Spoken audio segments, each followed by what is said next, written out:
In the realm of spirits, a war rages on. An army of monsters is advancing, countless in number. Their leader is a massive red-skinned demon with wings, fangs, enormous sharp horns, and silver hair.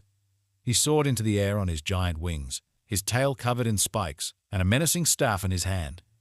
The demon let out a threatening roar and proclaimed that no middle-rank spirits could touch him. Suddenly, from behind, he was attacked by a huge red-haired lion with blood-red markings on his muzzle. With lightning speed, the lion swooped down on the demon and, with his sharp fangs, bit into his arm with all his strength, tearing it off along with the wing. At the sight of their wounded leader, all the other monsters were horrified. No one had ever harmed him before. The lion was soon joined by an incredibly large bird, which soared up and struck the monsters with lightning. With just one flap of her wings, many demons were burned. Struck by the strongest blow, a huge white dragon appeared in the sky with a young man standing on its head, holding on to its horns. He was surprised because he had asked his partners to wait for him to appear first. The guy noticed that the demons were more desperate than usual because he was in the last dungeon, which meant that his role here had come to an end. Our hero realized that it was time to finish, so he thanked his friends and called for his weapons. He grabbed his huge glowing sword in his right hand and raised it to strike. The guy stood firmly on his dragon's head, applying special spells to his legs. He pushed violently against the mythical animal and headed down like a stone. The landing was so powerful that the entire ground bent under his feet.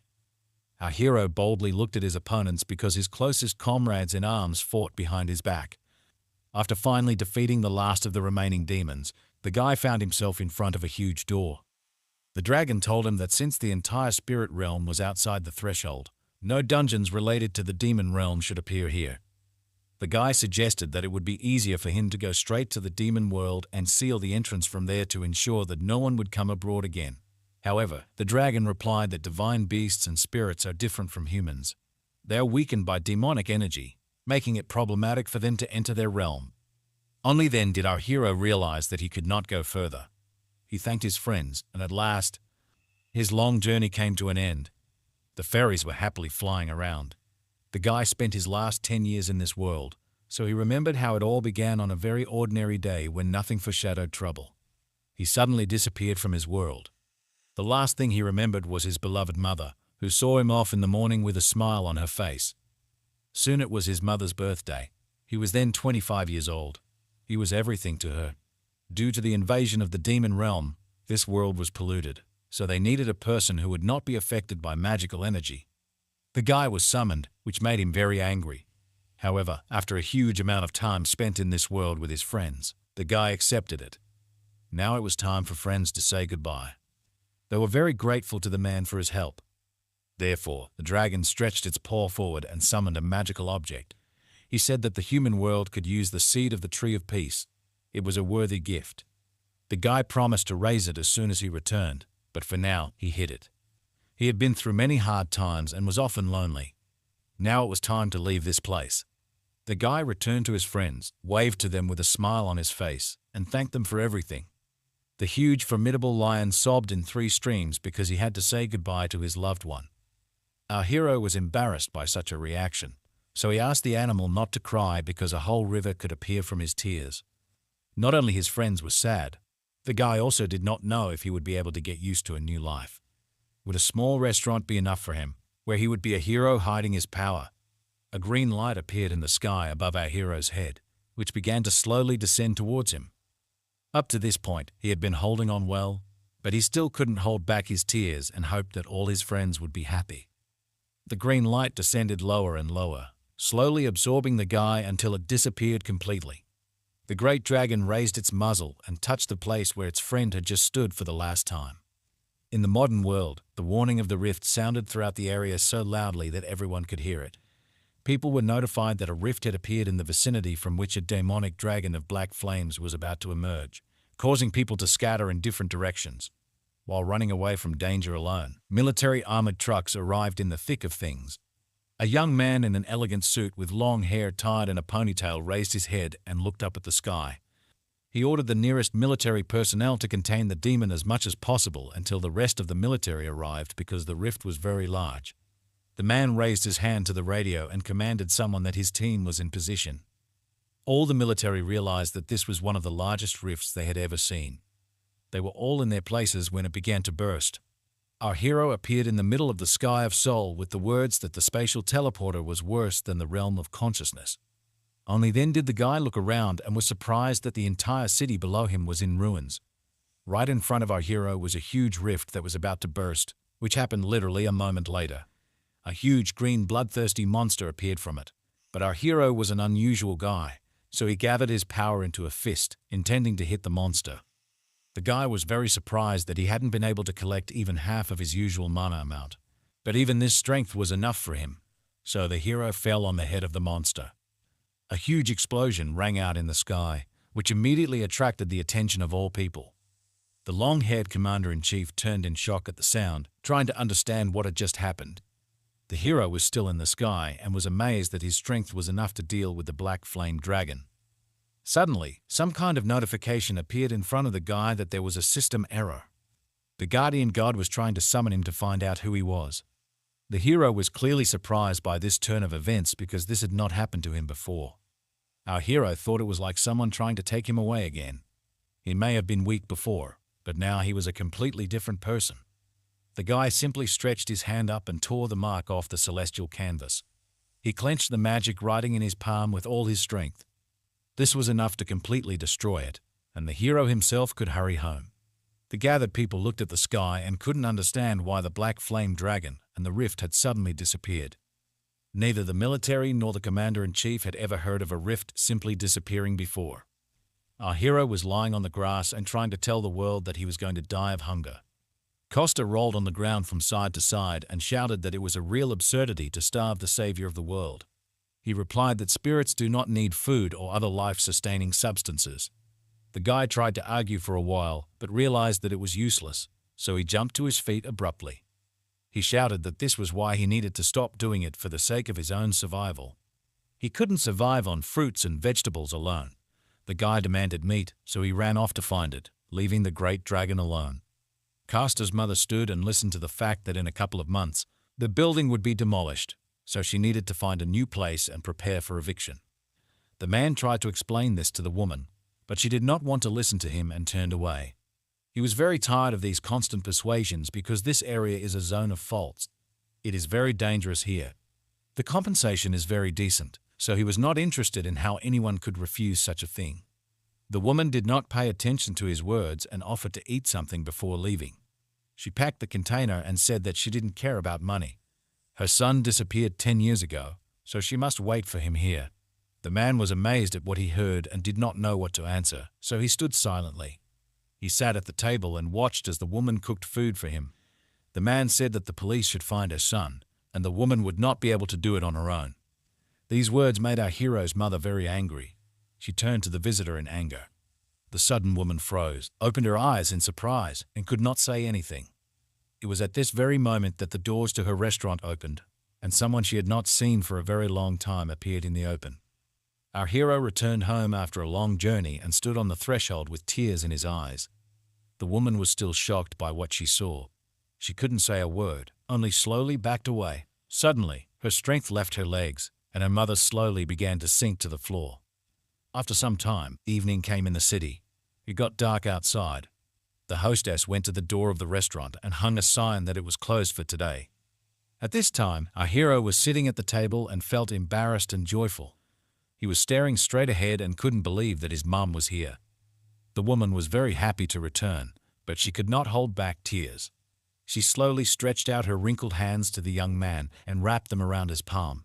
The guy was very happy with such a manifestation of feelings because he had not held his mother's hand for a very long time. As soon as he grew up, he tried not to do this because he was embarrassed. The hostess wrapped her hands around her son's face and could not understand whether she was dreaming or whether all this was happening in reality. Costa tried to explain to his mother that he himself did not fully understand where he had disappeared. Apparently, he was sucked into the rift when he woke up in this world. It took him a while to realize what he wanted.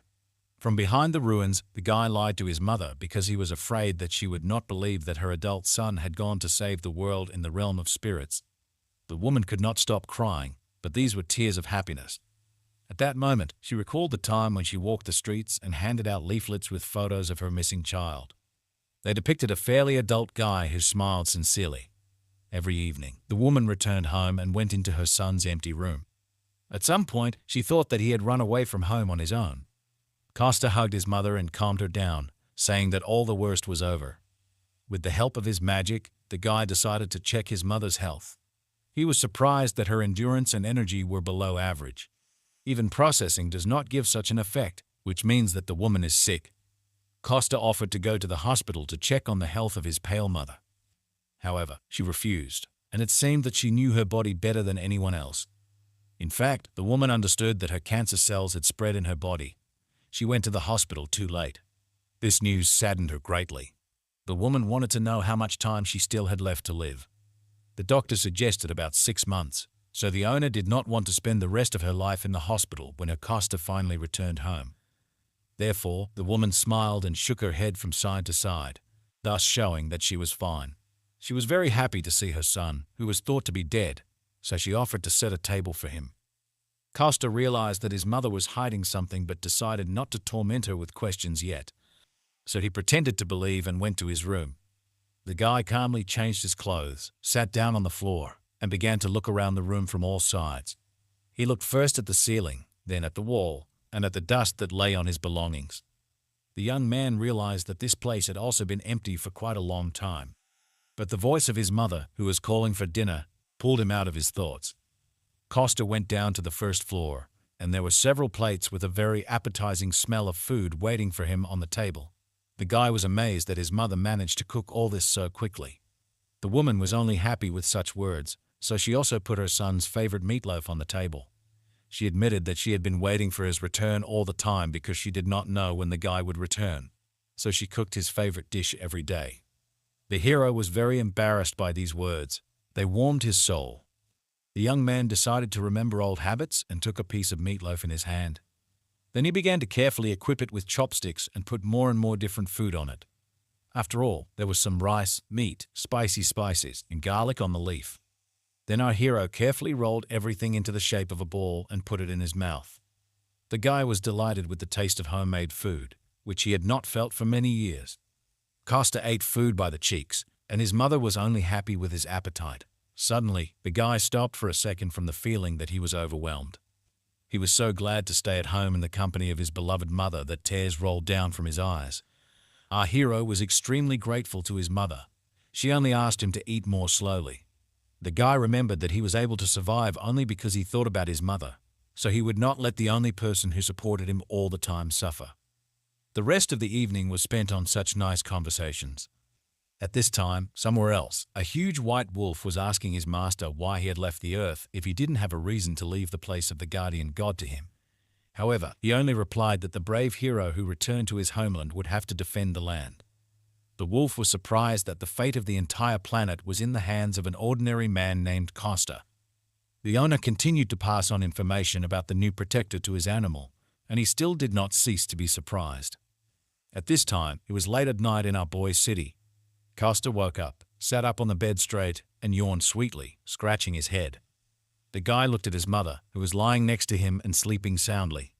The hero was amazed that the woman's pain was so strong that she winced even in her sleep. The guy realized that he had no time to lose. He needed to collect information as quickly as possible. Therefore, Costa got out of the house in the middle of the night and went in search of some information. The guy stopped after feeling the demonic energy of the summoned dungeon. He had a very bad feeling, but it couldn't be left so easily. Although the energy was quite weak, in the future, it might emerge as a creature, so he decided to reconnoiter the situation. He quietly got closer to the power source and saw a group of people with strange equipment. The guy was surprised that the Koreans had learned how to manage dungeons just 3 years after the Great Cataclysm. He speculated that this was why the demonic energy seemed so weak. Costa decided to find out everything anyway, so he pushed off the building with all his strength and flew past the people in suits with lightning speed. No one noticed, but one of them thought something had passed nearby. At this time, our hero was already on the other side of the magical gate. He found himself in an unknown place, and in the sky shone a huge magic circle, in the center of which there was something. The guy had never been here, but he immediately realized that he was in a summoning dungeon. Costa knew that ostrich hearts had healing properties, so he would not need additional materials to neutralize the demonic energy. The guy was also happy that he came up with an excellent dish for his mother. Our hero depicted a good plan, so he smiled bloodthirstily. He walked quietly among these strange animals, and the ostriches hid their heads on the ground out of fear. This allowed our hero to slowly look around. After a while, the guy reached a huge magic circle that was located on the ground. In the center of the summoning circle was a small pedestal on which lay a magical artifact. The guy concentrated his power in his hand, gathering it in the center of his palm. He then released all the energy and directed it precisely towards the magical artifact. There was a huge explosion, after which a crater remained in the ground. After destroying the magic energy, the guy was about to catch a few ostriches, but suddenly a system notification appeared in front of him again. It reported that a force was used that exceeded that allowed by the system. The guardian god tried to summon our hero to find out who he was, so a huge magic circle formed under the guy's feet. Castor was clearly not going anywhere, so he hit the seal with all his strength, destroying it. At this time, a huge white wolf was watching him, who was shocked by what was happening. He had been following the hero for some time, but he did not expect such a turn of events at all. Castor shouted to the invisible guard that if he wanted to see him, he should come to his house himself, but not now, but a little later, because now he had other things to do. The guy needed to collect the hearts of the ostriches as soon as possible before this dungeon disappeared. The animals clearly felt threatened when they noticed our hero, so they screamed in horror. They didn't stand a chance because our hero rushed past one of the birds with lightning speed, easily ripping the heart out of its chest. The guy held it in his hand and rejoiced at such a large catch. He thought it would be a great breakfast, so he put the heart in his hiding place. After all the business was over, it was time to return home. Castor pushed off the ground with all his might and headed back to the teleportation circle, landing in his world in the morning. He was too attached to this place to just leave. Suddenly, the hero felt that something strange was happening around him. He began to look around and noticed that space was distorted. Castor immediately thought that it was the same guard who had come to his soul, the words of a guardian who had already despaired and lost his essence. The wolf admitted that he changed his mind after seeing the karma of our main character. This is the ratio of bad to good things that people do throughout their lives. So, 3 years ago during the Great Cataclysm, the wolf felt a huge threat and gave all people a system similar to a game, so everyone could easily see their karma. The god himself never set limits for its assessment, but our hero still went beyond it. Based on his spiritual force, the result of this very karma seemed to the god that our hero would be quite suitable for the role of the next guardian. He looked at Castor and allowed him to ask some questions. The guy said he had a few, and the guard waited patiently. The guy began to just shout that the magician had gone crazy, trying to just give away the place of the guardian through inheritance. The huge white spirit was shocked by the strange man's unexpected reaction. The hero kept shouting that the work of the keeper was a complete swindle and deception. He looked the wolf in the eye and said with certainty that he was not going to do this. The keeper told him that it was too late to give up the job. These words led our hero into a slight stupor because he did not understand what was happening. Suddenly, a window appeared in front of him which said that the succession ceremony of the guardian of the planet was about to begin. But the hero did not want to become a guardian at all, so he tried to free himself. He summoned all his power to one place, trying to break the circle of inheritance. Even the wolf was amazed at how strong the energy was under the control of the common man. Castor did not understand why he was forced to go through the ceremony of succession without even explaining anything. He noticed something strange and realized that his wrist was in chains. Not only the wrist, but also all the other limbs were shrouded in magic chains. It was a complex chain magic circle, so the guy couldn't just break it with his magic power. The wolf did not understand the point of being so angry and wasting other people's time. However, the guy said that it was obvious to him that the guardian wolf would die soon. Therefore, he tried to make him a guardian himself without even asking for his opinion. The guy didn't believe that this was really what parents do when they protect people and watch over them. He asked the wolf to let him go and just send him back home. However, the keeper replied that he was obliged to find a receiver precisely because he protected people and watched them. After that, he would need a new guardian, and Castor could become one. The guy noticed that the status of a guardian made him immortal, so it was easier for him to stop and continue being a guardian himself. The wolf replied that he had been granted eternal life in exchange for the protection of the world. It was difficult for him to recover on Earth, where there were no more spirits or divine beasts because the planet and the guardian were one. Even if it was destined to cease to exist, the Guardian could not just stand by and do nothing. After this explanation, Costa admitted that he was not going to be the successor of the Keeper. He tried to summon his magical power again and free himself from his shackles. The guy said he didn't want someone like a wolf to rule his life again. This time he made even more effort. Costa decided to open the circle of movement. After that, his favorite huge sword flew into his hand from storage. The wolf was amazed that the guy had enough strength to use his magical abilities. At this time, our hero had already freed his limbs with the help of a magic sword. After that, he gathered his strength and delivered a lightning-fast series of powerful blows. In just a moment, all the seals and chains were broken. The hero was free from them. After that, the guy decided to defend himself, so he took the sword in both hands and put it in front of him. The wolf was furious that it was completely impossible to talk to this guy normally, to which Costa replied that it was impossible to talk normally with the wolf himself. The Keeper said that the guy turned out to be exactly like all the other people he was so tired of. He only cared about himself, and if he did not see his own benefit in something, he turned a blind eye to it. To which the guy noted that for such a person who wants a normal life, this is a good compliment. Costa realized that he needed to calm down and think, because even though the Keeper had become weaker, he was still strong. After that, the guy remembered that his friend had a dog, and when dealing with dogs, you can't fight them directly. Costa heard that dogs do not like to brush their teeth, so he climbed into the mouth of a huge wolf. Then he squeezed out a tube of mint paste for the animal and ordered him not to call on the powers of other people anymore. The wolf didn't want to give up quickly, so the guy had to get another tube of peppermint paste. Even so, the old Keeper still didn't want to give up his position.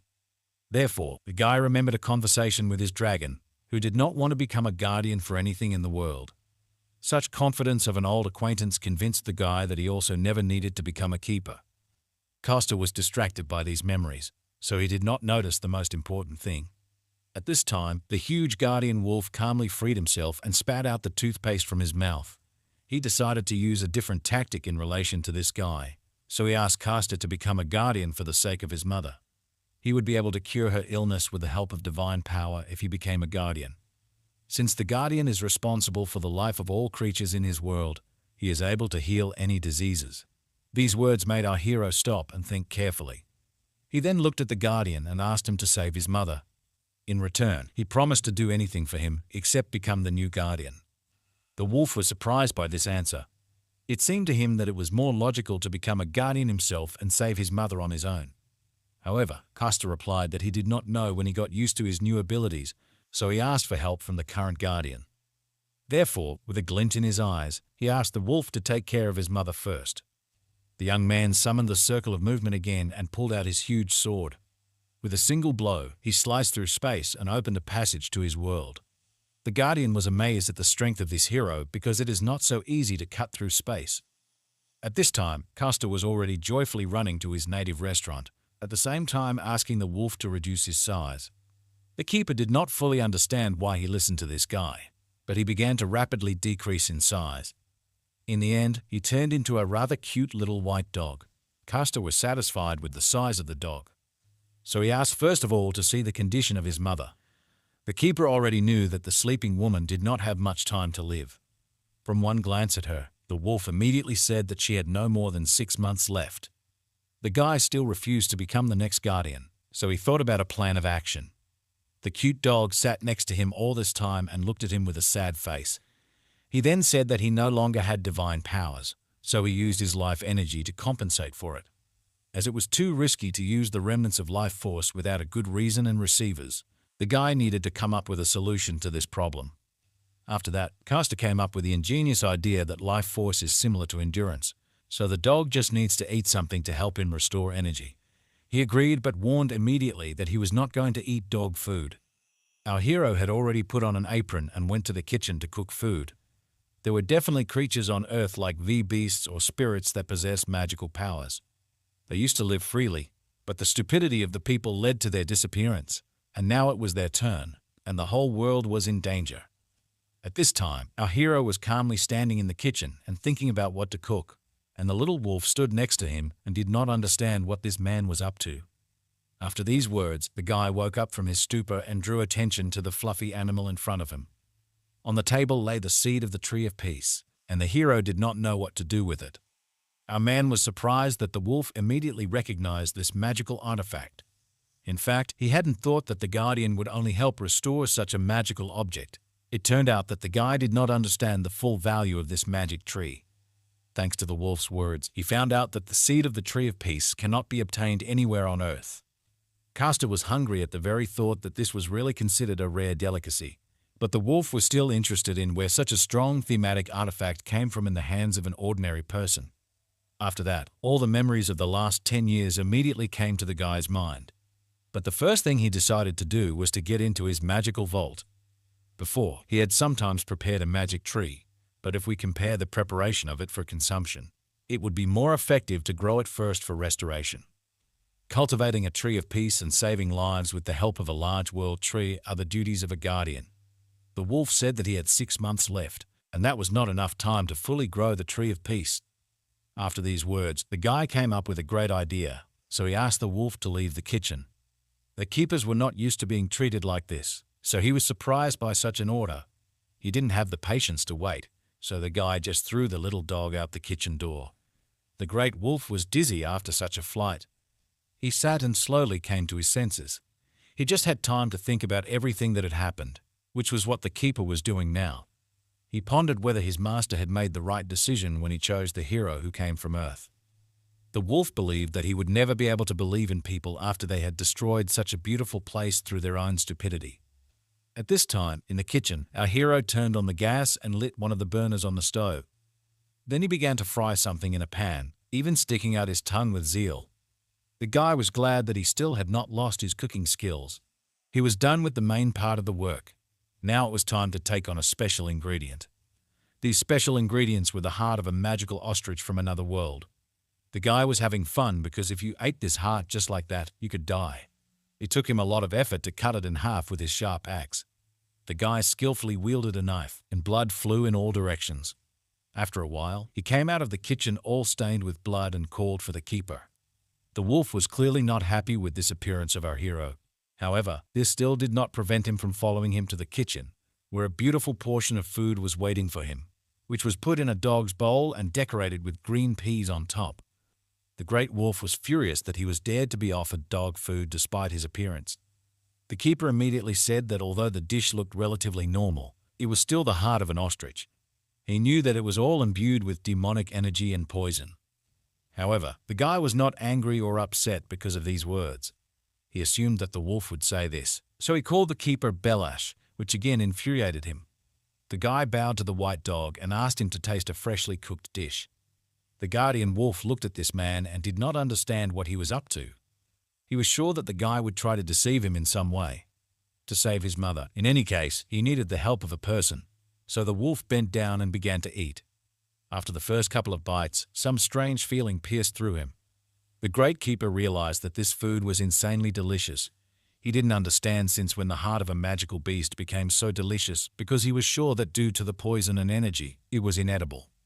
Castor was happy and understood that it was all about how he spent the last 10 years.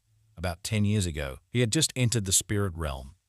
At that time, he was terribly emaciated, with bones peeking out from under the skin. He was talking to his deceased grandmother right in front of the river Styx. She came to the bank from the river and stretched out her flabby hands to him. The guy turned out to be so thin because there is no food in the spirit world. He ate only fruits for a whole month. The young man sincerely believed that in this way he would soon die of hunger. He was having a dialogue with his grandmother when he noticed something strange. Suddenly, she became huge, her eyes shining with rage because someone dared to starve her grandson. She ordered the young man to get up and promised to help him. This is approximately how our hero explained his cooking abilities to the great guardian. Despite the obvious delirium of the story, the wolf's life force began to recover. The guy promised that he would cook for the keeper as much as he wanted as long as he did not need to treat his mother and protect anything. The wolf was glad that they had agreed on at least something. The keeper liked the dish so much that he asked our hero to give him more, and the guy was only glad that someone liked his cooking. Therefore, he called the wolf Bellows and gently stroked his head with his finger. A global company that is now at the top of the Korean economy and has a high status all over the world. In front of us sits the second son of the executive director, Sergei. Now he is once again faced with a difficult situation. At this time, in the restaurant of our hero, He woke up his mother and called her to breakfast. The woman woke up and saw a cute white dog in front of her who was cheerfully wagging his tail. She looked down at her leg and saw that it was covered in dog saliva.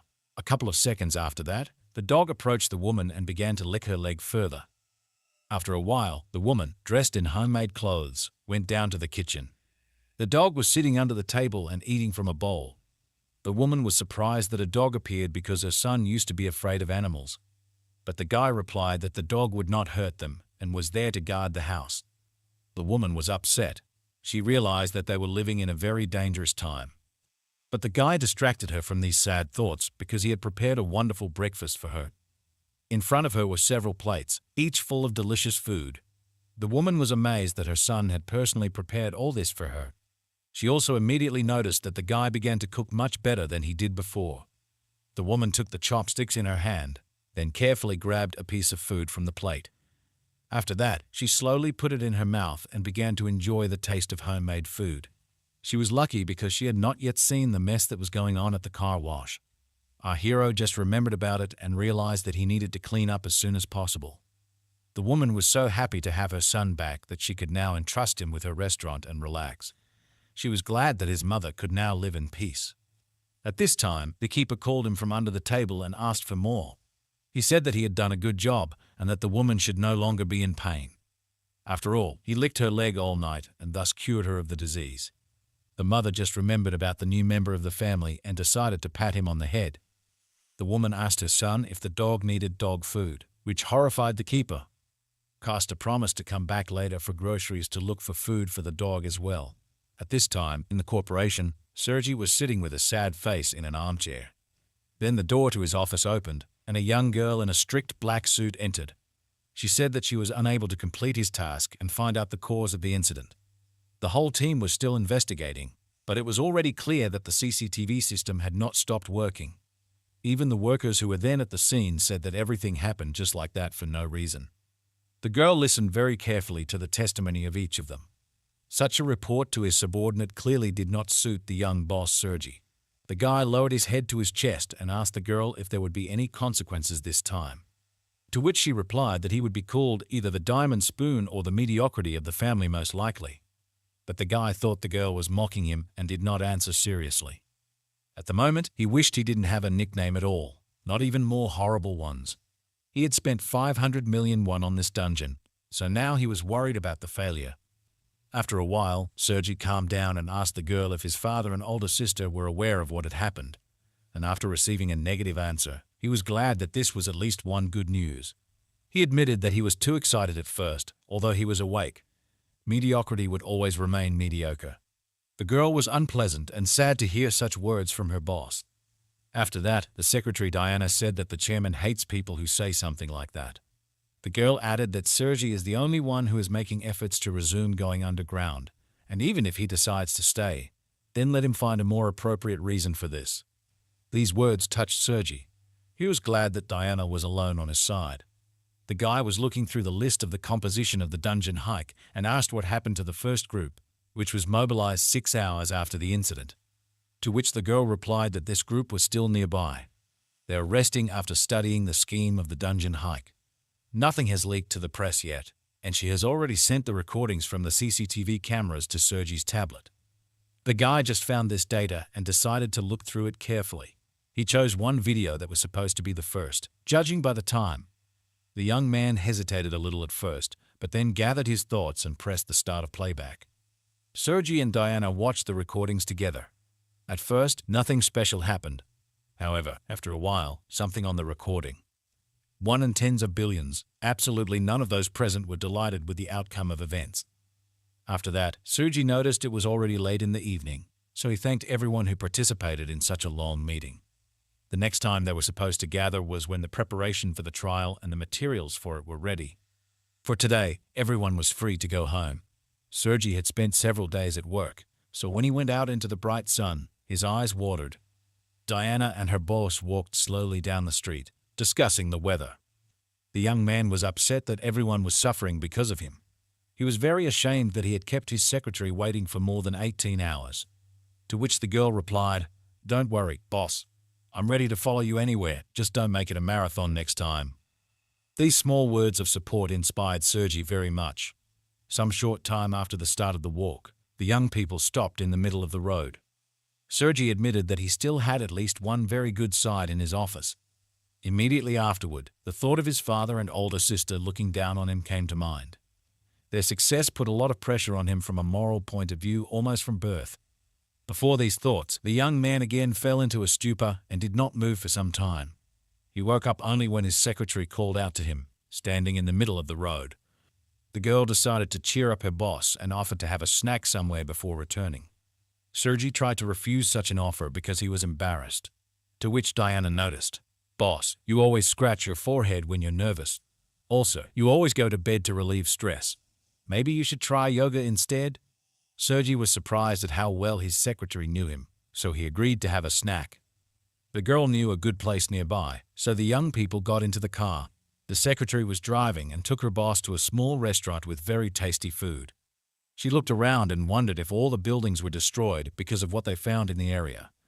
After some time of the trip, when Sergi had already begun to fall asleep, Diana said they had arrived. Of course, it turned out to be our protagonist's family restaurant, which was hosting customers for the first time since he returned. Diana asked for a table for two while the boss looked around. The girl was carefully examining the menu, and Costa thought he had come across very interesting visitors. Suddenly, the voice of the keeper rang out in his head, offering to show the guy the visitor status windows. The young man did not really like the fact that he spoke to him using telepathy.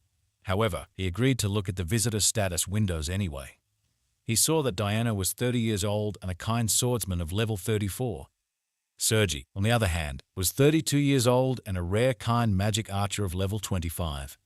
Immediately after that, Costa realized that his intuition had not failed him, but he still did not understand why people like them would come here. The voice of the guardian in his head said that people like them are called awakened. The guy was angry that the wolf could even read his mind, but he said that he was just too predictable. 3 years ago, after the great capitalism, magical power or particular classes began to awaken in some people, just like in a game. Costa thought that the awakened could give hope to people after the invasion of demons. At this time, he was thinking about this topic and observing his unusual visitors. He mentally asked the keeper how strong these people were right now, to which he replied that they are among the 10% strongest among all people and in the 30% among hunters. After this information, Costa decided that it would be difficult for them to resist even a mid-ranked demon monster. Diana wanted to place an order, but was surprised that there was only one dish on the menu. The girl was not only surprised by the quantity, but also by its price. Costa also saw the price on the menu for the first time, which had doubled over the past 10 years. The guy thought it was too expensive, but the girl said it was too cheap for the modern world. Sergi noted that the restaurant would go bankrupt if it sold food at such a low price. Hearing such words, the mother of our hero came out of the kitchen into the restaurant hall. The guy was very surprised that the prices of all goods had soared so much, which surprised everyone in the room. The woman replied that she had been working for the last 10 years not for the sake of earnings, but so that her son would have a place to return to. With her heartbreaking story, the woman surprised the unusual visitors of the restaurant. Despite everything that had happened, Diana noticed that the kitchen smelled very delicious. Sergi also liked the smell, so he asked to cook a very spicy dish and bring booze. The girl refused to drink with him because there was no spare driver. At this time, Costa was in a stupor because of how quickly events were unfolding. But his mother called him from the kitchen and asked him to help, so the guy had to force himself to move. Costa approached his mother and asked if they were selling their food too cheaply, but the woman did not listen to him at all. She was only glad that there were visitors for the first time in a long time. She came up with a brilliant idea, which she immediately voiced to her son. Since these were the first visitors since the guy returned, the woman offered him to cook his own food. The guy was a little shocked by what was happening, but his grandmother wished him good luck in his thoughts. At this time, at the other end of the city, something strange was happening at an abandoned construction site. A man smiled bloodthirstily as his victims begged him to spare them. He said they didn't have to make some kind of crazy out of him, just answer one question. He wondered which of these two connected people loved the other more. None of them could say a word, they just bowed in silence. The guy was very amused by this reaction of the couple. He looked down at them, then straightened his jacket and grinned. The guy admitted that there is nothing to hide in the absence of love. Therefore, he decided to choose his first victim at random. It turned out to be a guy. At this time, strange customers were still dining in our hero's restaurant. Costa put his hands out in front of him and very persistently refused something. At this time, Sergi argued with him and, on the contrary, very persistently offered to take something. It turned out to be a check for 5 million won signed by him, which was just a huge amount. Costa was shocked that he had never seen so much money before. Sergi continued to persuade the guy to take the money, but he refused, referring to his conscience. However, the unusual guest continued to insist that it was not only a payment for food, but also for the time spent. For a person like him who can't even eat normally because of work, the guy had tears in his eyes, and he said that perhaps today was the last meal. It may have been the last cooked meal that even his father couldn't give him before he died. In addition, the combined dish that the chef prepared was very tasty. These words spoken to the visitors pierced our hero to the very heart. Costa even took Sergi by the hand because of how pleasant it was for him to hear such praise. After these words, he gladly accepted the money, although it was still too large an amount. After that, the young man escorted the dear guests outside the threshold of the institution and said goodbye to them. He was immensely happy that his food was praised and also that he earned money. At this time, the curtain was pulled back and the mother of our hero came out of the kitchen. The guy immediately ran closer to her and showed her the check that the visitors had left him. The woman wanted to praise her son for making some money, but something caught her attention. At the sight of the sum of 5 million won, her eyes literally fell out of their sockets. The woman was amazed that her son was able to bring such a large amount. The guy said that they bought a food subscription. They really liked it, so they are going to come here all the time. So they paid the whole amount at once, and they will have to serve them in the future when they come. The woman was so shocked that she believed in this fake story. She returned her eyes to their place, and Costa regretted that he continued to lie to his mother. The woman was still happy with this money because they just had to pay for the institute. Our hero did not even immediately understand what institute she was talking about, so he asked his mother again.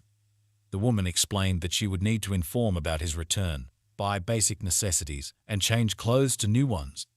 The guy decided not to add problems to his mother, so he went to the law enforcement center himself.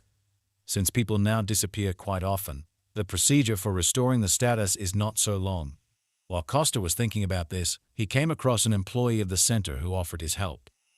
The man looked through the documents and said that he had already collected everything he needed. He just needed to scan them. While he was telling this, the guy listened attentively, but something attracted his attention. The worker had a bracelet with a magic stone on his left wrist. The man said that everything was in order with the documents, and Costa looked quite young for his 35 years. After that, he asked the young man if he had ever used magical engineering procedures, to which he received a negative answer. Costa justified himself by saying that he had lived in the mountains for a long time, so he had not heard anything about them. The worker explained that magical engineering fully lives up to its name. It is a new science that combines magic and the powers of magic stones. As an example, he showed off his bracelet, which was made with it. However, this bracelet is not an artifact, although it is very similar. Only the awakened who are able to control magical powers can use artifacts. But things made with the help of magical engineering can be used by those who are not able to control it. Therefore, these bracelets can be called a simple imitation of artifacts. After that, the employee said that such items could be bought at the hunter's market. However, he did not have time to warn Costa. He could be deceived there, and he had already rushed away.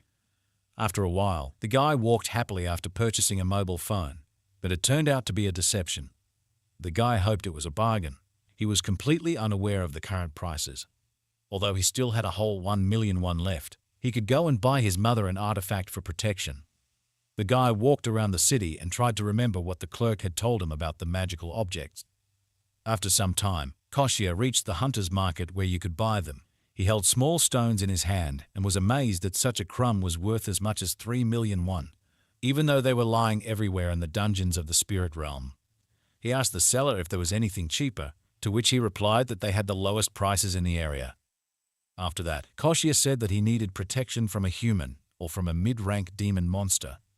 The seller noticed that a few million won would not be enough to protect against a mid-rank demon monster. It would require at least a few 100 million won. The guy was amazed that there was so much trash that could be found just by walking around the spirit realm. Suddenly, the voice of the guardian rang out in his head. calling out to him very insistently.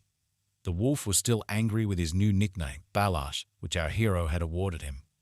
Despite this, the keeper still warned Koshia that a looter had broken into their restaurant. The seller was surprised that such a young guy did not manage to share something with the looters. After all, the marauders are the awakened who have lost their way over time. But before he could finish speaking, the young guy who had just stood in front of him disappeared.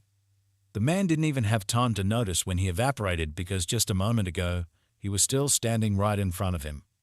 At this time, Costa was already rushing home as fast as he could to protect his mother from danger. The young man tried to run as fast as possible, afraid that he might not have time. He had just returned home, just reunited with his family. How could he have lost it the very next day? At this time, the villain who had only recently killed the couple was holding a red candy in his hands. He opened his mouth wide, then placed the ball on his tongue and swallowed it without chewing. He then licked his fingers, which still held the taste of the candy. Then he arched, stretched slowly, and stretched his back and stiff joints. He smirked at some thought that had just crossed his mind. After that, he began to laugh under his breath and walked cheerfully away from the scene of the murder, closer to the city center. The guy was clearly in a good mood. He was singing and dancing, carrying something in a black bag. The mother of the main character was cleaning up the kitchen when someone entered the restaurant. The woman first thought it was her son who had come, so she was surprised when she saw another man on the doorstep. He was also surprised that he was called by a different name. In fact, his name was Misha. The guy calmly entered the restaurant and was amazed that only one dish was served there. But the woman's attention was more attracted by the fact that he came here with a suspicious package in his hands. The guy didn't care at all. He only asked if the restaurant specialized in this one dish. After that, he calmly approached the table, pushed back the chair, and sat down on it, throwing the black package right on the floor next to him. Something in this package haunted the woman, the smell or color of it. At one glance at this package, from which hair protruded, the woman fell into a stupor and could not move. Mike immediately realized that the woman had noticed what he had in the bag, so he said that if the food in this restaurant was delicious, then he would kill her painlessly. And if he didn't like the food, then the mother of the main character would end up the same way as these unfortunates. The woman immediately went to the kitchen to cook. The looter continued to smile and sat calmly at the table, throwing his legs over his legs. The keeper immediately sensed that this man was clearly a looter, so he was very angry. He looked at Mike and used his ability to see the window of his skills. The guy was 29 years old, belonged to the class of ordinary assassins, was evil, and had level 33. Judging by Misha's karma points, he didn't really try to hide. This was not the guy who should have climbed without using divine punishment. At this moment, the marauder also noticed the puppy, so he decided to play with him and called him to him. He didn't even have time to do anything when the door to the restaurant suddenly opened with force. At this time, Misha's attention was distracted by the keeper, who lay on his back and pretended to be cute.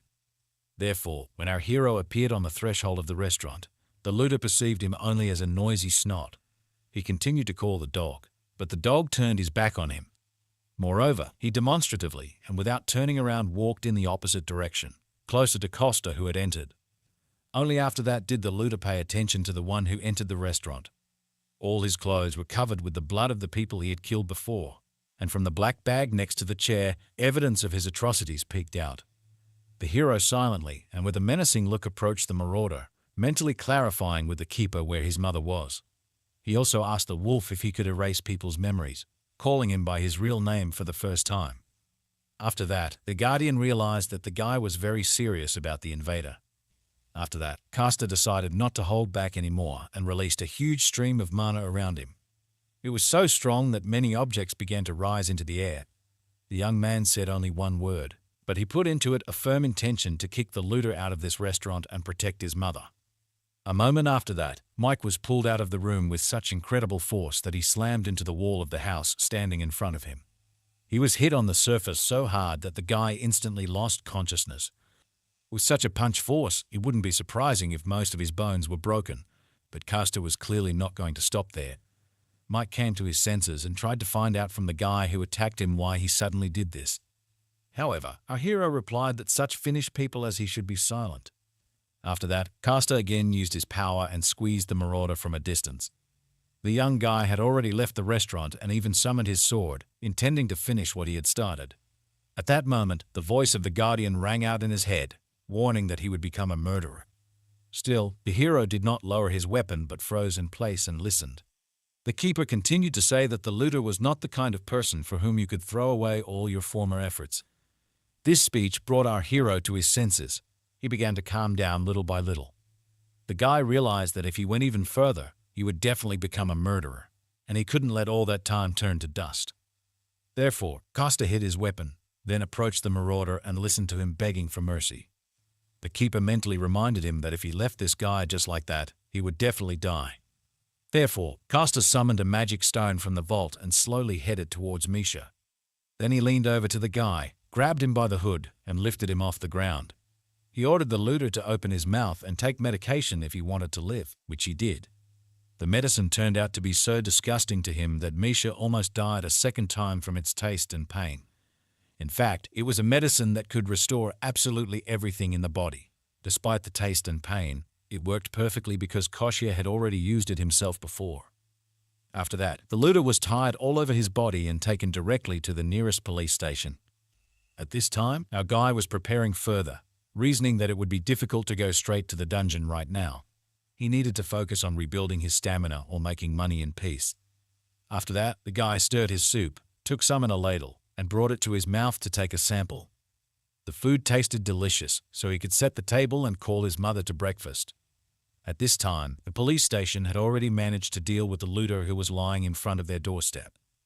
The policewoman was angry because of something early in the morning. The candy case brought in even more bodies instead of moving forward in the investigation. Her colleague approached the woman and tried to invite her to lunch, but she was clearly not in the mood for eating.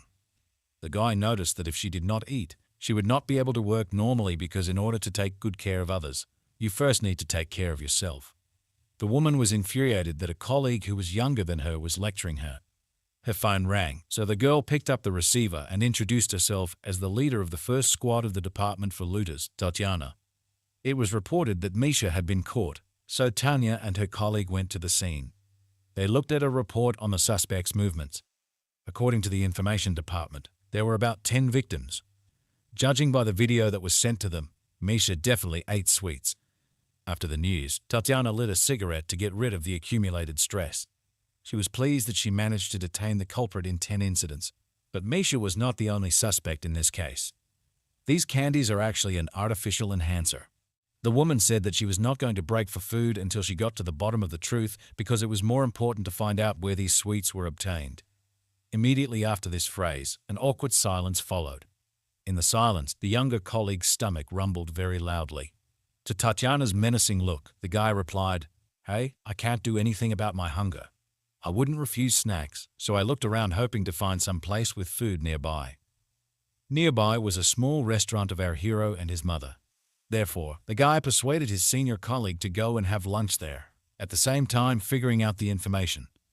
Based on what the employees of the institution saw and heard, the guy and the girl went to the restaurant where they were met by Costa with a smile on his face. The couple entered the establishment just as the hero was cleaning. They, like all previous visitors, were surprised that there was only one dish on the menu, so they ordered 2 portions, sat down at the table, and continued to talk about their own matters. Tatiana was clearly dissatisfied with the situation. Instead of investigating, they were spending time sitting in a restaurant. Great, she thought. Now we can talk to at least 10 victims over soup. If they did not reveal this body, they would face defective things, the owners of which would lose control of themselves. That's what the press says, and a large corporation is bound to take advantage of it to make a fuss. The guy only finished off Tatiana by saying that the boss would be very angry with her. It didn't matter because all they could do was investigate and collect information about the incidents. All the victims had nothing in common at all. They even tested newly formed religions. They also did a lot of work in analyzing the composition of these candies. In addition, the guy noticed that the identification department would ignore all calls after the end of the working day and on weekends. Therefore, work is good and important, but you should not overdo it, he said, trying to cheer up his boss. The guy promised to follow her if she was kicked out. At this time, an equally important conversation took place in the kitchen. The keeper told Costa such important information that it took the guy time to perceive it. Because of the visitors, they had to communicate only mentally. It turned out that all this time, the wolf was at the first level. In order to move to the next level, it was necessary to successfully complete the quest to fulfill Tatiana's wish so that the boss would not punish her. Costa immediately guessed that Tatiana was the same woman who was now sitting in their restaurant and waiting for her order. However, he did not understand at all how he could make sure that her boss did not punish her. The wolf continued to talk about the fact that the power of the guardian directly depends on the faith of a person. It changes when something bad happens or a desire appears, but if this request is granted, then the divine power of the guardian grows. Costa correctly noted that using strength for this is the same as pouring into a bottomless pit, so the wolf decided to ask the guy if he really understood what he had just said. The guardian reminded the hero that he must complete this quest if he wants his mother to recover faster. Costa could not even think of how he would be able to solve the problem of people he saw for the first time in his life. He brought the order to his visitors, interrupting their conversation for a while. The guests really liked the appearance of their food, but the guy still did not stop worrying about the task hanging over him. He tried to think of some excuse to talk to his guests. Therefore, he offered to bring them some radish kimchi, which the owner of the restaurant had prepared in winter.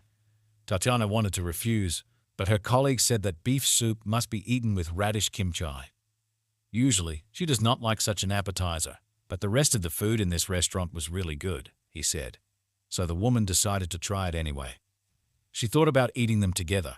It would be the right thing to do. This thought led her to believe that looters always use candy along with artifacts. This was something new in the investigation, so Tatiana could not wait a minute. The woman got up from the table, left her food, and ran away in an unknown direction, allowing her subordinate to eat her portion too. The guy was surprised by such strange behavior from his boss, but decided not to pay attention and asked for a third portion of soup. He told our hero that as soon as his boss came up with an idea, she rushed to check it no matter what. It means that the quest to fulfill the wish had been completed, he said with a grin. A few years ago, a young guy was sitting on the ground with his hands around his briefcase. Right in front of him, some girl threw another guy over her shoulder. She did this because they bullied weaker students. The beautiful girl told the hooligans not to even try to say anything bad about the shelter or about herself. After that, she straightened her clothes and was about to leave. At the last moment, the guy with the briefcase called her by the name Dasha. He offered the girl to eat rice cakes with him, which he was quite good at making. These were memories from the childhood of our hero, who was surprised that his mother was still communicating with Dasha after so many years. To this woman, she replied that she was just a lonely child in this dangerous world. Thanks to mutual support, it was a little easier for both of them. Therefore, today the woman wanted to meet her young friend together. The mother of our hero was heading to the exit and asked him to cook dinner for the last time. Then the woman left the restaurant and slammed the door behind her, leaving the guy alone with the wolf. He knew right away that she was going to the hospital, but he wanted to keep it a secret from him.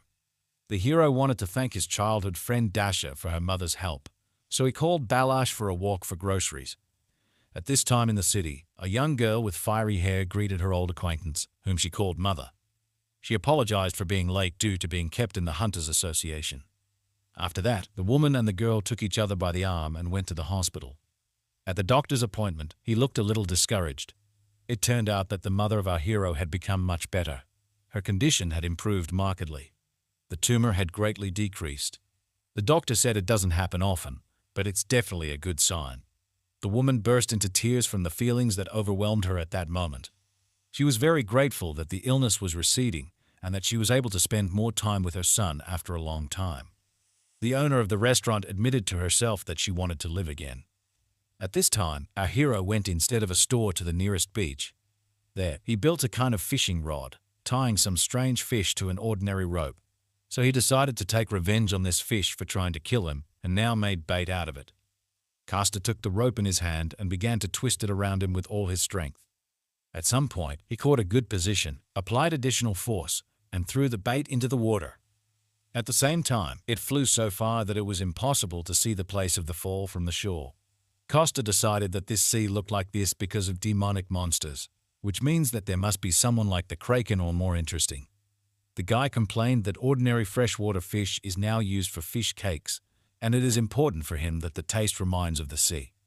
The wolf most likely did not know, but the kraken is very tasty, although its head and bones contain poison, so you can't eat a lot of them. While our hero was telling the keeper about the various ways to cook kraken meat, His improvised fishing rod began to twitch. At the other end of the rope was something huge, but it was imbued with magical power, so you couldn't just break it. At that moment, a fight began between the monster and the fisherman, who was stronger. Castor held the rope with all his might, rested his feet on the ground, trying not to let the monster fall off. Gradually, he began to pull the rope towards himself, and something gigantic appeared in the distance. The wolf was once again amazed that his master had chosen an obviously not ordinary person as the next guardian. At this time, next to him, a battle was taking place, not for life but to the death. With one last strong jerk, Castor pulled the real monster ashore, which was several hundred times larger than himself, which once again confirmed the fears of his guardian. Soup broth began to boil on the stove, and meat frying sizzled in the pan. It was Castor who returned from fishing and began to cook fish cakes from the kraken, which he had caught recently. At this time, Dasha and the mother of our hero were returning from the hospital and were standing in a traffic jam, which usually should not be in this place. The girl was very hungry, so she asked the hostess what would be served for lunch today.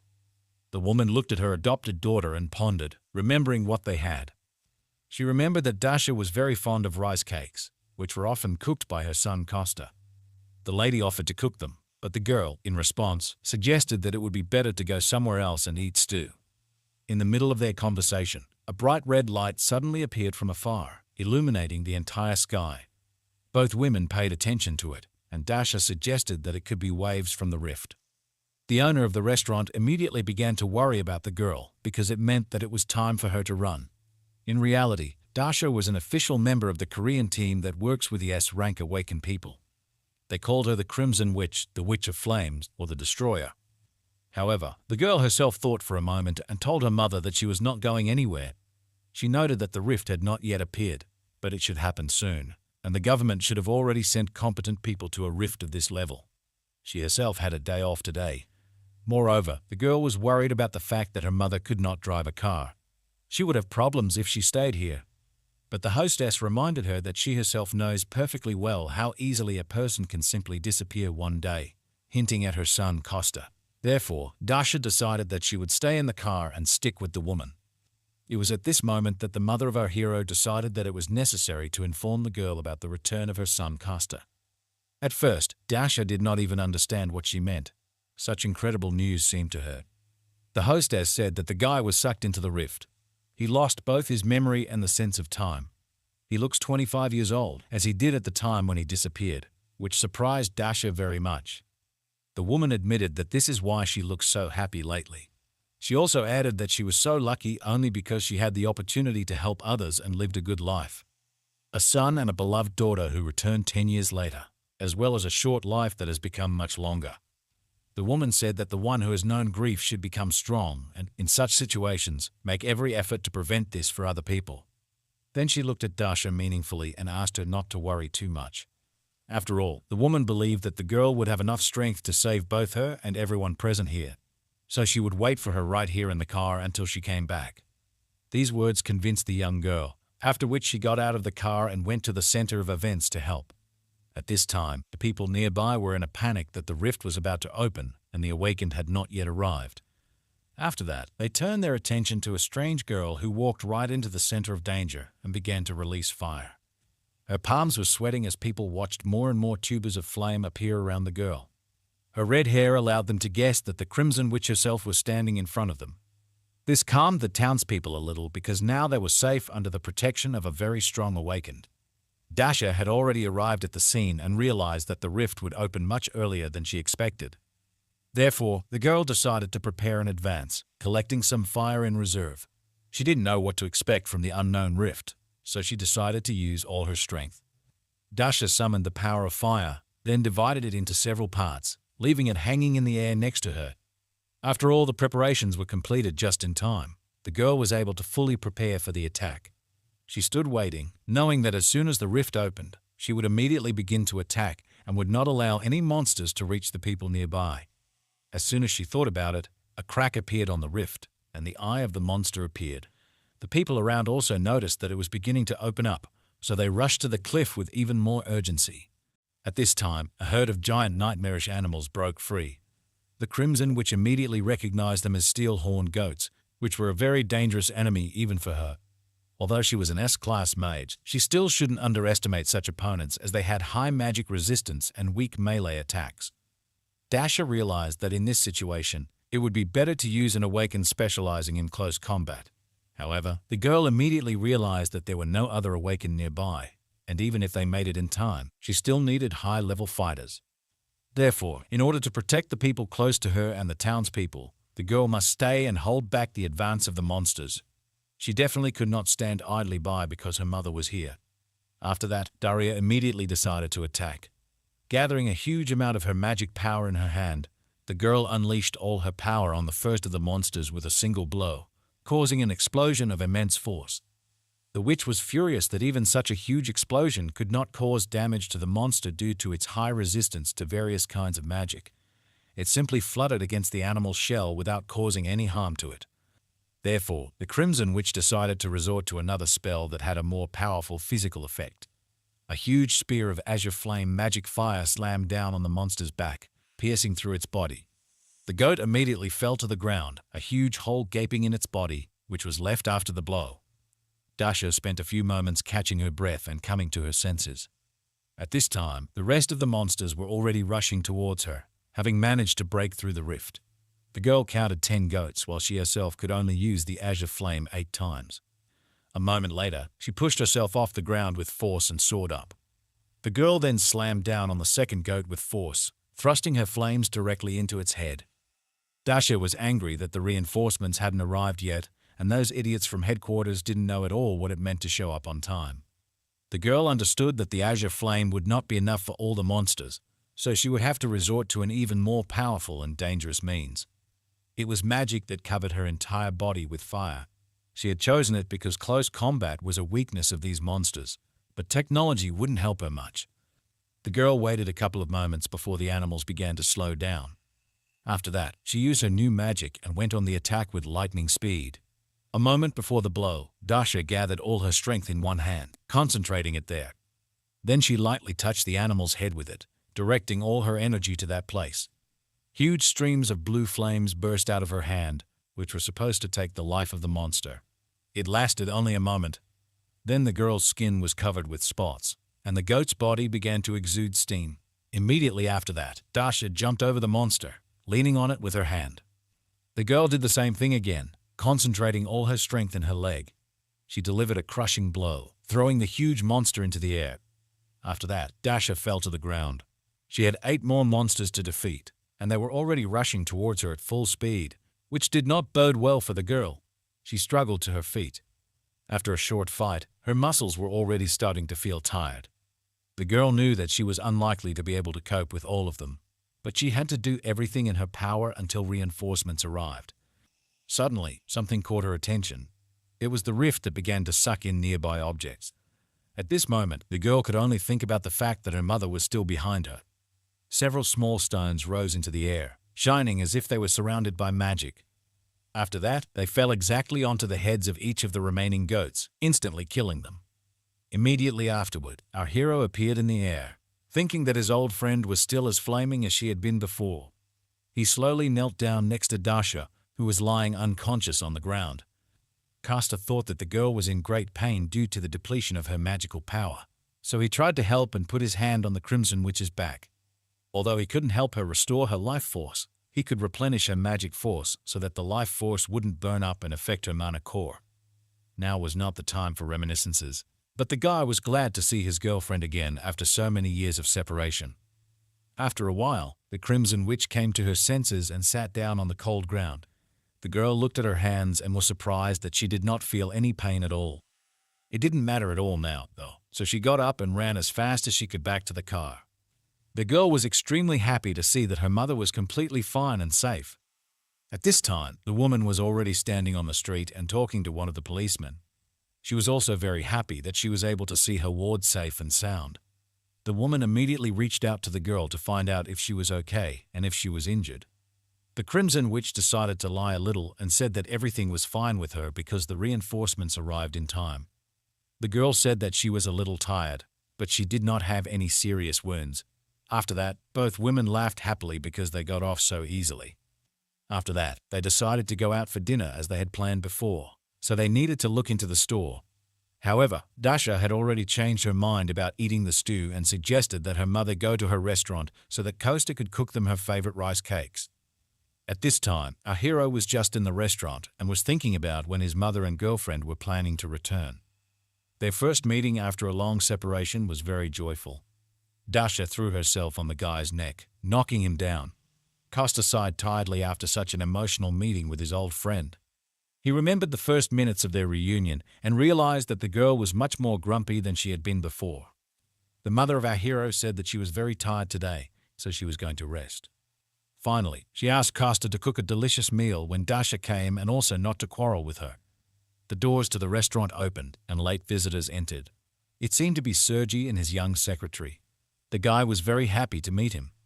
At this time, Costa was trying new snacks, not expecting to see anyone at such a time. At first, Sergei even thought that the guy had a break, but he persuaded him. Our hero said that he was just preparing night snacks because there were no visitors. After that, he led his dear guest to a table and told them about tonight's menu. The young director remarked that the ingredients for such food were too difficult to obtain in their time, to which the hero said that the young people paid enough last time, and he thought that they needed to change the subject. The guy noticed that today the couple looked even more tired than last time. After these words, they generally fell into despondency, which greatly surprised the young cook. The guys literally wrapped their heads in their hands and were very upset about something. It turned out that their company's negotiations went badly, so they had to pay a huge amount of money. Then the chairman's son announced the amount of return of 500 billion won, which greatly surprised our hero. Costa could not believe in the existence of such a huge amount. His whole body suddenly weakened and began to shake. Sergei said that they had a problem with the guild. They invested in the newly renewed dungeon they had bought, which had suddenly disappeared without a trace. The renewable dungeon slowly releases monsters when the owners draw a magic circle, so they had invested about 500 billion won in it. Costa immediately realized that they were talking about the dungeon that he had cleared, so he was really horrified by what he had done. He said that this is an unaffordable amount for most people, so he clarified whether they were talking about the place that until recently was filled with all kinds of equipment. Sergei confirmed that all this belonged to their guild. There were so many things piled up there that the guy most likely noticed it when he passed by. The main problem was that they missed a great opportunity for the guild to become stronger because the Awakened trained in that dungeon. It provided them with the financial stability they aspired to become a strong guild capable of clearing difficult dungeons and recruiting strong Awakened. After that, Costa immediately asked what exactly had happened during the negotiations. Because of such questions, Sergei suggested that Costa could hide his identity behind a restaurant and, in fact, be a journalist, but the guy convinced him otherwise. He admitted that his mother owns this place, and he himself just helps her because he loves to cook. After that, Sergei admitted that they were really lucky to meet here by chance, after which he asked the name of our hero. The guy introduced himself and said that he was 35 years old, which greatly surprised the guests because he seemed much younger than them. After that, Sergei introduced himself and clarified that he would turn 32 this year. If the guy looked on the internet, he would find out that he was the head of the guild of the Shinoa company. Then the young son of the chairman looked at his secretary meaningfully. The girl immediately introduced herself, gave her age, and clarified that she was now the secretary of the guild leader. Costa thought that he already knew this, but he only said aloud that, in fact, he was unemployed and was still very far from being a reporter. After that, he began to cut meat, and the young people decided to make friends with such a good cook and offered him a snack with them. Our guy gladly agreed. At that moment, the keeper called him in his mind, and the big white dog ran into the kitchen and stared at our hero. He told Costa that there was a new quest to fulfill a wish. The number of karma points as a reward for completing a quest depends on the consequences that will be caused by its successful completion. So this promised as many as 5 million points. This meant that the two guests who needed help clearing the A-rank dungeon weren't blinded by their own interests, so helping them meant helping a lot more people. Costa thought that this would help raise the level of the keeper, which meant that it would be possible to cure his mother's illness faster. At this time, he had just finished cooking the dish and put it in front of his visitors. The guys were completely delighted with its appearance and clarified whether cooking was just a hobby for our hero. The guy admitted that the restaurant has been owned by his family for 3 generations, so he is interested in this area. After that, the guests tried the dish and were completely delighted with its taste too. The three of them were sitting nicely and having dinner when Costa decided to ask if the guild could get their money back. He suggested that although this deal was significant because it could lead to a large growth of the guild, they should return the money to it since the rift was gone. Sergi replied that as compensation, they were given the opportunity to clear the A-rank dungeon. At first, Costa thought that this was a great option, but the thoughtful expression on the faces of his new comrades confused the guy. Diana clarified that although this was not a bad offer, it was different with the A-rank dungeon. The girls said that there were almost no A-rank awakened in their guild, much less than 5 A-rank awakened to clear them. Therefore, for a guild like them, this is just an impossible dream. Sergi agreed with all of the above and added that if they had at least one's rank awakened, then it would be much easier for them to clear this dungeon. Costa thought that the matter was quite serious, after which one thought suddenly came to his mind. He called out to his new friends and invited them to introduce them to someone. The guys were so shocked by what they saw that Sergi even dropped the spoon from his mouth. Right in front of them, some red-haired girl tried to strangle Costa. During this whole squabble, she did not pay attention to those present. Then she noticed them and became embarrassed. The girl immediately let go of our hero's neck, smiled sweetly, and greeted the people once. As a child, Costa asked Dasha why she treated him differently from others, to which the girl simply smiled calmly and said that he was her friend. She continued by saying that someone like her is only friends with a certain type of person. She added that our hero was one of those who could be her friend, which confused the guy. It was hard to believe because, at the moment, it was difficult to say. Dasha simply tied up her old friend and left him hanging upside down at the entrance to the restaurant. At that time, she was talking with Serge and Diana, who offered her to help them clear the dungeon. The guys added that she could help them only if she had time for it. In return, they would definitely not remain in debt. In fact, they could really use the help of such a powerful, awakened one as the Crimson Witch. In response to this, the girl thought for a while and then asked the guys if they knew how to drink alcohol. This unexpected continuation of the conversation caused surprise on the faces of the restaurant guests, but they agreed. After some time, Costa was able to free himself from his bonds and return to the establishment. He was angry that the boys had messed up so much, but he was glad that he had convinced them to go somewhere else for the second round. The guy noticed that the quest was still not completed because the corresponding notification window had not appeared, but he thought that the girl would somehow sort out this matter. The Guardian replied that the level did not rise so quickly. Perhaps this was due to the fact that the guys were quite famous. After which, Costa offered to go to the mountains with him as a reward for the quest. He said he was going to get ingredients to cook a nutritious meal for himself and his mother. He was going to dig up and prepare a plant that could only be found on the mountain.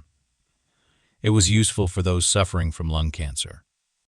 In addition, this mountain is considered a gray area, and Galgoro black bears have often been seen there.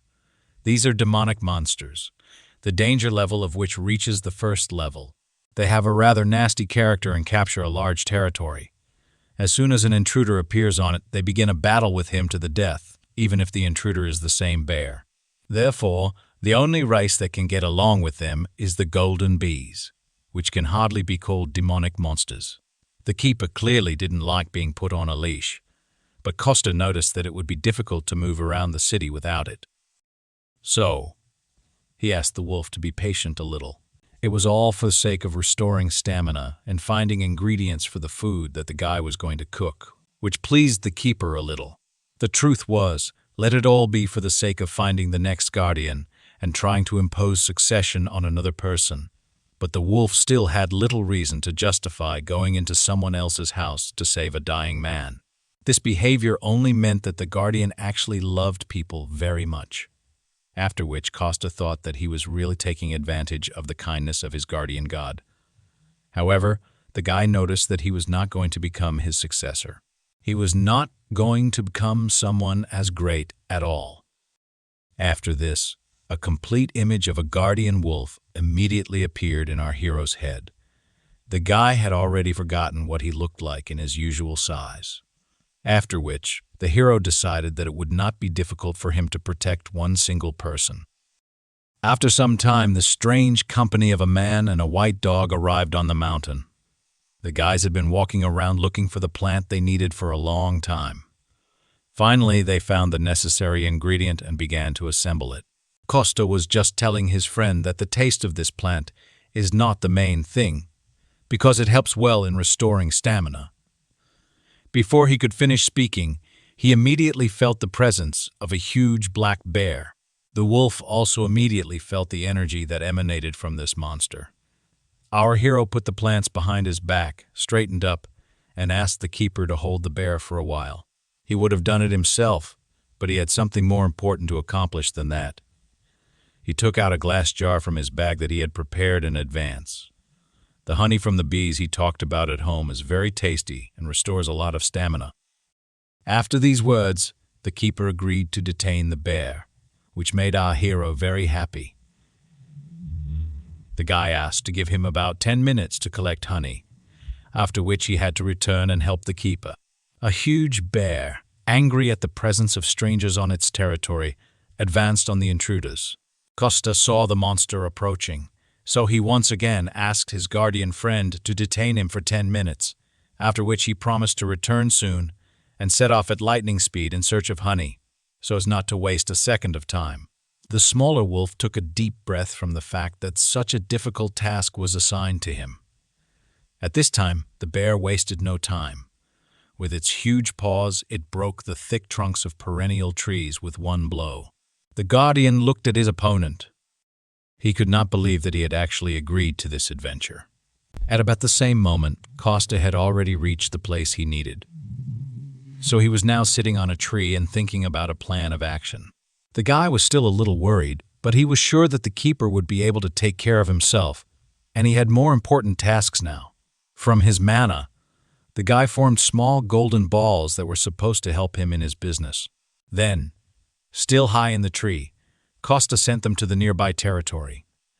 He knew that even by lightly touching the bees with magical power, they could be forced to return to the hive, and it would not be difficult for him to find them. As soon as he thought about it, one of the bees fell into his trap. Thanks to this, our hero immediately guessed where he should go next. Therefore, he pushed off with force from the tree branch and moved after the insect. It was not difficult for him to find a bee among all these forest plantations, thanks to his magic. After that, all he could do was follow her closely. After all, he would need about 5,000 bees to receive honey at least once a month, and in addition to the excellent taste, it also perfectly restores stamina. Therefore, Costa was very happy that he was able to stumble upon a large flower field, which was completely filled with bees. The guy froze briefly in admiration for such a beautiful view that revealed itself to him in this forest clearing. One of the giant bees landed on his hand, and the guy realized that everything was fine with their size. He began to look around in the hope of finding the place from where they were all flying out. Having walked a little to the side and moved the branch to the side, our hero found what he was looking for. Not far from the clearing, among the small trees, there was a huge beehive. Costa was very surprised by such a huge size, although he was counting on it. He was especially pleased that, thanks to such a large size, there would be enough honey to come here not once a month but once a week. Our hero began to knock on the walls of the bee house, hoping to snatch a piece of it for himself, and the insects stung him. Defending their shelter, our hero still managed to collect a sufficient amount of pure, beautiful honey. Costa knew that this would be enough for him for the first time, so he was excited about his first test. The guy really thought that he should come here every week. Suddenly, something surprised him very much, and he even exclaimed a curse. In fact, Costa remembered that he had completely forgotten about his friend, the Guardian. At this time, the Guardian was fighting an unequal battle with a huge magical bear. In the heat of the slaughter, the animals even got to the hero himself, which allowed Costa to find himself on the battlefield. The guy immediately rushed to his white wolf, coming to his aid. The Guardian was clearly very exhausted, so Costa immediately apologized for losing track of time. The guy put his hand on his friend's now soiled white fur. He realized that he had too high expectations for him because he was far from in the best shape. The hero realized that the keeper came to his house out of his kindness. He did everything he could to help him, but the hero took it for granted. He even sent his wolf, in his weak state, to fight a real magical bear. The guy realized that everything happened through his fault, so he promised himself not to kill the monster with lightning speed. He went to attack the monster and put all his strength into one single blow to the head. His intention was simply to euthanize the animal. About a week later, we then see the restaurant owner come out onto the porch to meet someone. She saw her son returning, all rumpled and dirty from a run on the mountain. The guy said that today they were very lucky. He was able to get fairly cheap honey and dug up some medicinal plants. But their conversation was interrupted by a company consisting of Sergei, Diana, and Dasha, who fell out of the restaurant with a hangover. They tearfully asked our hero to prepare hangover soup for them, and he was angry that they had the audacity to drink all night, and then come here again. At first, his mother did not understand how to react to such a strange gathering, but then she cheered up, following the rest of the company. She had no idea that this was a completely unusual honey. So she suggested making them some refreshing honey water to help them relax. Our hero asked his mother not to stress too much. The woman said that everything was fine with her, but let him not neglect the connections he had already created. She took the jar of honey from her son's hands and sent him to prepare breakfast. Meanwhile, the guardian again turned into a small white dog and rested in our hero's bag. Several years ago, young Dasha told our hero that once when she was adopted, she was immediately sent back, which surprised the guy. He asked if it was normal for her to tell him this. However, she added that at that age, she could not do anything about her anger. So 2 months later, those people sent her back to the orphanage. At the time, she didn't understand why she was returned, but as she grew older, she began to understand the reason. The girl was clearly upset about something, so she said that she needed to hide who she really was. After that, in all foster homes, families, she began to behave as calmly and sweetly as possible. Dasha said that she tried to adhere to this pattern of behavior for the rest of her life. These memories came flooding back to our hero as he looked at his now eccentric, drunken girlfriend. Dasha jokingly said that honey water is so good that it seems to her that he added something else to it. After that, the whole company began to discuss what a wonderful cook Costa had become. They also complimented our hero for looking very young for his age. They endlessly demanded hangover soup, breakfast, or honey water, which greatly irritated our hero. The guy warned that he wanted to fry some of the plants that he had dug up in the mountains, but he immediately warned that he wouldn't give much to the guests because, in fact, he was doing it for his mother. Sergei was immediately surprised that, even though the guy had honey and plants in stock, it was extremely difficult to get this food. At this time, the guy asked his secretary whether Costa would be uncomfortable if he also paid, although he had even prepared a gift.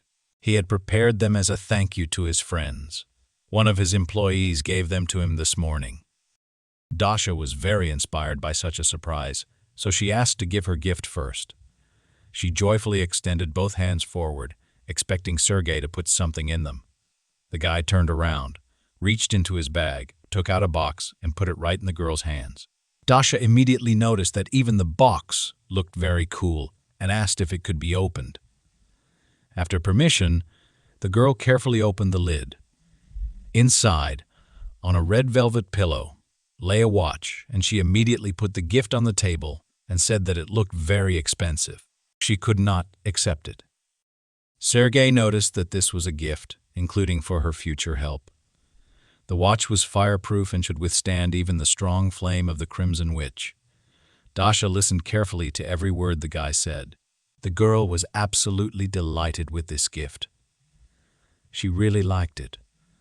She even jokingly asked Sergei if she could marry him.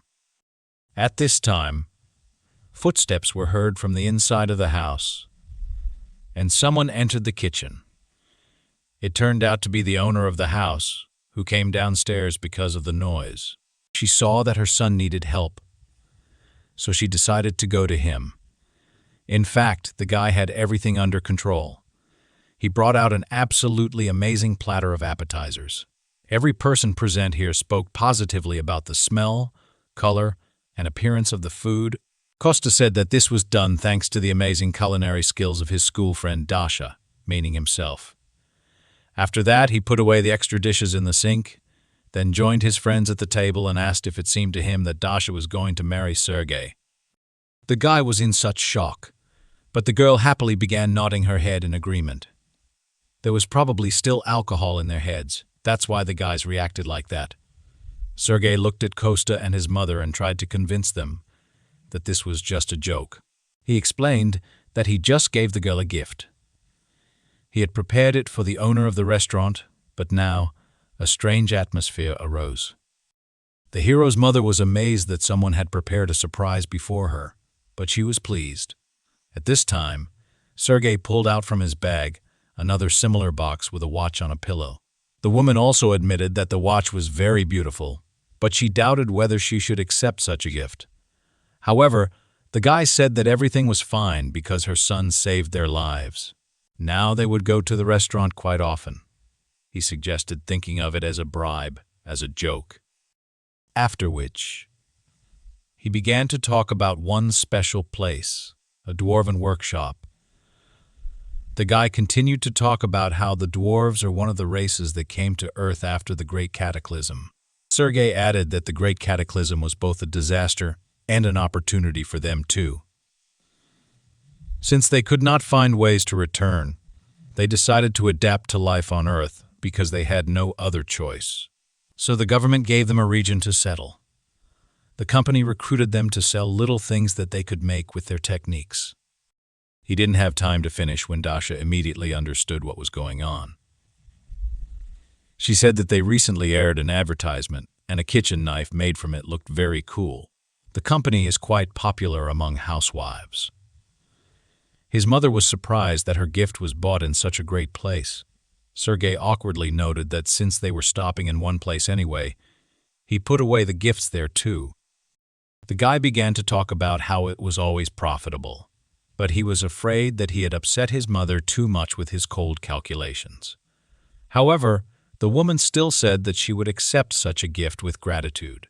She admitted that if she refused, it would be rude to them because they spent so much effort on getting this watch. Sergei was very pleased that such a wonderful woman thanked him sincerely. Before the guy could remember the joy, someone's strong hand grabbed him by the tie. Then the fist clenched forcefully and even began to cause some pain to Sergei. It was Costa who put a threatening expression on his face and ordered his friend to be honest with him. Sergei was even frightened by such an unexpected reaction to this story, and Costa, with a furious expression on his face, asked where the workshop that makes the famous kitchen knives was located. Sergei was confused, even tears appearing in his eyes. He did not expect such a question and such a reaction at all. After that, the guys were separated. Sergei went to cry to his secretary, and Mom and Dasha scolded Costa. This still did not stop the guys from going to that same dwarven workshop. A little later, Costa was in this area for the first time because he had appeared during his absence. He expected it to be some kind of strange place, but it looked quite good, a fairly reliable building. He ordered the wolf to follow him, although he did not understand why he came here. The guy explained that it is ideal to be as passionate about completing the quest as possible. This was the only way to quickly cure our hero's mother, with which the keeper could not but agree. He wanted to answer something to our hero, but he was not allowed to do so. A red disc flew right in front of the wolf's nose, and a beast, like monster, rushed after it. It was surprising that people did not run away in fear. On the contrary, they watched this performance with enthusiasm. The Guardian looked at all this as if he was not at all surprised. He admitted that the dwarves were quite comfortable on the ground because such physical ability could be used to perform acrobatic feats. However, then, he looked at how some human child was sitting on the neck of an animal and added that they were a rather aggressive race, so their pride could be hurt. Costa looked around and noticed one dwarf whose fur color seemed familiar to him. Suddenly, a security alert sounded throughout the village, calling on all visitors to leave the place. But our hero clearly had no intention of following this decree. Costa was almost caught by a guard, so he had to quickly go behind a tree and hide from his sight. The guy thought that sooner or later he would be discovered, so he needed to use the skill of stealth. However, as soon as he started using magic, someone suddenly attacked him from behind. The guy barely had time to jump away from the tree when a blow immediately fell there. If he had not managed to do this, his body would also be cut into several parts, just like this trunk. The monster held enormous power in his hands. Even the earth cracked under his onslaught. In fact, the monster sensed the use of magic, so it came to check its source. However, the guy replied that he knew him, even called him the Blue Fang Tribe, and suggested that the monster's name was Tyler. The gray wolf was very surprised by this guy's strange reaction, and our hero noticed that the wolf was not so familiar with a large number of people, but still managed to forget him. The guy said with a smile that he just wanted to clarify whether it was really his friend, but it turned out to be him. After reuniting, this small company went to the dwarven home itself. While the wolf was calling to a certain old man, the guardians noticed that this guy also had a quest. Costa replied that he first wanted to meet his old acquaintance and then watch the quest itself. After some time, a small old man came to the threshold of the house and immediately recognized our hero. The guy was very happy about such a meeting after a long separation. He immediately stood up from his seat and said the old man's real name. This grandfather was also very happy to meet him and called our Costa hero Choi. The men walked towards each other to greet each other. Costa heard that the old man had moved to live in another place, but he could not think that this was Earth. To which the old friend noted that, in fact, they did not intend to live here in the first place. He said that one day, 5 years ago, the hero Costa Choi was called up at the first meeting. The old man immediately drew attention to the hero's strange sword, which had a blade that was too large for his body, and the handle was too thick. He said that although the material of the sword plays an important role, it is also important whether the blade is suitable for its owner. After the old man tried to pronounce the hero's name several times, he suggested simply calling him Hero Choi. In gratitude for saving his family and tribe, the dwarves decided to upgrade his sword to better suit him. His little granddaughter came out behind them and screamed that her grandfather was called a genius, which appeared once every 100 years. So he was definitely telling the truth. Costa was amazed at such a bold reaction from this little girl, so he could not ignore the old man's advice. He happily handed his sword to the master and offered to play with the children while the work was going on. In fact, his games were quite strange. They brought children to tears because the guy was spinning these little dwarves on his shoulders with such force that their bodies simply could not stand it. He was asked to moderate his actions a little, after which the guy calmed down a little and decided to talk with the older dwarves. The little girl replied that the dwarves did not stay in one place until the ore was depleted, but they themselves were on the move and were almost at their destination. The world in which they lived, due to the invasion of demons, began to resemble ruins more. The magic of teleportation, which allows them to move between worlds, spends a large amount of bodily and magical power and could have trapped them in the eternal universe if they had miscalculated. Therefore, they thought that they were very lucky to get into the kingdom of spirits until they were attacked by ostriches. The whole family was preparing for the inevitability of death until, at the last moment, a hero suddenly appeared and saved them. The granddaughter said that they all survived only thanks to him, but still, she didn't think they would stay here for long. After this, the guy admitted that he himself also did not belong to the kingdom of spirits. He is here only until they get rid of all the demons. In any case, the guardians of this place will not send him back until he wins and achieves his goal. The girl listened carefully to his story and offered her help. She said that she could return the hero back to the world from which he came, which greatly surprised him. He even thought that the guy didn't hear her, so she repeated her offer again. She said that she would need to ask the elders first, but since the hero helped them, she did not think that they would be against it. The hero didn't expect everything to happen so quickly, so he didn't know how to respond to this. He needed some time to think about her proposal and decide. Meanwhile, The granddaughter continued to talk about how they would have to try several times, but mistakes could not be avoided, and they would also need a huge amount of magical power. But I suggested that even with a huge amount of power, they would still need to complete the magic that allowed them to travel between dimensions. In addition, even if the probability of making a mistake was almost zero, the risk of getting lost in space still remained. The girl was amazed that the guy knew a lot about their own magic. Therefore, Costa looked at her with gratitude and decided to refuse their offer because he believed that he would still be able to return to his home world. At that moment, images of his mother and Dasha came into our hero's head.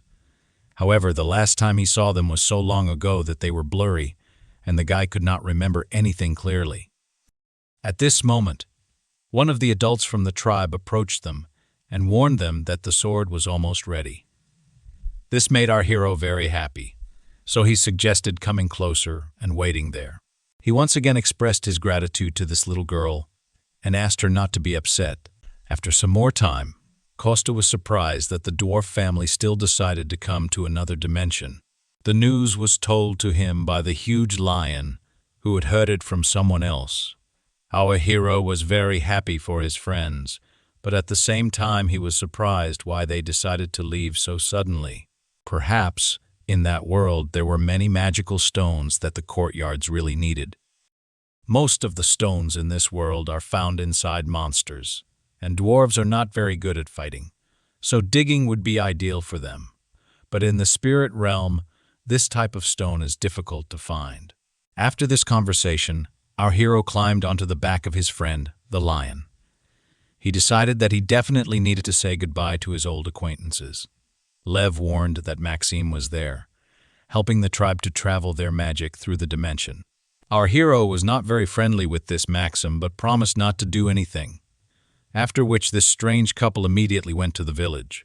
The huge lion covered long distances in just one jump, so the hero had to hold tightly to his mane. At this time, in the village, the elder was already running towards Costa. Both of them were very glad to see each other after quite a long separation. Costa said that he hoped the tribe would get used to this place and settle here, but it seems too difficult for them. He can help them with many things, but he was powerless against the ecosystem.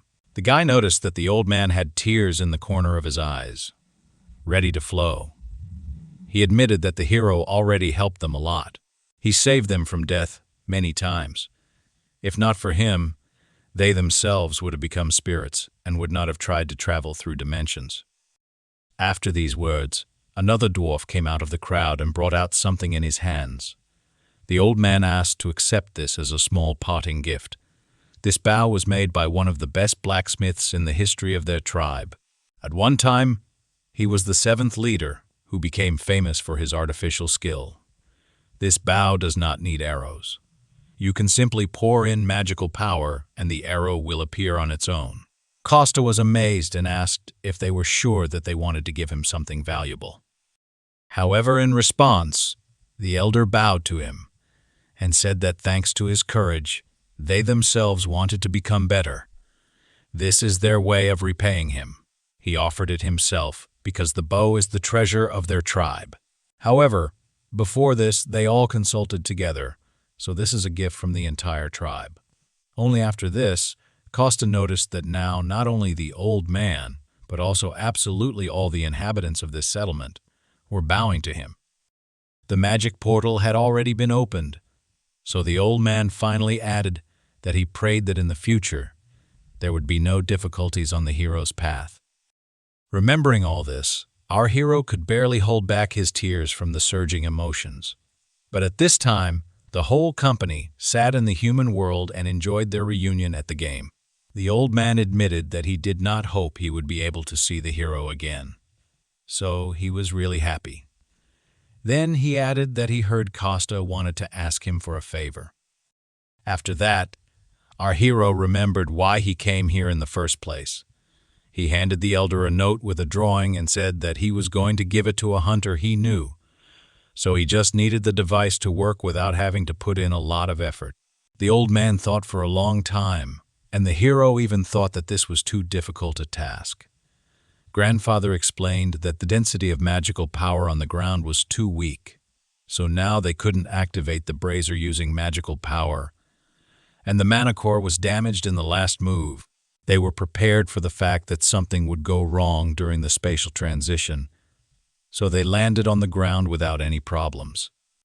He apologized for the fact that the hero had put so much effort into finding them, but the tribe was defeated. To this, the hero remarked with a smile that they had absolutely no need to apologize to him. The elder was surprised by the guy's easy reaction to his words.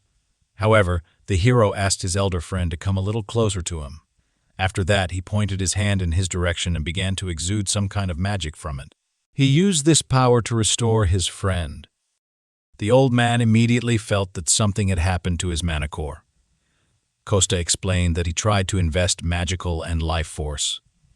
Although today was the same as before, it should have been much better. After that, he gave his friend a whole glass of golden bee honey, which could help him. The guy admitted that he was lucky and was able to get some, so now he was happy to give some of it to his friend. Costa said that he would try to make sure the entire tribe could restore their mana core, but in the middle of the conversation, he noticed that the dwarf began to cry. The guy immediately rushed to find out what happened. Suddenly, the old man reacted like that. He said that with such help he would only need 1 day to complete the task. He was very grateful for the help. He looked at the drawing on the sheet and said that he would try to complete everything on time. After that, our hero returned home using his unimaginable power, doing it in the blink of an eye. He immediately received a message from Serge that the date had finally been determined when they could go on a raid in the dungeon. Costa continued to talk to him on the phone, and at this time he went inside the restaurant. Sergei said that in 3 days, the dungeon itself would appear, and their raid would take place in 7 days. After that, our guy asked if his friend Dasha had told him about this. He was not satisfied with the answer, so he invited Sergei back to his restaurant to discuss the problem. But he could hear absolutely nothing. He only burst into tears while lying on the table. It turned out that Dasha agreed while she was drunk, and then sobered up and simply took back her words after the party. The girl heard Serge's proposal again and said that she didn't remember anything. Then, she added that she didn't work in groups at all. Costa calmed his friend down and said that he should have concluded a written contract with the girl or recorded the conversation while they were drinking. After this, our hero came up with a great idea, so he invited Sergei to have a drink during the day. He added that Dasha herself loves to drink throughout the day. According to their plan, Costa was supposed to try to negotiate with her, and Sergei was to take advantage of this. After that, our hero immediately dialed his friend's number to ask her to come to the restaurant. The girl did not pick up the phone for quite a long time, but eventually did. She immediately said that she had warned him yesterday that she would not do anything for him. However, Costa noticed that he had a different opinion about his friend, who had never broken a promise to someone before, but he himself called for a completely different reason. He just wanted to offer her a drink, after which they agreed on a time to meet and hung up. The first phase was completed successfully. After the end of the conversation, Costa said that he was able to drag Dasha into the restaurant, so the second stage of the plan was up to Serge. The young director was very grateful to his friend for what he did for him, after which he left him alone in the hall and went to the kitchen to prepare snacks. At this time, a car stopped outside with a huge squeal of tires. The young businessman shouted to his friend, the cook, that the girl had arrived. Dasha entered the restaurant and hoped that all preparations for drinking had already been completed. She was very surprised to see Sergei because no one warned her about this. The girl was angry that they called her for this, but Costa said that Sergei was just passing by and decided to come in. He wanted to leave when he heard that Dasha would come here soon, but she caught him on the way out. So, he suggested that they both stay. Sergei was grateful for this offer but asked whether everything would be fine. He was worried about Dasha's reaction, but the girl said that nothing bad would happen and he could stay. Sat down at the table, they began to discuss the snacks that their mutual friend had recently prepared. However, Dasha still noted that she would not change her decision, even if they all drank together, because she had never participated in dungeon raids. She was already responsible for the faults, and it was more comfortable for her to work alone, especially since a group of at least 5 people was legally allowed to clear the dungeon. The girl noticed that she and her team tried to work together, but most were focused on their opponents more than she was. They were strong enough alone, so teamwork did not go well. Sergei was jealous that they were strong alone, but the girl did not share his feelings. In fact, she didn't want the whole world to know that the more she used her powers, the crazier she became. If others found out, they would likely even publish an article saying that the Flame Witch had gone crazy. Before this, she had silenced people with money, but she couldn't imagine how to silence the awakened ones of the wealthy Shinoa Guild and their workers. While they were all sitting at the table and eating, the girl muttered something under her breath, after which Costa noticed that the girl easily breaks promises and refuses without even explaining the reason. He said that Sergei must please his father and not get caught by the yellow press.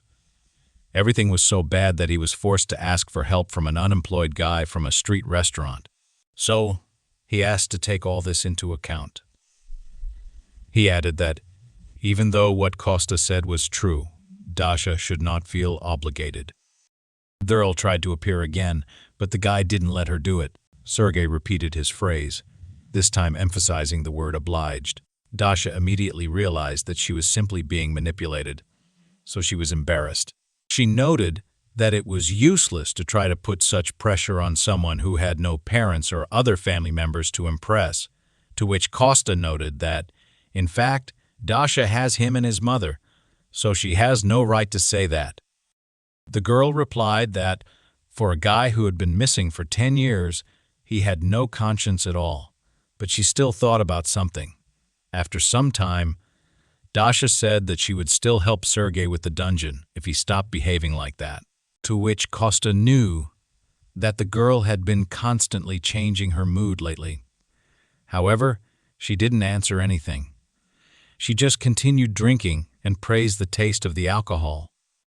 Our hero thought that sometimes he doesn't understand his girlfriend at all. However, he noticed a system notification that the quest to conclude a contract for a raid in a dungeon with Dasha was completed. He received 5 million karma for this. Literally, a moment later, Dasha and Sergei were already drunk and went on a spree. While the guys were resting and preparing for future work, Costa went to the kitchen and decided to clean up a little. The guy was focused on this matter when he noticed that someone was about to enter his restaurant. Literally, a moment later, the door opened, and an elder and a huge gray wolf walked inside. After that, the trio went to a park nearby to see something. Both dwarves were very surprised that, in the middle of the city, there was a tree of peace growing on the ground.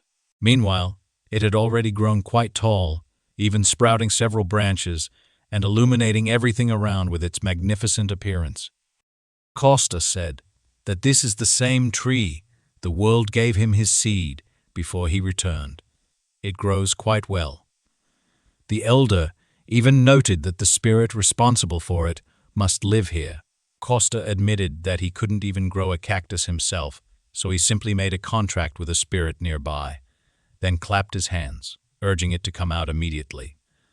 After this, a small spirit flew out of the crown of a small tree towards the friends. He was very cute. Costa admitted that he called him Christ because he was very similar to him, to which the elder noticed that this little spirit did not at all look like a cricket. These words struck our hero to the very heart. However, the grandfather admitted that the spirit had done an excellent job looking after the place. After which, Christ flew up to the wolf and handed him a golden leaf.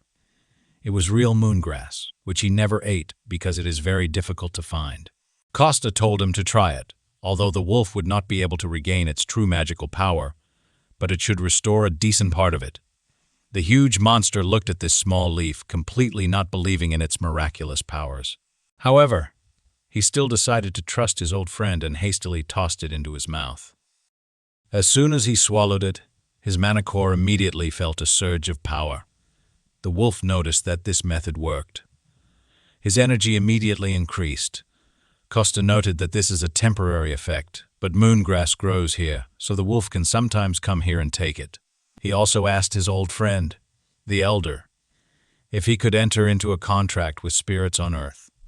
But without waiting for an answer, Costa stepped a little to the side, bent down, and began digging in the ground, after which he pulled the small mole spirit to the surface, offering to try it on him first. He said that if something happened, he would help. His magical power. After that, both the elder and our hero extended their hands to the spirit. They laid down their magical powers in an attempt to form a contract. This method worked because the little mole immediately greeted his owner and asked for a name. Costa noticed that, as soon as the old man gave him a name, the mole would become his spirit. The grandfather was very embarrassed and decided to name his new mole Gray. Immediately after this, a contract between the old man and the spirit was concluded. The little mole turned into a shiny little ball and disappeared into thin air until he was called. The old man noticed that the hero constantly helps him, even in this world. He said that the thing behind the wolf's back was what the guy asked for. Costa took the burden off his old friend's shoulders and opened the box. He was amazed by the appearance and magical power of this beautiful bow. He was worried that the hero didn't like his gift, but the guy noticed that it even exceeded his expectations. After which, our hero decided to try it out first. He supported the weapon in his hands and noticed that it was beautiful, like any work of this master. The old man and the wolf looked at their friend, and one thought occurred to them. They realized that, no matter how much time had passed, this guy remained the same hero they had once met. Looking at this guy, they realized that he most likely chose the right path. He allowed them to live peacefully, so all they could do was help him without question. At this point, the meeting was over. The guys said goodbye until next time. Immediately after this, our hero's phone rang. He thought it was Sergei. However, as soon as he picked up the phone, Costa almost went deaf from the scream that came from the speaker. He was ready to kill his interlocutor for such a domestic attack, but he restrained himself. Sergei joyfully called him to report that everything worked out for them. He had just reported to his father, and since this was good news, he decided that Costa should be the first to know about it. He also added that tomorrow he would have to meet his father. The hero was very glad that he could help his friend. His sense of guilt only grew with each new word from Sarge, who kept saying this was entirely his fault. However, this was not all the news, because the young man once mentioned the hero in a conversation with his father. Therefore, he said that he wanted to meet with him. So, on the day of the dungeon raid, the whole team would have a snack at their restaurant. This news was so big that Costa was delighted and, at the same time, terrified of the upcoming cooking. A few days later, there was a raid. Costa carried boxes of food on the road. He looked around and thought that too many people had gathered here. Even his mother was tired under the influx of such a huge number of people. So, the hero sent her to rest until lunch. He told the woman he could do it alone, but in reality the guy was terrified of how much work he had to do. Suddenly, a man approached him wearing a very expensive shining watch on his wrist. He looked very good for his age. His appearance was clearly well looked after. The man introduced himself as Serge's father and extended his hand to our hero for acquaintance. Costa was surprised that, usually, people of higher status do not look at people of lower class. Serge's father clearly noticed the confusion on our hero's face when he turned to Costa. He immediately thought that something terrible would happen. For example, he could order to stop hanging around his son because they live in different rooms. The guy had a low status in the crowd, so he had to humiliate him in his refined aristocratic manner, after which he and his mother would be forced to flee into exile. This happened only in his imagination, but Costa had already begun to mentally apologize to his mother. He decided that if he apologized first, the man would be more lenient because he would take him by surprise. Therefore, the young guy immediately bowed to the man, hitting his head hard on the table. Instead of all this nonsense, he offered him to work for the company. Serge's father was amazed at such a strange reaction from our hero.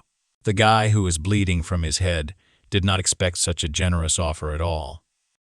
After some time, when the blood was stopped and ice was applied to the head, both men sat down on a bench nearby and began to talk. First of all, Costa thanked his friend's father for his experiences and once again apologized for what happened. The man repeated that he would like to work with the young man, but noticed that he was going to refuse. Costa really noticed that now he wanted to devote himself entirely to his family, so he wasn't sure whether he could cope with his work.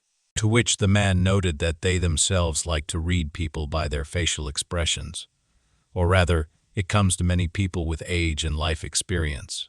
So, he looked carefully at the guy again and said that he makes people put their hopes on him. Costa was very grateful for this assessment and was even a little embarrassed. They would have continued talking about their business if a whole crowd of people had not suddenly run up to the president. They informed him that a raid on the dungeon would begin soon, and reporters were already waiting for him. He turned to Costa and said that he had already understood from the conversation that he had rejected his proposal. However, it still remains in force, so he asked our hero to think again. After which, he said goodbye and left. After that, Costa decided that he should go check on the guys. Just in time. Dasha looked so bad that Costa even clarified what was happening to her. The girl replied that she was so nervous that she might even vomit. The hero was surprised that his girlfriend could be nervous, for which he received punishment. The girl noticed that this was indeed her first experience of working in a team. Costa pointed out that if she refused again, Sergei would burst into tears. Dasha admitted to her friend that the more she used fire, the more she lost her sanity. So she was worried that this would cause bad rumors about the Crimson Witch's reputation. Costa tried to cheer her up and said that she had no reputation anyway. Hearing the words that no one cared about her, the girl flew into a real rage. Meanwhile, Sergei, who led the raid, gave interviews to reporters. He turned his attention to his friend Costa, who came up to him to say goodbye before leaving.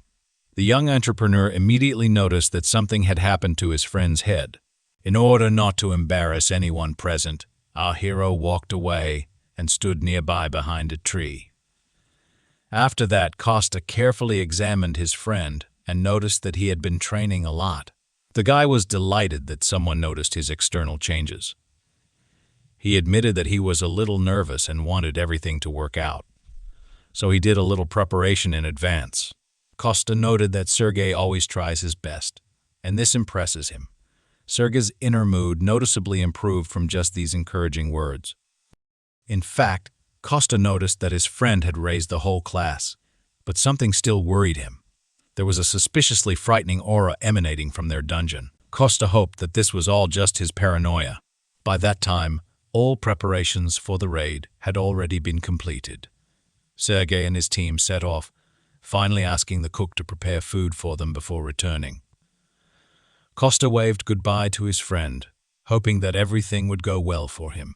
However, after some time, in a huge mountain of prepared food, the guy only thought that if his friend returned alive and unharmed, he would kill him himself. Just then, his mother finished counting and packing the boxes. The awakened should have already returned, so the guy had to hurry up and clean everything up. Suddenly, a strange feeling of anxiety and danger pierced the entire body of our hero. He was not the only one who felt this, because even the birds decided to leave these places. Costa looked at the flying flocks and agreed that he was experiencing a frightening feeling at this moment. Even the guardian began hot, rendingly calling for our hero. He was literally screaming that something was clearly wrong with the dungeon. But literally 8 minutes ago, Dasha stood in it, breathing heavily after the fight. The girl had just single-handedly defeated a whole crowd of giant scorpions. She was so strong that everyone else in the raid didn't even have to make any effort. The Crimson Witch, at that moment, was worried that people were looking at her like she was crazy. After which, Diana noticed that they entered the dungeon only 6 minutes ago. Sergei was also amazed at how strong his new friend turned out to be. After that, the guys went as close as possible to the Crimson Witch to help her if she needed anything. The girl noticed that there were no more monsters nearby, so Sergei allowed her to go outside with the others. He promised that he and Diana would catch up with the remaining team members when they were sure that the cleanup squad had begun work. The Crimson Witch was satisfied with this answer, so she and several other people headed out. All the guys made a promise to each other that they would see each other outside. However, as soon as they left the dungeon, something strange immediately began to happen. It seemed as if the sky was covered with cracks and split into several parts. Our hero, Costa, immediately felt that something was wrong. He noticed a strange energy. The technical team also detected an anomaly. A fissure appeared right in the dungeon, and in terms of indicators, it was at the level of a catastrophe. Costa ran to the specialist and tried to find out whether his friends had time to leave the danger zone. The man immediately replied that most of the hunters had left the dungeon, but Sergei, Diana, and the cleanup group were still inside. After that, Costa immediately threw off his extra apron and gloves and rushed to his friend's aid. At this time, a young businessman, his secretary, and a cleanup team found themselves inside the rift. They all also felt that something was wrong. Not far from them, in front of the cave, they noticed a fissure of frightening force. Looking at it, the guys could immediately tell that they couldn't do it alone, and the cleanup group, which was even weaker, was truly horrified by what was happening. Everyone present was very scared because they did not know what awaited them ahead. However, something had to be done, so Sergei decided to take command. He decided to calm his guys down and ordered them all to prepare. In defense, he said that as soon as he and the secretary checked everything, everyone would head towards the exit if possible. He also convinced people that everyone outside should already know about the rift, so once things calmed down, they could assess the situation. He asked everyone present to remain calm, and on behalf of the entire company, declared that he would not let anyone die there. Immediately after this, Sergei and Diana went to reconnoiter the situation. Sergei admitted that, no matter how much he ignored the strength of this fault, there definitely should have been a bladed panther there. The guy seemed absolutely right, because a huge, white, predatory cat came out to meet them. The young head immediately realized that this was a catastrophe on the level of the first great cataclysm. The last time this happened, there were more than 6,000 victims, and 2 entire islands were completely turned into ruins. The chance that the 2 of them could defeat her was close to 0, but the guy didn't expect to win anyway. He only believed and hoped that all his painful training had not gone in vain. They only needed to hold out until reinforcements arrived and the rest of the people were evacuated. At this time, our hero Costa had just made his way into the rift unnoticed. Finding himself in the dungeon, he immediately found himself on the battlefield. At that moment, Diana stepped forward to hold back the beast's attack, asking the head to cover her from the back. Costa thought that if Dasha had been here, they would not have been able to take control of the situation. However, if he intervened, he would then deal with the consequences. There, before him, urgently needed to figure out how to help his friends. At this time, literally with one blow, Diana went flying and crashed into a rock. The blow was so strong that the girl clearly suffered serious injuries. Sergei was horrified that even his strong friend was so easily injured. Now, he was the only one who needed to protect them both. Seeing such reckless actions of his new friend, Costa could no longer sit on the sidelines. He took the gift from the elder and threw it with all his strength right in the middle between the monster and Sergei. This caused the young director to jump to the side and lose his balance for a while. But then, a voice rang out in his head, ordering him to take the bow in his hands. The guy absolutely did not understand where it was coming from or what kind of bow he was talking about until he saw a weapon stuck in the ground in front of him. Only after this did the young man notice that the voice was coming from this very bow. He did not know that his friend Costa was speaking to him through it, ordering him to take up arms. Sergei had no choice but to obey this mysterious decree. Then, the voice ordered the guy to collect all his mana in one place, concentrate it in his hand, and turn it into the image of an arrow. Sergei himself did not understand how this happened, but as soon as he thought about the arrow, his energy also turned into it. The guy didn't hesitate for long, launching his arrow straight at the beast. The arrow flew quickly, hitting the huge panther right in the throat. It had such a strong impact that Sergei immediately lost his balance and fell to the ground. At this time, outside, the father of the young director was shouting that he did not care about the condition of the dungeon or any expenses. He only asked that his son be saved. Things weren't so bad at the rift.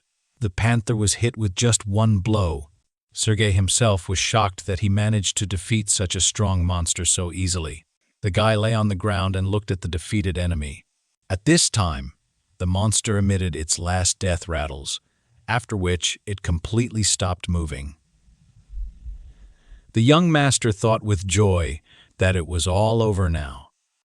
After that, he immediately remembered that he was not here alone. He rushed to his secretary, Diana, to check her condition.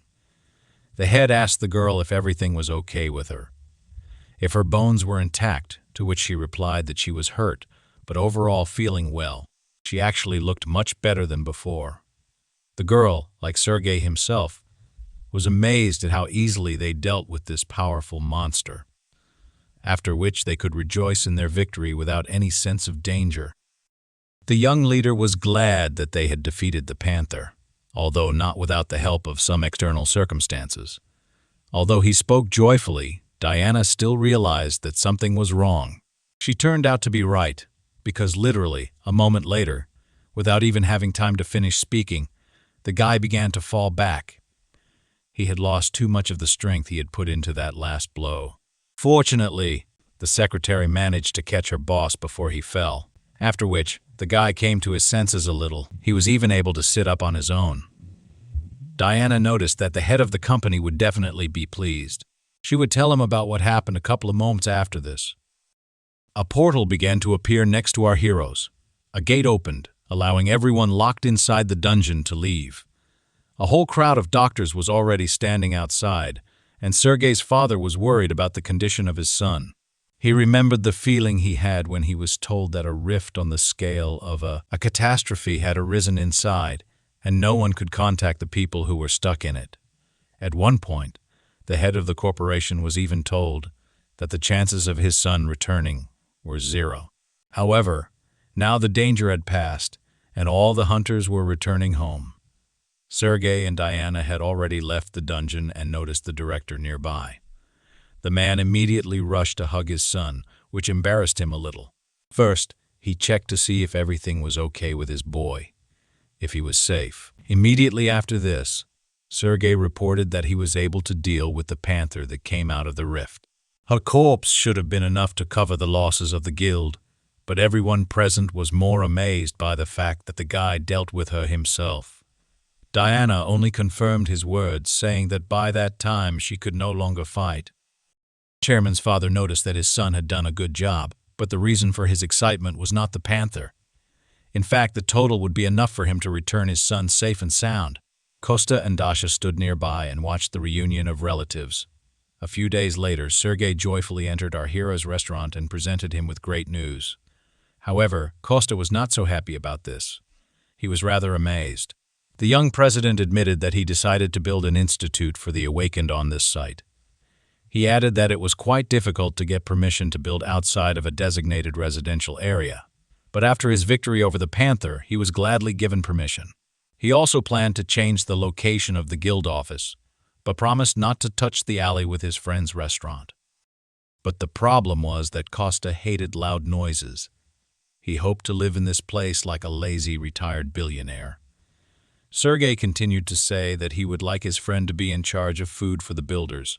However, the guy didn't even have time to agree when a bun flew into his face. Costa ordered his friend to turn up and get out of this territory, to which Dasha noticed that she and her mother had already agreed to this proposal. The girl said that the hero's mother really liked this idea, though lunch would last only 30 minutes. They would pay for the ingredients, and since there would be a lot of work, they would provide good compensation. After that, Costa had no choice but to agree with the proposal of his friend Sergei, who had already eaten the bun. At this time, the Guardian was enjoying the message that they had successfully completed 2 whole quests and received additional points for them. A whopping 65 million karma points were awarded, which allowed him to immediately rise to the 3rd level. This meant that now he could finally sign the student contract that he had been waiting for so long. It was late in the evening when someone shouted loudly throughout the entire restaurant and asked to take care of him. At this sound, sleepy Costa came out to check what was happening. He was not yet fully awake. His mouth was with the remains of saliva. His eyes were crusty. At the entrance to the restaurant, he saw a young girl with a backpack on her shoulders, who was talking with his mother. It turned out that this was Miss Olga, who would be helping them with the restaurant for some time. A couple of hours later, we see the main character sitting at the table and looking very gloomy. The keeper pesters the guy with questions about whether he was kicked out of the kitchen, to which the guy snaps and orders him to close his mouth. He remembers his last conversation with Sergei, when he said that they had a very small premises and should expand. So, he should buy the neighboring building, after which he immediately fulfilled his promise. Costa was shocked by such a huge number of tables for visitors. The guy was a little angry that everything was decided for him. He even thought that all rich people were like that. The hero did not fall for this. He knew that the Guardian had left last night and returned only at dawn. The wolf was annoyed that, due to Costa's bad mood, he was now taking it out on him. He actually admitted to going to Tyler the dwarf's home. He said that when Costa helped Saroa, the keeper increased his level, and now he could sign a student contract. The wolf explained that this is something like how, if Tyler gets karma points, then he gets them too, and his level increase has a good effect on Tyler himself. This is something like a connection in a team, to put it in more understandable terms. The Guardian also said that if Costa could regularly complete quests for him, then he would be able to completely cure his mother of her illness, as soon as she reached level 5. The guy was very happy with this news because it meant that he could help his mother faster. While they were talking to each other, not noticing anything around, the door to the restaurant opened, and someone entered it. Costa had to pretend that he was actually just playing with his dog all this time. In fact, Diana and another man came to the guy because they wanted to turn this premises into a restaurant. He understood that everything depended on the business for which they bought the land, but still clarified what they needed from him. Diana explained that after surveying the entire area, they discovered a vegetable garden in the backyard of this restaurant. Perhaps it should be destroyed. Costa remembered that he had recently argued with Sergei about this. He didn't care about the safety of this place, but he was worried about the tree of the world. So he said that they grew vegetables there for the restaurant, so he would like to keep the garden. After which, Diana proposed to assign this entire territory the status of an eco-park. After this, the secretary said that as soon as they completed the design and expansion, they would begin construction. But Costa was confused by the man who was sitting next to them. It was Daniel, the foreman, who would oversee the construction. The girl brought him with her to introduce him personally. The guy was very cheerful despite his suffering appearance. He shook hands with Costa. The hero was surprised that such a young guy was already the head of a construction team, which embarrassed Daniel. Diana sighed and said that the guy used to work in their guild, but he did not have any unique ability, so he was reassigned to construction. Although he doesn't have a unique ability, he is still awakened, so he's able to work much more efficiently than ordinary people. Immediately after this, Costa learned that he had a quest to fulfill, a wish to return Daniel back to the guild. At the same time, the guy literally felt with his back how the Guardian was looking at him intently from behind. Our hero learned that the builder had the class of the largest warrior, which was very rare, especially since he had unusual abilities. A larger body meant that the more a person ate, the more fat he accumulated, his bone structure becoming extremely dense. Inflammation meant that stored fat and bone density would be used, and if he had features related to strength, speed, and mana, then his mana defense and recovery would increase. And the last compression power was the most useful feature. The guy only needed to reach the 8th level. Our hero understood that this guy had the potential to become really strong. At that moment in the kitchen, Olga and Costa's mother were having fun and cooking together. Diana continued to talk about how they needed to start with demolition. And since the equipment would be moving, the restaurant's residents might hear loud noises coming from that direction.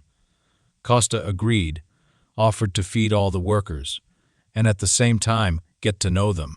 He said that such work was not a burden to him, and he would only be happy to help the guys. Everyone left, and after a while, night fell. But someone still did not sleep. Small gray mice with red eyes ran through the trash cans, squealing pitifully. One of them looked quite unusual because she had some kind of device attached to her body. This mouse behaved a little differently. It even stood on its hind legs and sniffed something, as if sensing danger. The animal immediately began to run. It rushed through the middle of this deserted street, as if its life depended on it.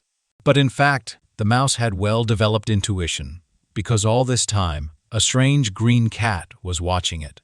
However, the animal did not manage to escape, because the predator overtook its prey in one jump. The first thing he did was press the button on the device on the back of the mouse with his strange green paw and claws, after which there was a fairly strong explosion that caused pain to the animal. Licking its wounds, the cat reasoned out loud in a human voice that it was a self-destruction device. He walked literally a few meters, after which he stopped, sat on his hind legs, and began to glow. Suddenly, the same green wings began to appear on the cat's back. A few moments later, there was no trace of the animal left. Instead, a bird soared into the sky. After some time, construction was in full swing. Cranes and building materials were delivered. Workers scurried back and forth, laying out their plans and discussing construction. At this time, life in our hero's restaurant changed dramatically. Every day, it was visited by quite a lot of workers who really liked the food in this small establishment. The guy was only too happy to feed all these hard workers because he really liked to cook. But that didn't change the fact that he still needed to discover Daniel's secret ability and complete the quest. Therefore, between work, our hero ran and looked after his ward. This time, just as he wanted to come up and talk to the guy, something stopped him. In fact, it was one of the brigade leaders who ran up to Daniel and asked him about his well-being. It turned out that, just recently, Daniel was injured very seriously, which could even lead to a fracture, but there was not a scratch on him. Although the guy was not sure that Daniel was seriously injured, he dissuaded him and calmed him down. After that, Costa's short break ended, and he went back to the restaurant to cook. Olga was already serving the workers. Today's dish, pork in sweet and sour sauce. While the girl was serving everyone at dinner, our hero did not stop watching Daniel. He lost sight of him for a while, but after just a couple of minutes, he found him again.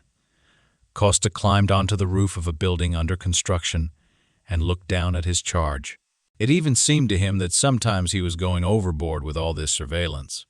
The guy was worried about his traumatic plan, but he knew. Costa knew that he wouldn't die from this anyway. He was ready to use his strength and test his ward, but he was suddenly interrupted by the appearance of Olga, who came close to Daniel. Costa was surprised that these two were hanging out together. He even thought that they were close. Just at this time, Daniel blushed deeply and sweated with excitement. He looked at the girl and asked her if she had thought about the proposal that he had recently made to her. She clearly did not want to continue this conversation because she hesitated at such a question. The girl looked straight at her colleague and said that this would be a little problematic for her. The guy immediately realized that there was no chance for him here, so he decided to silently agree. Olga continued to criticize him, saying that although he was a good and kind person, she was embarrassed by their large age difference. They also had differences in many other trivial matters, and if they couldn't even agree on this, then disputes would always arise over other issues. At that moment, the girl enthusiastically said that she hoped to quickly pay off her student loan. For some reason, Daniel began to apologize, which embarrassed the girl a little. Costa hid on the roof at this time, realizing that he had heard something unnecessary. He was embarrassed because he came only for the quest, but overheard someone else's personal life. The guy looked down again and saw that Daniel was a little upset, so he decided not to disturb him now. All he could think of was that it was better for him to leave these two alone for now. However, suddenly something changed in his surroundings. There was a strange sound. Costa realized that just a second ago, he had accidentally used force and moved the beams a little. He tried to warn the sweet couple below, even shouting to them to move aside. However, the girl was so interested in the conversation that she didn't even pay attention. But Daniel saw all the danger and reacted to it instantly. He immediately rushed towards the fragile girl, stretching his huge arms forward with all his strength. The guy pushed the girl in the opposite direction. Although her landing was not very soft, it still helped Olga avoid the falling beams. There was a deafening blow, after which the girl could not see anything for some time through the rising dust. After a couple of minutes, the clouds dissipated, presenting a terrible picture. At the loud, piercing, desperate cry of the girl, all the people in the area began to run toward the scene. Olga sat on her knees, and with tears in her eyes, tried to move the huge, heavy beams to the side. The girl kept calling Daniel, trying to understand whether he was still alive or no longer alive. Her hands were bruised. Her nails were broken. Although they were not serious wounds, she was still injured. After some time, the rest of the workers reached the scene of the incident, and Costa looked at the whole picture from top to bottom, realizing that it was his fault. At this time, builders used various methods and devices to free their colleague from under the rubble. Our hero was suspiciously calm and thought only that these sufferings and difficulties would become the basis for achieving his goal. A few minutes later, when the ruins were dismantled, a strange picture appeared before the eyes of the builders. Even Olga noticed that it had become suspiciously quiet around, so she decided to see what was happening. Everyone was amazed that instead of the plump Daniel, there was a very thin guy with his appearance lying on the ground. Just by this time, an ambulance arrived, quickly examined the guy, and took him to the hospital. A few days later, Sergei, Diana, and Costa came to visit him, worried about their foreman. On the hospital bed sat a rather thin and athletic guy with long hair. He turned to the window. Having heard his name, he turned his head toward the visitors and greeted the head of the company. From that moment on, everyone was in absolute shock because they expected to see their old, plump Daniel. A little later, the guy said that he thought it was his peculiarity. He squeezed hard and recalled that due to the fact that he constantly and continuously ate breakfast, lunch, and dinner, he could not get rid of weight. During rehabilitation therapy, his body only stopped getting thinner when he used a lot of force. He admitted that he even jumped off the roof once to make sure of this. Although it was reckless, it confirmed the guy's expectations. At that moment, the door to his room suddenly opened, and an excited Olga appeared at the rock. Daniel was very surprised by the presence of this girl here, and everyone present was also a little shocked by how exactly she appeared. At that moment, the girl herself stopped and threw all her things onto the floor. After that, with tears in her eyes, she rushed toward the hospital bed. She ran close to the patient, leaned on his bed, and asked if he was okay. Daniel was shocked that the girl even knew where he was. He wasn't worried about himself at all, so he decided to ask the redhead if everything was okay with her. The girl cried the whole time and only said that her hand was completely unimportant now. They continued to bicker cutely with each other, while our hero, in the background, made bunnies from red apples. After this, Sergei decided to intervene in their conversation. Costa, as the head of their company and employer, was amazed that the guy had mastered the hunter class only thanks to his powers. This was his real appearance. In fact, she was worried that the guy had lost so much weight due to severe operations. After this, Daniel asked his boss if he could show him one more feature. He then freed one hand from his long sleeve and extended it forward. The guy began to concentrate all his power in one place, and gradually his hand began to glow, acquiring a purple hue. Daniel said that he initially thought it was just a morphosis, but in fact it was a slightly different feeling, as if something ready to explode at any moment bit into his hand. It was like there was a magical force around him, even though he couldn't use it. Costa thought that its potential usefulness and opportunity were simply amazing. At that time, he made a butterfly from a red apple. Daniel continued to say that, with such a feature, he would be able to do a lot. Sergei stopped him, saying that he understood perfectly well what he was getting at. Therefore, he invited the guy to return to the guild as a full member. He also offered to help Daniel better study his new ability. The guy immediately agreed, saying that he would be very pleased to work in the guild again. Immediately after this, Olga became a little embarrassed and asked to talk to her about what they had recently discussed. Daniel immediately understood what she was talking about and became embarrassed in front of strangers. However, before he could finish speaking, the girl took a full lungful of air and screamed loudly. She came close and admitted to the guy that she agreed to be his girlfriend. They were in a rather awkward situation. The girl continued to ask for only one date. Daniel was surprised because earlier she had told him that she was very busy, but all this was only because she was in the guild and had to work hard to see the guy. The girl told him her entire short life story. In fact, she admitted that she had never been in a relationship before, so she wanted to fall in love at first sight, as happened in many films and books. While the couple was explaining to each other, our hero in the background made a whole cake out of red apples. Olga ended her speech by saying that all this love at first sight stuff didn't really suit her, so she invited Daniel to learn everything from scratch with her and go on a first date. After some time, everyone began to leave the hospital for their homes. Just at this time, Costa thought that Diana looked quite distracted today, so he went up to talk to her. However, the girl was clearly not in the mood for conversation, so she politely said goodbye to him. Of course, Costa couldn't just take her word for it, but he decided to let her go for now.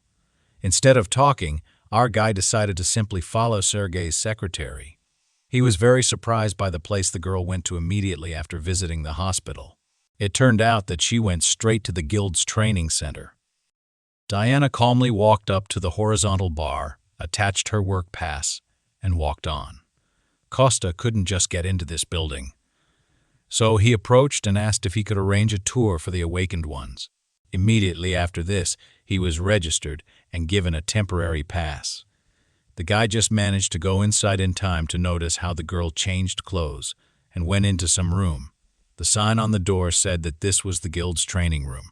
Costa used his invisibility skill and quietly went inside until the doors closed completely.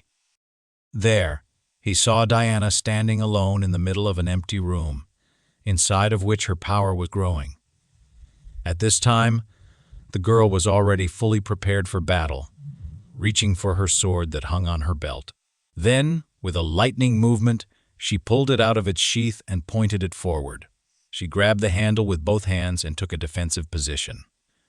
To begin with, the girl practiced the most basic movements with a sword. Costa watched her and thought that her movements were good and that she was not deprived of talent. After that, he recalled the last case of the use of magical powers, be it Sergei with a bow, or even Daniel's recently discovered new excellent ability. It took him quite a long time to compare all these facts. Costa thought that the girl trains every day because she awakens so many people from her environment. After that, he waited until the end of the training and quietly left the center, heading home to feed his guardian. The guy was sitting on the floor on his knees in front of the wolf, and his eyes literally glowed. The keeper looked at the huge portion of food on his plate and immediately thought that this was definitely some kind of bribe. Costa fell in front of him in a low bow, saying that he had no hidden intentions. He admitted that during the quest, he helped Sergei and Daniel, but did not help Diana in any way. Recently, the guild announced the possibility of increasing their rank, so the guy thought that the girl was so upset because everyone around her except her had grown as hunters. Costa asked the keeper if he could help someone without directly influencing them. After that, he asked what method he should use to increase the hunter's rank. The keeper advised him to listen to the voice in his head. It could give clues. After which, he began to eat. Costa admitted that the girl is capable and her equipment is quite good. So, if she continues in the same spirit, she will be able to rise to the 5th level of swordsmanship. However, Diana could recognize his voice, so he asked the keeper to help him with at least some resources, although the guy used to say that he did not want to help others. In fact, for him, it was something like a habit. He wanted to help without personal involvement. The Guardian did not think for long about this request from his new acquaintance. After some thought, he decided to give a final answer. He promised to help if a quest appeared for Diana because people have something like destiny. Meeting someone like Costa is also a kind of fate, and a little extra luck. The hero noticed that these words sounded as if they were being spoken by some stubborn old man. After that, the keeper and Costa went back to the training center to see the girl in action. They used the invisibility skill and watched her from afar, but they didn't have to wait long, because just at that time, a quest for Diana appeared. They needed to increase her level in the next 7 days. After which, the keeper promised that he would do it himself. The Guardian promised to help the girl with the help of telepathy, so Costa could go about his business for now and check back later. After such strange behavior, the guy noticed that the Guardian's actions very much reminded him of Asunder. However, he still decided not to interfere with the wolf doing his job, so he went home. There, he decided to change clothes and go to the conference to which Sergei had invited him. The guy quickly had a snack and said goodbye to his mother, after which he went to the company. The woman was glad that her son had been quite busy lately and had even found new friends. At this time, the opening ceremony of a new office was taking place in the conference hall of the Shinoa Guild. Quite a lot of people had gathered there who could cover the event in the media. Several individual journalists were invited, who had already set up their cameras and were ready to film. Costa came almost to the opening itself, so he was amazed by the large number of people. He decided not to go down, but to stay alone on the balcony and watch everything from above. And just in time, because at that very moment, the poems and the speaker came out on stage. It turned out to be Sergei, who immediately thanked everyone who came to the opening ceremony of the new office and decided to personally see the birth of a new project. Costa sat on the balcony and thought only that, from afar, his friend really looked like the son of a very rich family. Meanwhile, Sergei continued to say that along with the move of the guild office, they planned to continue recruiting new people into it, giving priority to the potential use of their own characteristics and honing their skills, rather than selecting candidates only by the current rank of their magical power. This greatly surprised the specialists gathered here. The chairman snapped his fingers, drawing attention back to himself. As a first step on this path, he announced that today, what was happening was not only the opening of a new office for the Shinoa Guild, but the creation of a private educational institution for hunters. Immediately after this, a forest of hands appeared among the people who wanted to ask questions. Sergei chose one of them and asked him to voice his question. One reporter rose from his seat, first congratulating the company on establishing a new office. He then said that it was previously mentioned that the company was opening an educational institute. He clarified whether the criteria for admission to the institute would differ from the worldwide standards for measuring the magic rank of an awakened person. Sergei confirmed this information, adding that the criteria for admission to the institute would be the same as the criteria of the guild itself. Then, the guy looked out from the whole crowd at one more person who wanted to ask something. He addressed a young lady in a formal suit and glasses who was sitting in the 3rd row. The girl had seen a report that said that during an unexpected awakening, Sergei had heard a strange voice. It was thanks to him that they were able to kill the snow panther. Because of this story, many low-ranking awakened people gained hope. More and more hunters, who were quite weak before, went to recheck their ranks. However, it is worth assuming that this could only happen to the head of the Shinoa Guild. Therefore, she was interested in whether the educational institutes would not be just a simple squeeze of money from the dreamy, awakened ones. Costa was amazed that all the reporters asked such tricky questions. On the other hand, he understood that such questions did not arise out of nowhere. He understood that everything initially became possible only because of his help. However, Sergei was clearly not at a loss from such complex questions. He thanked the reporter and said that such thoughts were quite understandable because he himself constantly asks himself this question. It is possible that a miracle happened to him, and maybe he was so lucky only once in his life. However, he saw this opportunity, so he decided to grab it with all his might. Such a strange wording of the chairman's answer surprised Costa. Little did the girl reporter expect such a detailed answer from the head of the company. At that moment, Sergei called an invited guest onto the stage, which surprised Costa. Everyone present was also amazed at what appeared before their eyes. In fact, this invited guest turned out to be Daniel.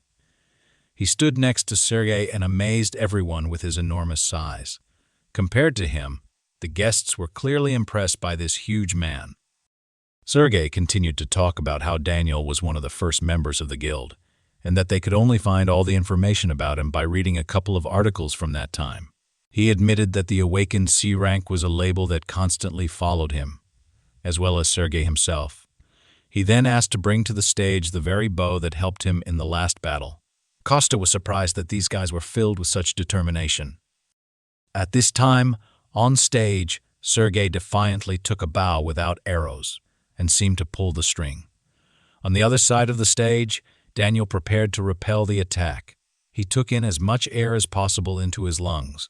After that, the guy also stood up, ready for battle. It took literally a couple of moments for Sergei to begin gathering all his strength together. Just like last time, it was not difficult for him to transform it into an arrow. After that, the guy took good aim and warned Daniel that he was about to shoot at him. All the assembled reporters and guests were horrified by what was happening on stage. Literally, a couple of moments passed, and after a short sigh, Sergei released the bowstring. An arrow of magical power immediately burst out of his bow and went toward its target. Some people even screamed in horror, thinking something traumatic would happen before their eyes.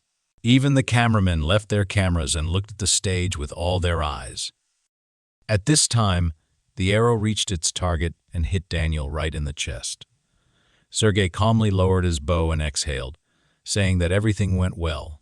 At this moment, a cloud of smoke rose on the opposite side of the stage, hiding everything that was happening behind it. Costa came to the dwarven village and looked for his old friend at his house. The old man was surprised by his arrival and asked him to warn him next time, although he had said before that he could come at any time. After that, the old man laughed and said that all this was said out of emotion. He was just heading to the workshop, so Costa asked to go with him. The old man agreed to go there together since the young guy wanted to look at it. After this, the keeper suggested splitting up. He himself wanted to go to Tyler. The hero was even glad about this course of events and smiled very much. The guardian looked at him and said that even without completing the quests, he was not so weak that any person would take care of him. At this time, the old man was completely oblivious to the fact that two people next to him were almost ready to fight. After that, the company went to the workshop, which was filled to the brim with various types of weapons.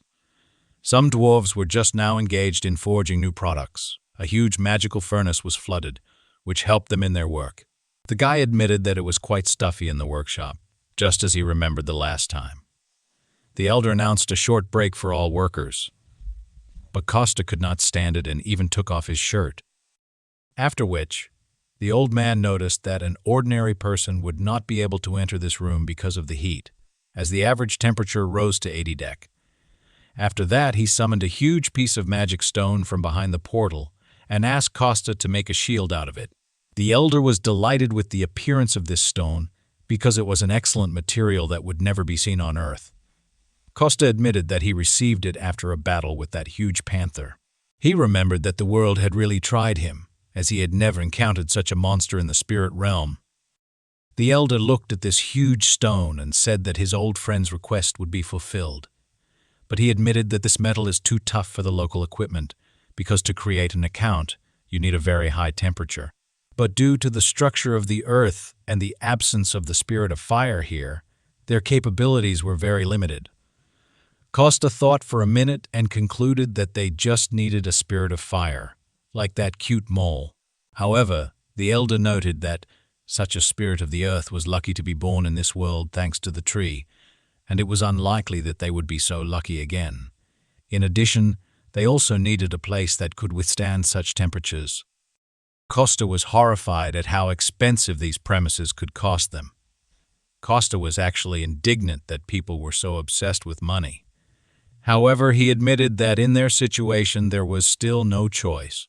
Just at that moment, one of the workers called the elder over, and they talked about something for a short time. The old man asked Costa to look around himself, but he needed to go away for a while on business. The guy just had time to think about where he could get such a room. For this reason, he even decided to turn to his guardian, who had just returned to his guardian. He didn't look very happy, but after a while, he admitted that he had an idea. These words were clearly significant. Given with difficulty, the keeper still said that the fiery fox could help them. Costa was surprised that this divine beast was still on Earth. However, the keeper also added that the fox was very broken, which greatly surprised our hero. The guardian added that the fox's core would give them the required temperature with extra reserve. However, there was one thing that confused the great divine wolf. The guardian clearly did not want to continue this conversation, but he understood that he had no choice, so he stayed silent for a little longer. Then he added that the fox was broken and devoid of reason. He was once the first guardian apostle named Ralph, who fought alongside him during the Great Cataclysm and exhausted almost all of his magical and physical power. He gave too much, and it could not help but leave a mark on him. Costa listened carefully to everything that the furry guardian told him. Then he decided that he should see everything with his own eyes. He admitted that they would still have to go to him to steal the fox's core. After that, the guy squatted down and began to think about their further plan of action. The guardian said that the fox was in the west, in a black valley where there was a mountain overflowing with demonic energy. There was not a ray of life, giving light there. That cave was teeming with all kinds of monsters. The guy was delighted that he now had the coordinates of Ralph's location, and he decided to go there immediately. He grabbed the keeper by the scruff of the neck, pushed off the ground with force, and jumped straight in the direction that the guardian had indicated to him.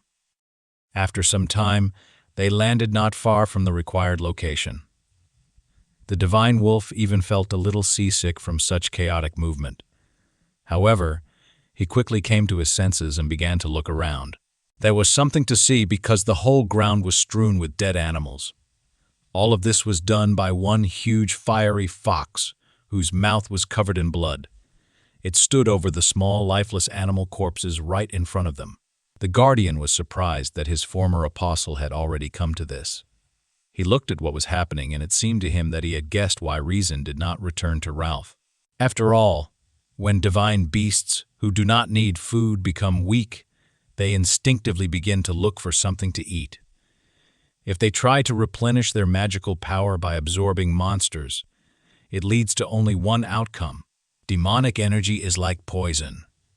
So if a divine beast swallows a lethal dose, it will suffer an overdose of energy. But before he even had time to finish his sentence, an attack of hot fire immediately flew at him. It went behind him and exploded somewhere behind him, destroying everything in its path. If Costa had not managed to dodge at the right moment, he would already be dead. The guy was amazed that the fiery fox detected his presence, despite the fact that the guy hid. However, he was absolutely not going to give him time to think about further actions. Preparing for the next attack in this hot ball of flame, the guy managed to see something strange. He was amazed that divine beasts were using demonic energy instead of divine power. However, at the same time, Costa needed to defend himself, so he also began to release his energy outward. He had very little time, since the beast had absolutely no intention of waiting for him to prepare. Costa barely had time to create a shield and protect himself and the guardian from the blow. The wolf only shouted that the fox could not think straight now, so whenever possible, they just needed to take away its core without causing harm. Costa was glad that the guardian was so worried about his former comrade, but noticed that he had not even done anything yet. He also added that if they left him just like that, it could be a disaster if he becomes a monster. At this time, the powers of the fiery fox only increased in volume. Even the ice that Costa used to freeze his flames began to heat up. With one quick movement toward the guardian, our hero threw him aside as far as possible. After that, the shield was destroyed, and the attack achieved its goal. The guardian stood aside and just watched as all this flame fell on Costa. He was horrified that his new friend could die just like that. However, it was too early to give up, because our hero was experienced in this kind of battle. His clothes may have been burned, but he himself escaped serious consequences. At the last moment, the guy applied force to his legs, which allowed him to jump high into the air. He admitted that the fox's fire was indeed powerful, which was to be expected from someone who had absorbed such a large amount of demonic energy. Costa decided to first get away from there to somewhere far away, and then think about how he could get the core.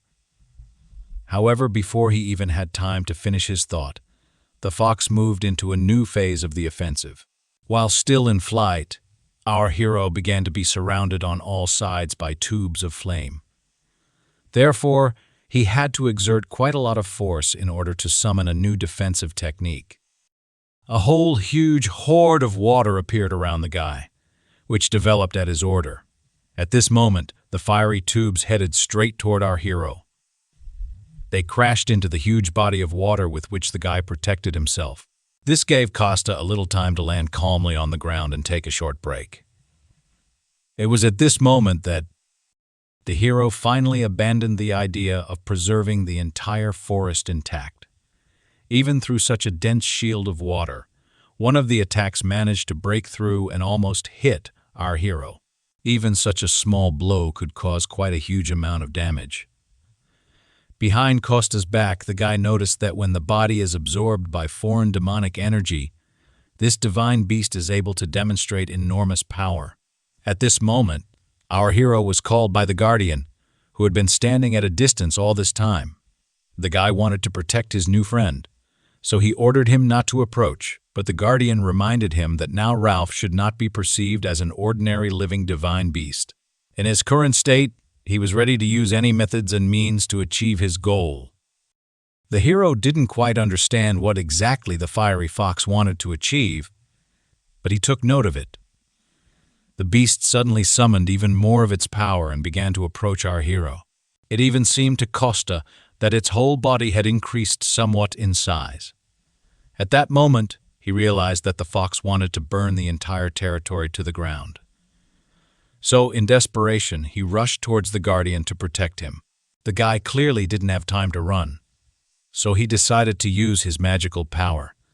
He imprisoned the guardian in a small space that was completely filled with his mana. Then he placed him in a ball and sent it high into the sky. At this moment, because Costa was no longer using the name of the guardian, the fox's memory began to revive. Memories of wanting to protect his friend, his master. Making sure that the keeper was safe, Costa went on the offensive. He opened the portal again, intending to graft his weapon from it. This time, it turned out to be his favorite huge sword, which the dwarves had once made for him. Ralph did not stop watching our hero for a second. He only became even more furious because he couldn't get hold of some pathetic person. This next boost made our hero dodge even more often. Costa stepped a little to the side in order to gain a little time for the attack. He only had a few seconds to come up with his next strategy. The guy grabbed the hilt of the sword with both hands, swinging it with all his might. Now, he could only wait for the moment when the fox would come close enough to him, after which Costa dealt him a cutting blow, applying a huge amount of force. The guy thought that this attack would have at least some effect. However, he immediately noticed that there was something strange about the fox's paws that he had just cut. Literally a moment later, the paws reunited as if there had been no injury.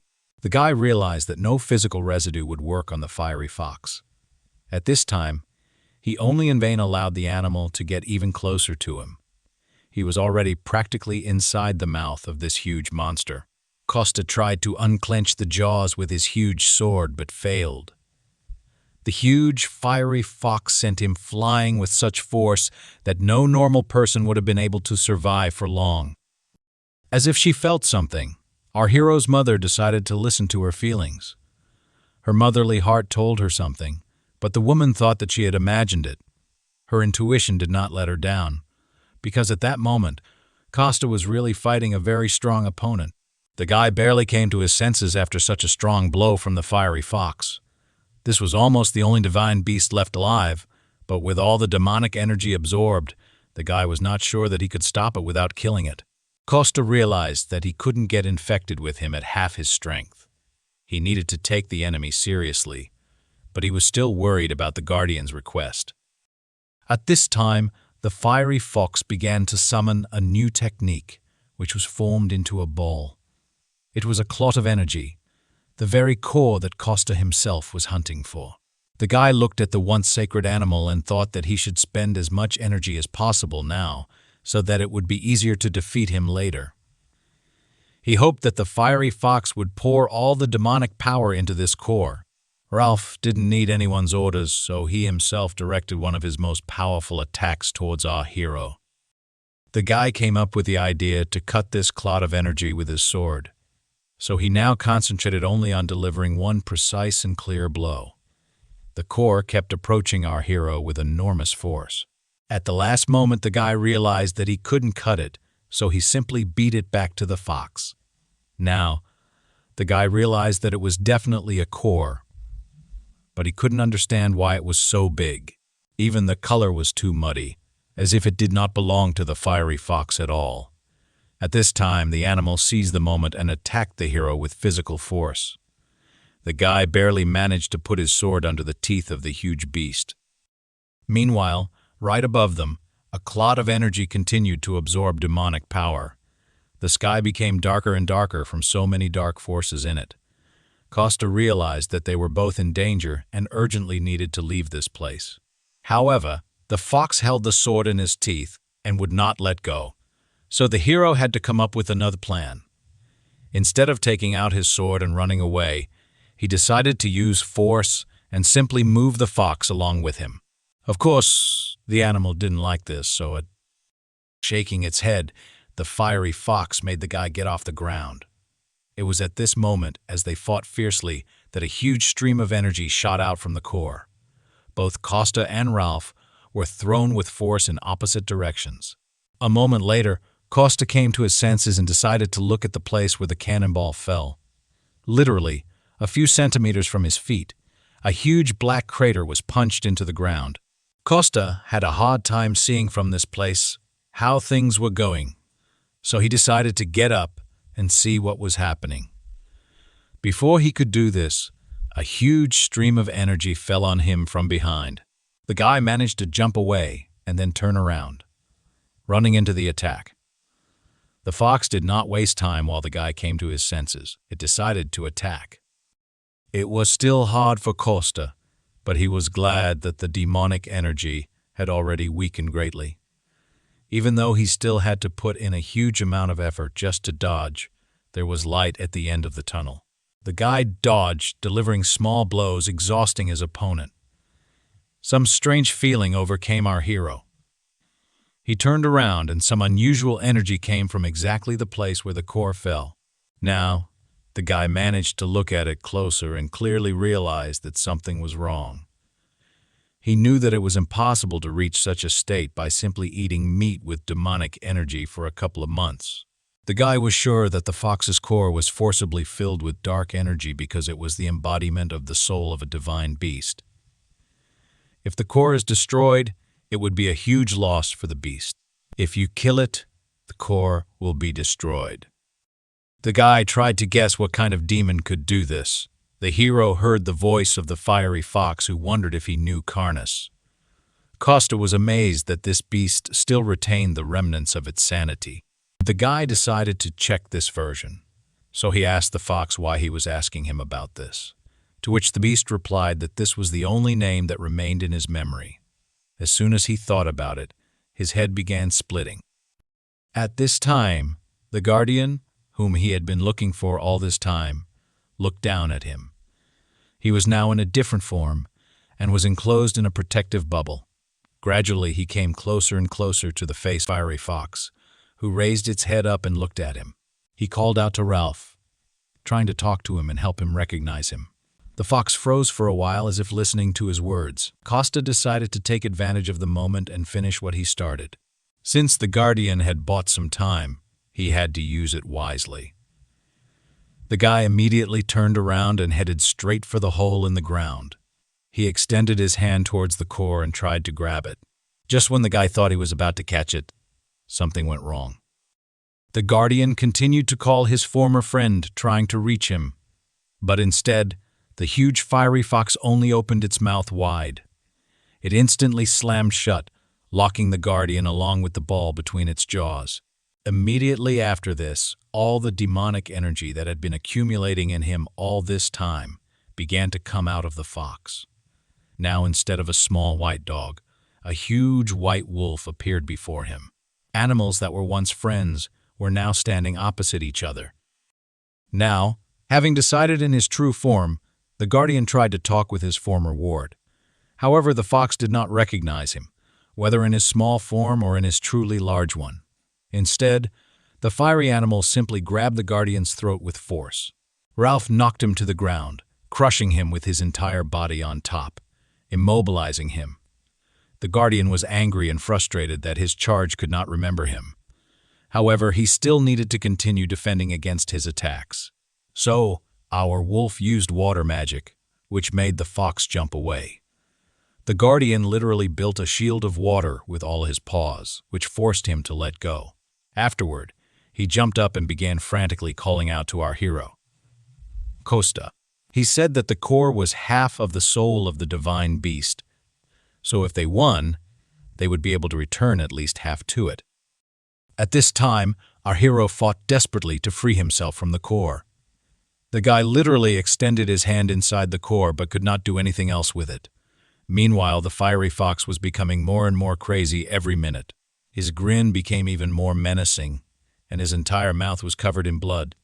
The guardian looked at his former friend and realized that he was in great pain. He literally watched the demonic energy condensing behind him. The fire beast still did not give up, summoning more and more black demonic flames. In response to this, the guardian summoned light drops of water that could resist fire.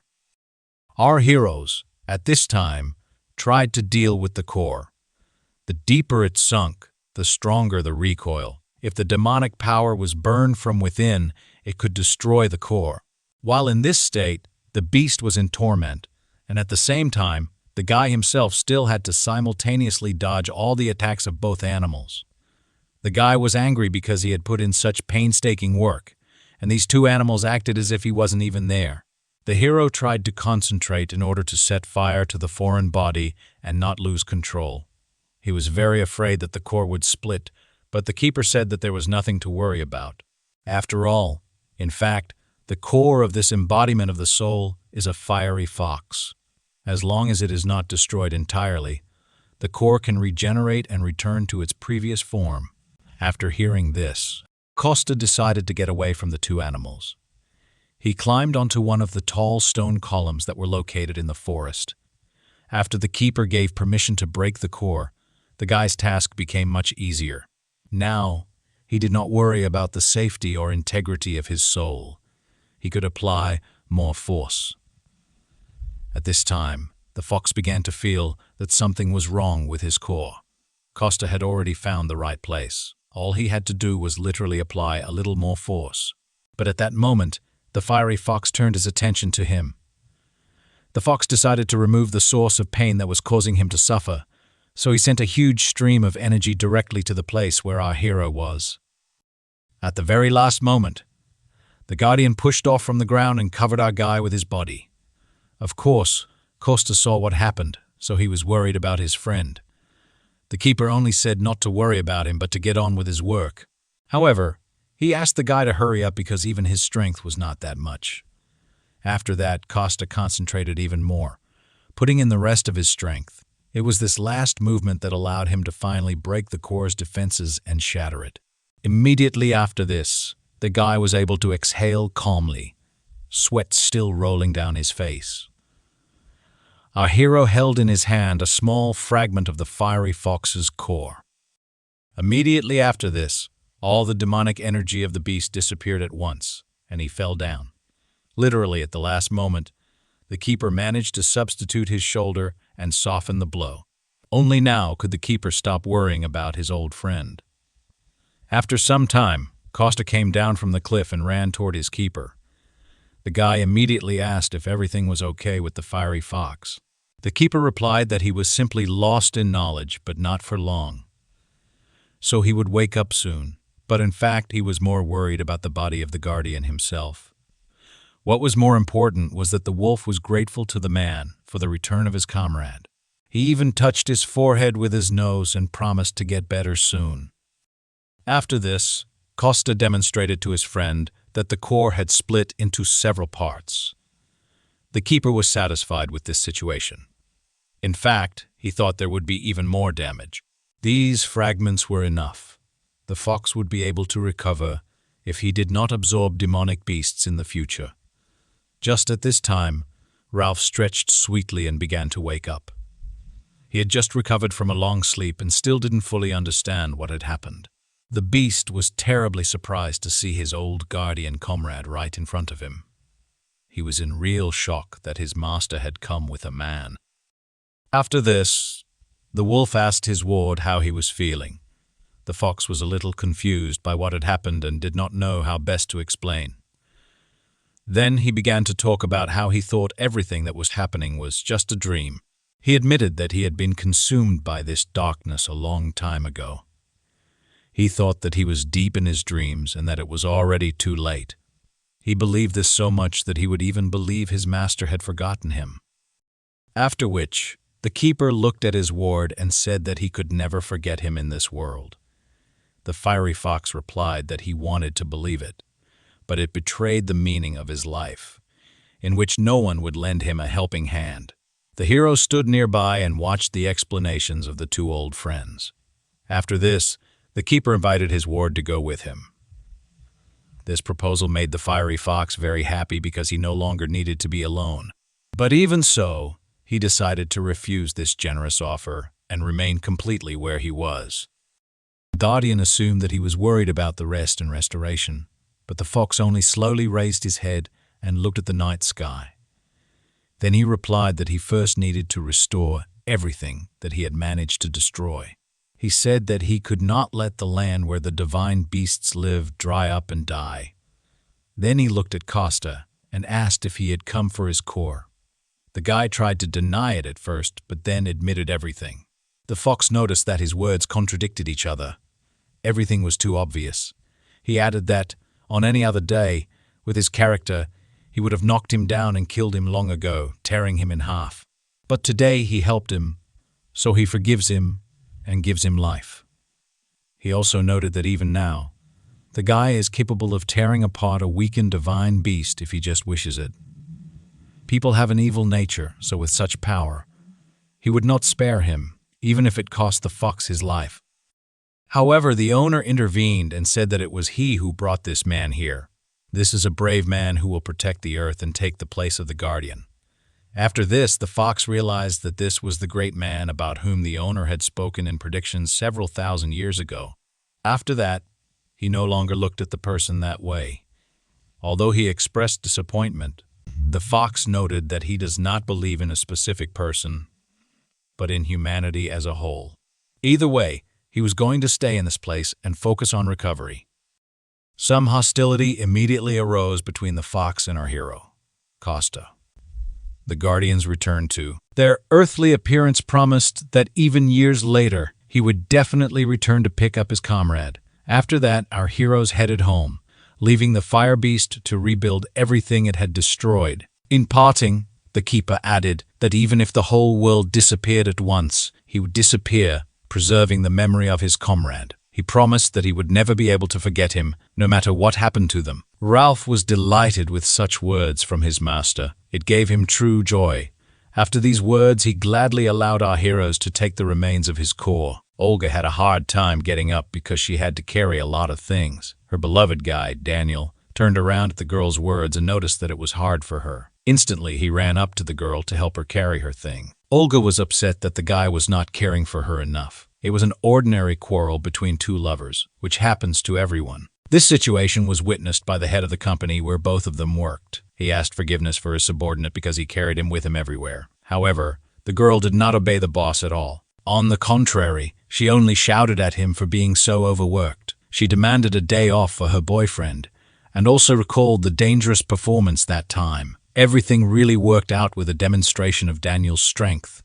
His body absorbed the energy and took on its best form. The girl was worried about the fact that in the morning she worked in a restaurant and in the afternoon she disappeared with business at the guild. She demanded a day off, or at least one day when she and Daniel could be together, but he covered her mouth with his hand. Everyone understood that this was not serious at all, so they were not angry. Immediately after this, the driver shouted from the passengers that he needed to leave, so everyone in the group rushed to take their seats. At this time, an abandoned temple stood in the middle of the desert. In its center, there was a dark entrance that allowed one to enter a place never seen before. A small green mouse crept there, unnoticed through a gap in the floor. She quietly watched what was happening inside. This strange green mouse had a small camera on its neck that recorded everything that happened. The werewolf looked at what was in front of his eyes and could not understand what these creatures were up to. Very small people rushed back and forth with tools in their hands. A beautiful, dark-haired, slender woman commanded them menacingly. She was worried that the gate was almost completed, but Pasha had not finished yet. The girl was thinking that everyone was working too slowly. At that moment, someone called her from behind. Another little man with glasses ran up to her and said that the gate ball was completed. Risa looked at the small sphere in his hands and was very happy about it. Then she pulled herself together and praised Pasha for doing such a difficult job. She added later that after this, she simply had to treasure him. This cute boy was incredibly embarrassed by such open praise. Risa did not think that on Earth it would take only 3 months to create a ball, but now she held it in her hands. She added that this was only thanks to such a master as Asha. Thanks to these words, the boy added that in the future, he would be able to make an even more effective device. He said that he understood the essence in general terms, so it would take him about 2 months. However, the girl turned her eyes and said that Pasha, with his abilities, would be enough in a month. The guy was again embarrassed by such praise and promised to try to cope in a month. After that, the girl smiled joyfully and said that this was exactly how she appreciated him. After that, Pasha went back to his laboratory and Risa stood, joyfully waving goodbye to him. She did this until the guy disappeared around the corner, after which the smile disappeared from her face. The girl straightened her hair. She was unhappy that she had to constantly persuade and praise the dwarves so that they would at least do something, although she understood that, for a traitor like her, there was no option to be picky. The girl slowly approached the gate step by step and thought that she would not have another chance. She came close to the stand and realized that even if she had created a gate without the key and battery, she would simply have wasted her energy. She took the ball in her hand and extended it toward this strange installation. She mentally prayed that this would help them achieve what they wanted. As soon as the ball entered the groove, a gate immediately opened in front of the girl. She was incredibly glad that she had managed to do everything right. The girl took the key back and thought that it could be used about 9 more times. She hid the ball in a small bag and secured it to her belt. After that, she turned to someone and ordered them to go out and not crowd in the dark. Immediately after these words, boys and girls began to appear out of nowhere. They looked exactly like Risa, but had different hair and outfits. She told them that she was able to achieve everything only thanks to the dwarves and resources. She also added that they all knew that they had an unenviable position, but today's success should have changed a lot. Her subordinates looked down at the ground. The girl listened carefully to her every word. She stood confidently in front of her followers and talked about their successes. Risa added that today she was more worried than she expected. Her subordinates did not even immediately understand what the girl was talking about. Literally, a second after this, the girl sharply looked up somewhere. She directed the force of her blow to one of the inconspicuous corners in the wall. After that, it was destroyed. The girl discovered a green mouse spy. She was furious that she hadn't noticed him sooner. She used her power again, trying to get the spy, however. Right before her eyes, the green mouse suddenly sparkled brightly. Literally a second later, huge wings appeared. It rushed right next to Risa, hitting her painfully somewhere in the waist area. The girl immediately noticed that this strange green bird had stolen her bag with the ball. The result of their long, painstaking work was stolen by some spy. Risa understood that this could not be allowed at all. She was once again convinced that it was indeed the bag from her belt, after which she ordered to immediately mobilize all forces and find the green eagle. Her subordinates were not supposed to act alone, but to attack in groups. Immediately after this, all the boys and girls gathered here took up arms. They were in excellent physical shape, so they rushed in pursuit of the green bird. This werewolf was in the same group as Dasha, our hero's friend. Although he was unable to gather evidence, the situation was quite serious due to the fact that this group managed to build the gate. They were hunting him, and at that moment, the eagle was only thinking about what catastrophe would happen if all the gates were activated. At the moment when he was already pressed into a corner,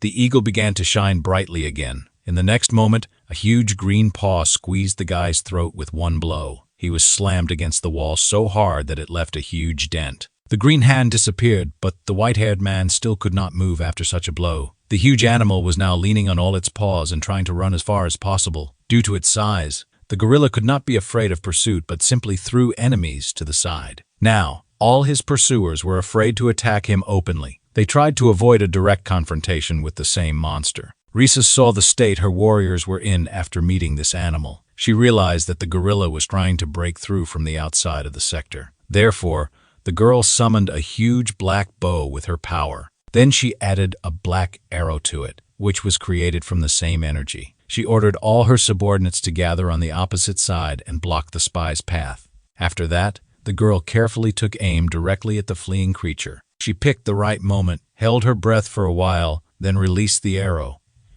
It rushed straight to its target with lightning speed, hitting the green-furred spy right in the middle of the thigh. Severe, piercing pain made the animal scream sharply. At this time, even more warriors managed to run toward the call of their commander. Risa ordered them to chase the gorilla because with such a wound it could not run far. At this time, the spy hung the ball around his neck and tried to run away with all his might. He already felt that this wound would not go unnoticed by him. He understood that he needed to get out but saw no light anywhere. The wound occupied more and more of his thoughts with each passing second. His leg also gradually ceased to obey him, and his consciousness became clouded. His vision became worse, as if he was about to collapse from fatigue. He tried his best just to get the message to his headquarters. Suddenly, a very bright light appeared right in front of his eyes. For a few seconds, it even caused the werewolf to go blind and lose his orientation. Immediately after this, he realized that he had fallen into a trap that had been prepared for him. Right in front of him, there stood guards with weapons in their hands, guarding the exit. Above them and on the sides were archers who were ready to shoot at any second. And most importantly, the commander of this detachment came out in front of him. Risa stood and looked down at the driven green animal. She only doubted that the spy had nowhere else to run. It seemed to her that now he must give up because there was simply no other way out. To her surprise, the huge gorilla only smiled triumphantly. Instead, the girl did not expect such a reaction at all, so she could not understand what he was going to do. The spy, with the last of his strength, told her that he had not lost yet. After which, the huge green gorilla again glowed with bright light. This time, this transformation quickly caused the entire destroyed temple to shake, because delivering a message to the guild was more important than saving one's own life. Risa stood and looked in front of her, amazed. The cornered animal did not give up. Instead, the beast began to glow with bright green light again, indicating that it was ready to take on a new form. The last transformation was of such incredible proportions that the entire structure began to shake and threatened to collapse. At this time, Costa was somewhere in the middle of the forest and heard a strange sound. The keeper was surprised that the guy was using the brave man's sword to butcher horned pigs. The hero replied that such an artifact of the legendary class cuts like a legendary one. Thanks to the variabilities of this artifact, the hunt was extremely easy and successful. Costa reported that he heard a strange roar of an incomprehensible animal and suggested that the keeper check it out. Balash was not delighted with such an offer, because he had not fully recovered yet, and the hero himself had fallen into this place on the way home. Suddenly, for no apparent reason, he began chopping up the pigs, declaring that they needed to finish them for dinner. However, Costa still suggested going to look at the beast, because fights were the most interesting to watch. The Guardian said nothing but thought that the situation looked too serious to simply be an observer. A huge green tail, all covered with durable scales, whipped from side to side. Instead of a gorilla, a gigantic crocodile appeared in the huge hall. It threw its opponents in different directions, swallowing some. The Dark Elves looked at their enemy and did not dare to attack. They were amazed at how easily their brethren died in battle. Risa was unhappy that her subordinates could not gather their courage. The girl ordered them to immediately restore order in the camp. A squad of archers must keep their distance. Spearmen must stand in a row and prevent the beast from leaving the camp. The crocodile was amazed that just one order from the commander was enough, and the system was already in order. The girl reminded them that the beast could not use its left leg, so she ordered them to attack there and kill it. In any case, they needed to return the gate ball, and she did not care about the fate of the spy himself. Initially, the crocodile planned to take the ball and find out its key properties and deprive them of it. However, he understood that most likely he would not be able to escape with the ball. Therefore, the awakened one threw the bag with his loot as high as possible. Risa was horrified by such careless handling of such a great artifact. The spy only thought that the elves were too skilled at archery, so there was no point in trying to escape by air. He clearly had a new plan in mind, and the commander-in-chief looked at him and waited for the next step. In fact, the beast realized that its only chance to destroy the ball was to swallow it. The crocodile slammed its mouth shut with great force, hoping that the ball would break inside. Risa was horrified that all the work done recently had gone down the drain. The girl literally saw with her own eyes how the ball shattered into small pieces. She stood in the middle of the hall, opposite her almost defeated enemy, and watched how he managed to deceive her. The girl was truly furious that this green beast had managed to so easily destroy their work. The spy had clearly made a huge mistake, as the commander-in-chief was truly furious. In order to somehow implicate the spy, the girl ordered all the archers to aim at him. The crocodile stood silently, completely surrounded on all sides by opponents. At this moment, he was completely prepared for his imminent, inevitable death. Suddenly, a little girl appeared in the man's thoughts, bleeding from her mouth. The man recalled the last minutes of his beloved daughter's life. All he could think about was that he would soon be able to meet his sweet little Anna. However, something clearly went wrong. Instead of being destroyed, the ball began to work. A huge stream of dark energy was released out of the lock, piercing the insides of the huge green crocodile, quickly being absorbed into its insides. The beast, ready to die, suddenly raised its head high, and black smoke poured out to save it. Even Risa did not expect such a reaction, but she noticed that something strange was happening to the spy. The girl ordered all the archers to shoot at the same time. Immediately after her words, more than 100 well-aimed archers lowered their bowstrings. The crocodile was pierced by sharp arrows into literally every part of its body. Suddenly, as if from a crack, a strange, thick smoke began to appear. It was getting closer and closer to the elves, making them worry. Many of them sought help and protection from their commander, Risa. However, only by turning to her did they notice that the girl herself was bleeding. A strange clot of energy, of an incomprehensible color, pierced the girl's body right through. Even one of the Dark Elves could not survive such a wound. While they were worried about their commander-in-chief, dark energy took over the beast's body more and more. The deputy commander was horrified by what was happening and ordered the remaining elves to retreat immediately. All the subordinates immediately rushed away from the scene, saving their lives. This is exactly the picture that our main character, Costa, found when he appeared right above the hole that had formed in the ceiling. The guy had just arrived and was still trying to figure out what was happening here. From the smoke, a huge green leg of a monster appeared, swollen to incredible sizes, and the once green crocodile itself turned into a huge, strange golem. There wasn't a single living soul left. Around him, everyone ran away. One of the elves charged his arrow with dark energy and aimed at the monster. He put a lot of his strength into the last blow, then released the arrow. The elf wanted to avenge his commander-in-chief, who died in this battle. However, this was not destined to happen, because at the last moment the monster felt threatened. It turned towards the shooter, which greatly surprised him. A huge beam of energy was suddenly released from the monster's mouth, moving straight towards the poor shooter's location. The impact was so powerful that it completely destroyed the entire small balcony on which the elf stood. He would most definitely have been dead if his comrade had not pushed him away at the last moment. The comrade reminded the dark elf that their main task was to prevent information from spreading. The commanders would not return, but they had to prevent information leakage and survive. At this moment,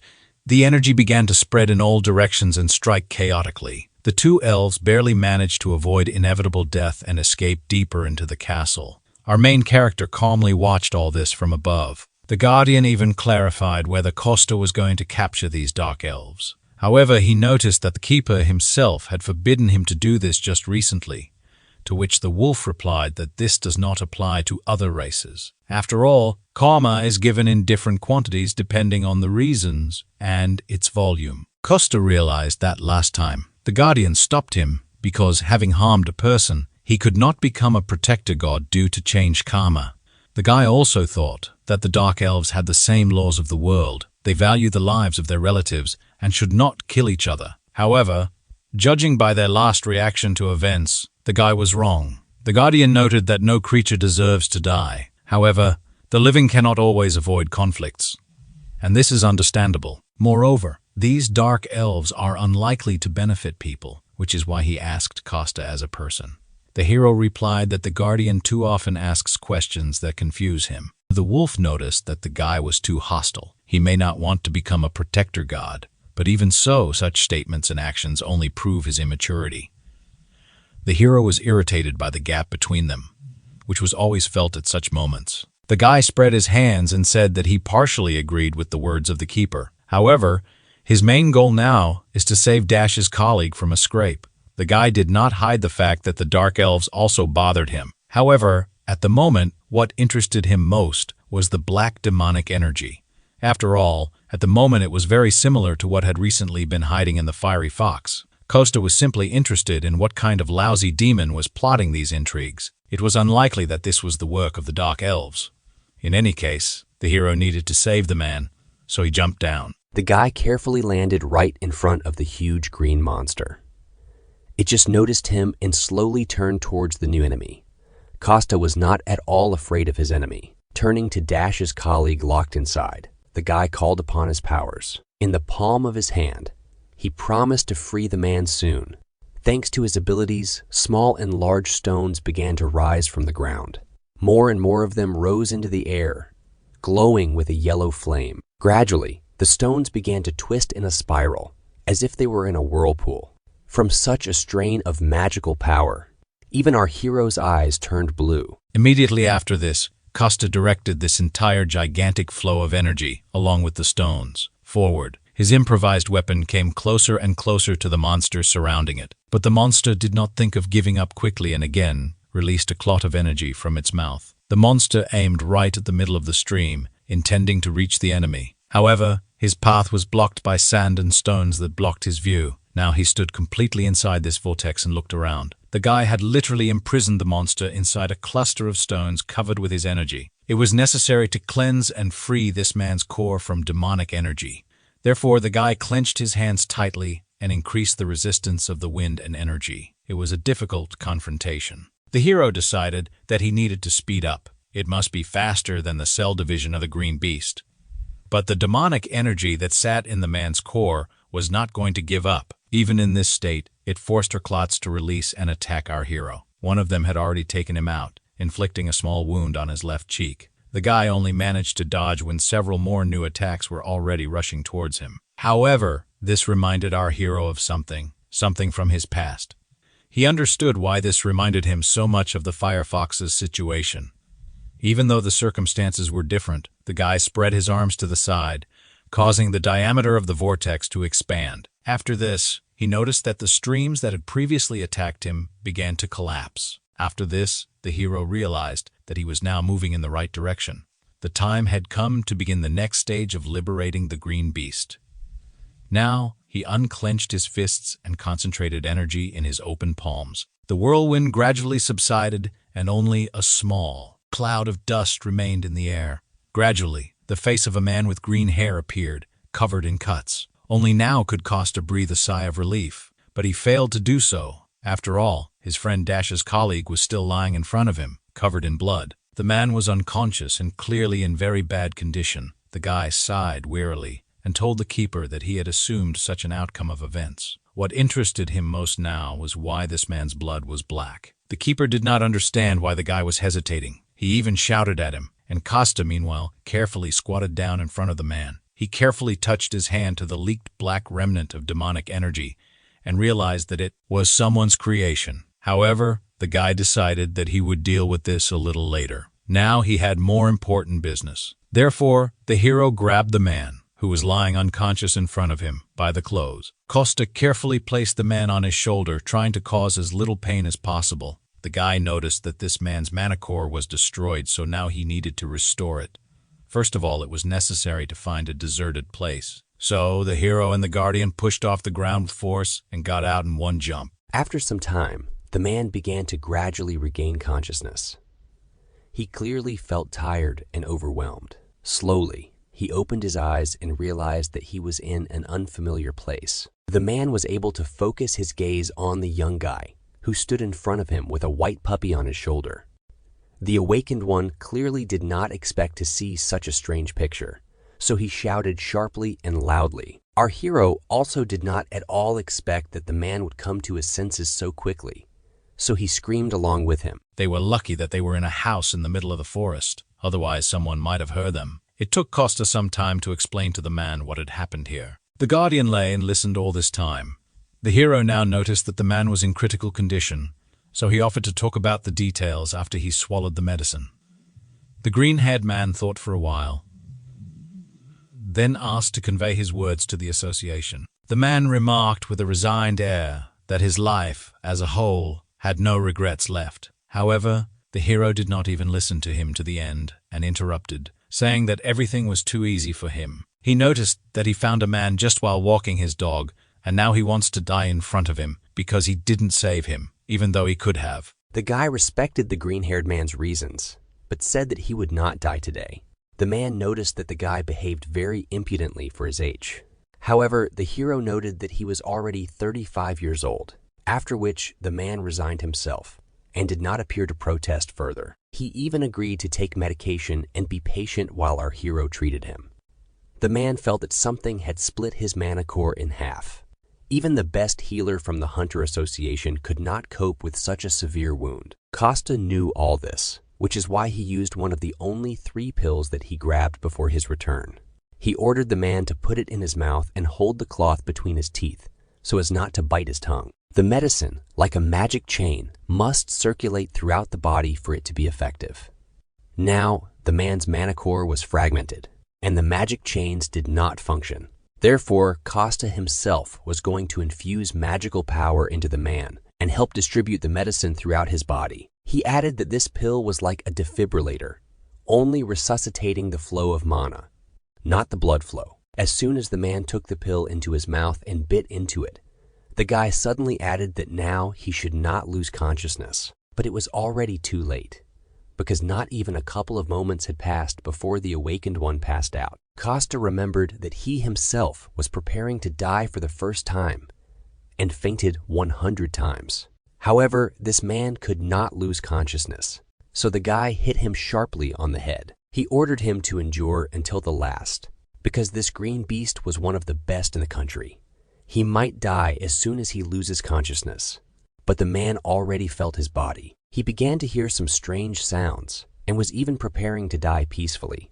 However, Costa ordered him to think about his family, which forced the man to go inside himself. The guy directed his hands to the man's body and began to gradually pour his energy into him. At this moment, a quest appeared from a member of the state-controlled Rainbow Six. The Green Beast, whose real name is Yegor. Often, when people talk about a person with a high position in government agencies and someone who is in the top 6 of the country, they immediately imagine his brilliant past. Yegor's life before becoming the Green Beast was very mediocre. He had a wonderful, loving wife and a beautiful little daughter. The man sincerely considered himself the happiest person on earth. Finally, he had everything he had dreamed of for a very long time. He was an orphan and his name was firmly rooted in the first lines of the boy's register. Not only did he not have a single relative, but his birthday was also considered the day he arrived at the shelter. The guy lived his days quietly and peacefully in an orphanage, but everything changed dramatically when he took even one step beyond it. Without parents, whether a troublemaker or a quiet one, it didn't matter. They were all called problematic. Because of this prejudice, he was unable to make a single close friend. Therefore, the guy grew up alone, without a single close attachment. He felt it only in relation to animals. They lived on the mountain behind the school, where he climbed at every opportunity. Perhaps they were the reason why the guy later became a zoo worker. To him, the man who preferred animals to people, wonderful words were later addressed. The girl admitted that she liked how Yegor always took care of animals like people. She was very embarrassed but still took the first step and invited the guy to meet. He was also very embarrassed by what was happening, because it was his first time, but he agreed. It was this girl, and later their daughter, who gave Yegor the opportunity to return to the human world again. A man deeply immersed in his thoughts and memories was brought out of this state by his little daughter. Yegor asked his Anna not to cling to him like a monkey when she sat on his neck. The man took the girl off and moved her into his arms in front of him, telling her to look to the side. The girl reluctantly obeyed her father and slowly looked around. At the moment, they were standing right at the foot of a beautiful waterfall. The girl was delighted to see a rainbow so close to her for the first time. Yegor explained to his daughter that this was a waterfall, and water from the lake at the top of the mountain collected in one place and fell down. Anna was interested in what happened to the fish that lived at the top of the mountain. The man joked that they were diligently swimming up the falling water. Back home, the girl did not believe her father, but promised to check with her mother later. She asked to buy her a chocolate bar if it turned out that the man had lied. He suggested replacing everything with vitamin juice so that their mother wouldn't scold them for such harmful things. Just at that moment, the girl found her husband and daughter and ran up to them. She was worried because she couldn't find him for a long time. Yegor was simply showing his daughter the waterfall. Although her parents initially assumed this and even suggested that the girl relax and wait, the wife said that there was a beautiful rainbow in front of the waterfall, so she would like to submit photographs. Yegor had the camera, and they all headed together closer to the water. People struck a pose and began looking for the best shot. The girl had to work hard to make the rainbow clearly visible. To begin with, she made a family portrait of her parents and husband with their daughter. She really liked the photo, so the girl suggested taking a few more pictures. Meanwhile, her parents were chatting with their granddaughter, trying to make her laugh. The girl screamed with joy, the smiles of her relatives until they ran out of energy. After that, Yegor handed his daughter into her arms and asked her to take his place. The girl ran to her parents so that she could take a photo with them. Little Anna began to teach her grandparents how to make a heart with their fingers. She even made 2 hearts at once with both hands and addressed them to her loved ones. Meanwhile, Yegor was catching good shots and taking pictures of his joyful family. The guy did not notice at all how something strange began to happen with the waterfall. Not far from them, the space in front of him began to literally crack into pieces, like glass. Yegor noticed the crack only when it had already reached a fairly large size.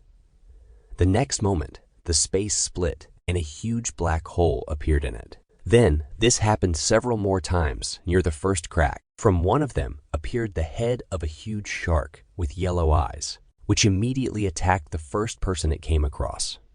A huge bear crawled out of the other and immediately knocked down and pinned some guy to the ground. All this happened before the eyes of Yegor, who was just beginning to understand that he had built an ideal life.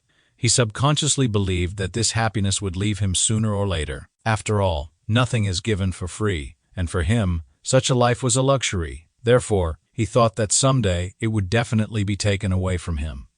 The only thing the guy wanted all this time had not come true. He desperately prayed that if something terrible happened, it would not be in front of his eyes. However, he was unlucky because behind his beloved family was the biggest crack. A huge insect immediately got out of it and rushed at the nearest people. The guy was desperately trying to stop the monster from harming his loved ones. Yegor rushed with all his might to help his family, hoping to save them. The man saw from afar that his beloved wife was wounded. There was a huge, deep cut on her back. At first, the guy even tried to convince himself that the girl had simply gotten dirty in something, and during his delay, The monster had already managed to completely get out of the crack. Now, it hung directly over Jaeger's relatives, who were now all lying on the ground, unconscious. The guy realized that this huge mantis had deprived him of everything with one blow. Jaeger fell to his knees and began desperately calling his beloved wife by name. He looked at the girl's back, and his whole body were shaking with fear and the awareness of misfortune. As soon as the guy decided and found the strength to touch his wife's body, he was not allowed to do so. The huge mantis lashed out with its claw, cutting through the air with incredible speed. It hit right at the place where Jaeger was literally a second ago. The guy was thrown back with incredible force and speed. It seemed to him that from just one contact with such claws, his body was torn apart. However, this was not the case. The guy flew quite a long distance and landed hard on the ground. At this time, the monster raised its head up and let out a victorious cry. It stood right above the green beast's family and waved its huge claws menacingly.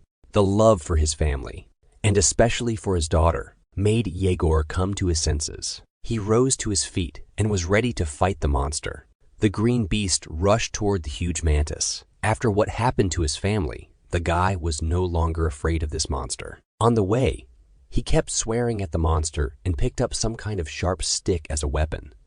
The guy had nothing to lose, so he attacked the monster with zeal. Just at that moment, when Jaeger ran past the bodies of his family, he heard a familiar voice. The guy looked back and noticed that his daughter was still alive, protected by her mother's body. This all happened literally in an instant. When the guy could no longer stop, he noticed that the girl had come to her senses and was very scared. The very next moment, Jaeger had to defend himself from an attack by the praying mantis. Its claws were very sharp, and Jaeger's weapon was useless. Therefore, the guy fell to the ground, and his stick was easily cut into pieces. The mantis continued to advance on the green beast without stopping. This time, its claws pierced the ground right next to the guy's head. Jaeger's entire consciousness was now absorbed only by the thought that his daughter was still alive. The girl was already sitting next to her mother and crying with fear.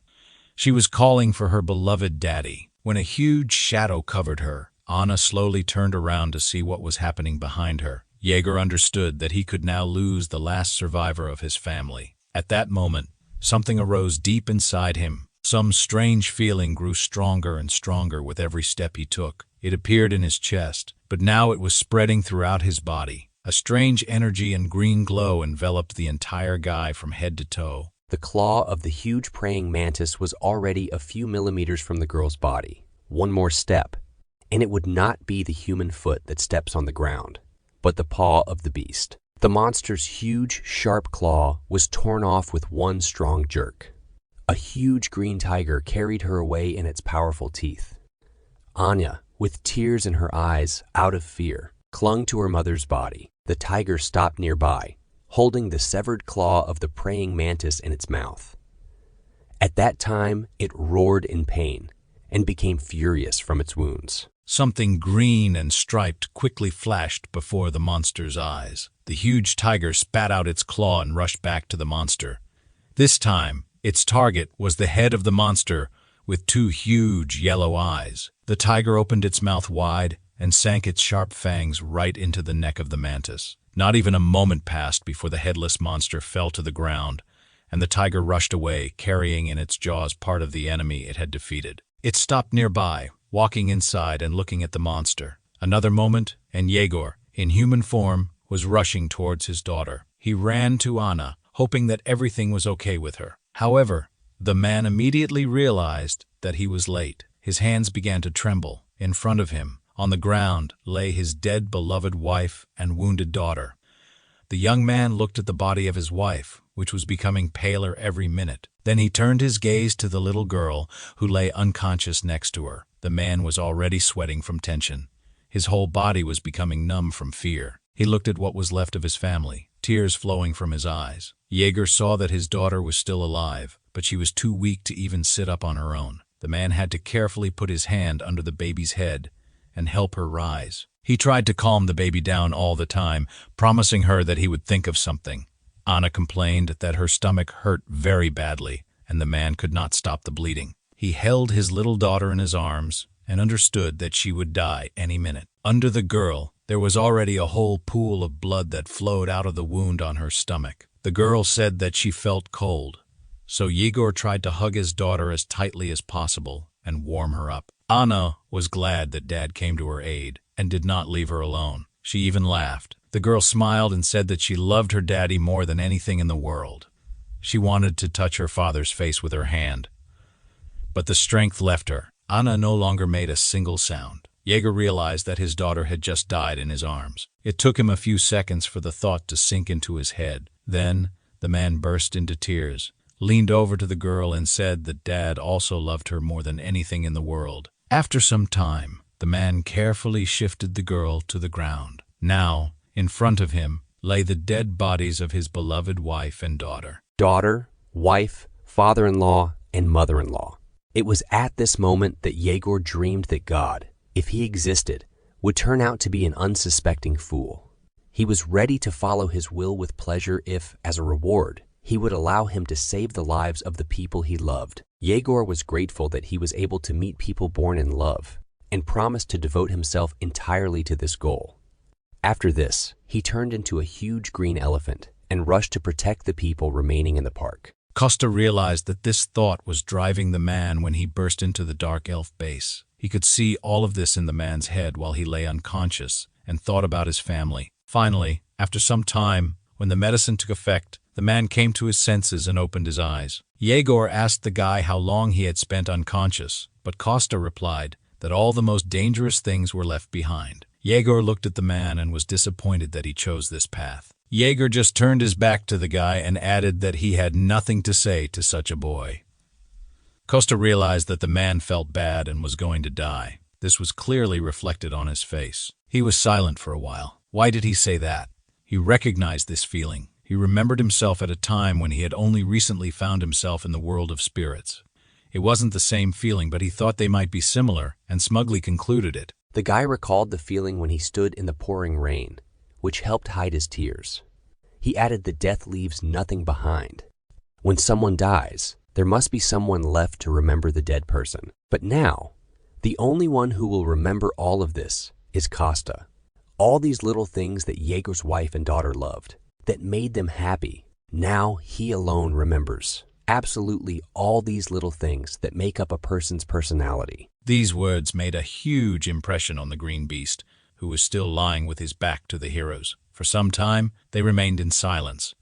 Yegor lay facing the wall, and Costa sat behind him. After a while, the guy sighed heavily and decided that he was minding his own business. He asked Yegor to forget about his last words. He simply said it for moral reasons. However, these words still had an effect on the man. He sat up and asked the guy to help him restore his mana core. Costa was surprised that the man still chose to continue living. Yegor still could not immediately answer this question.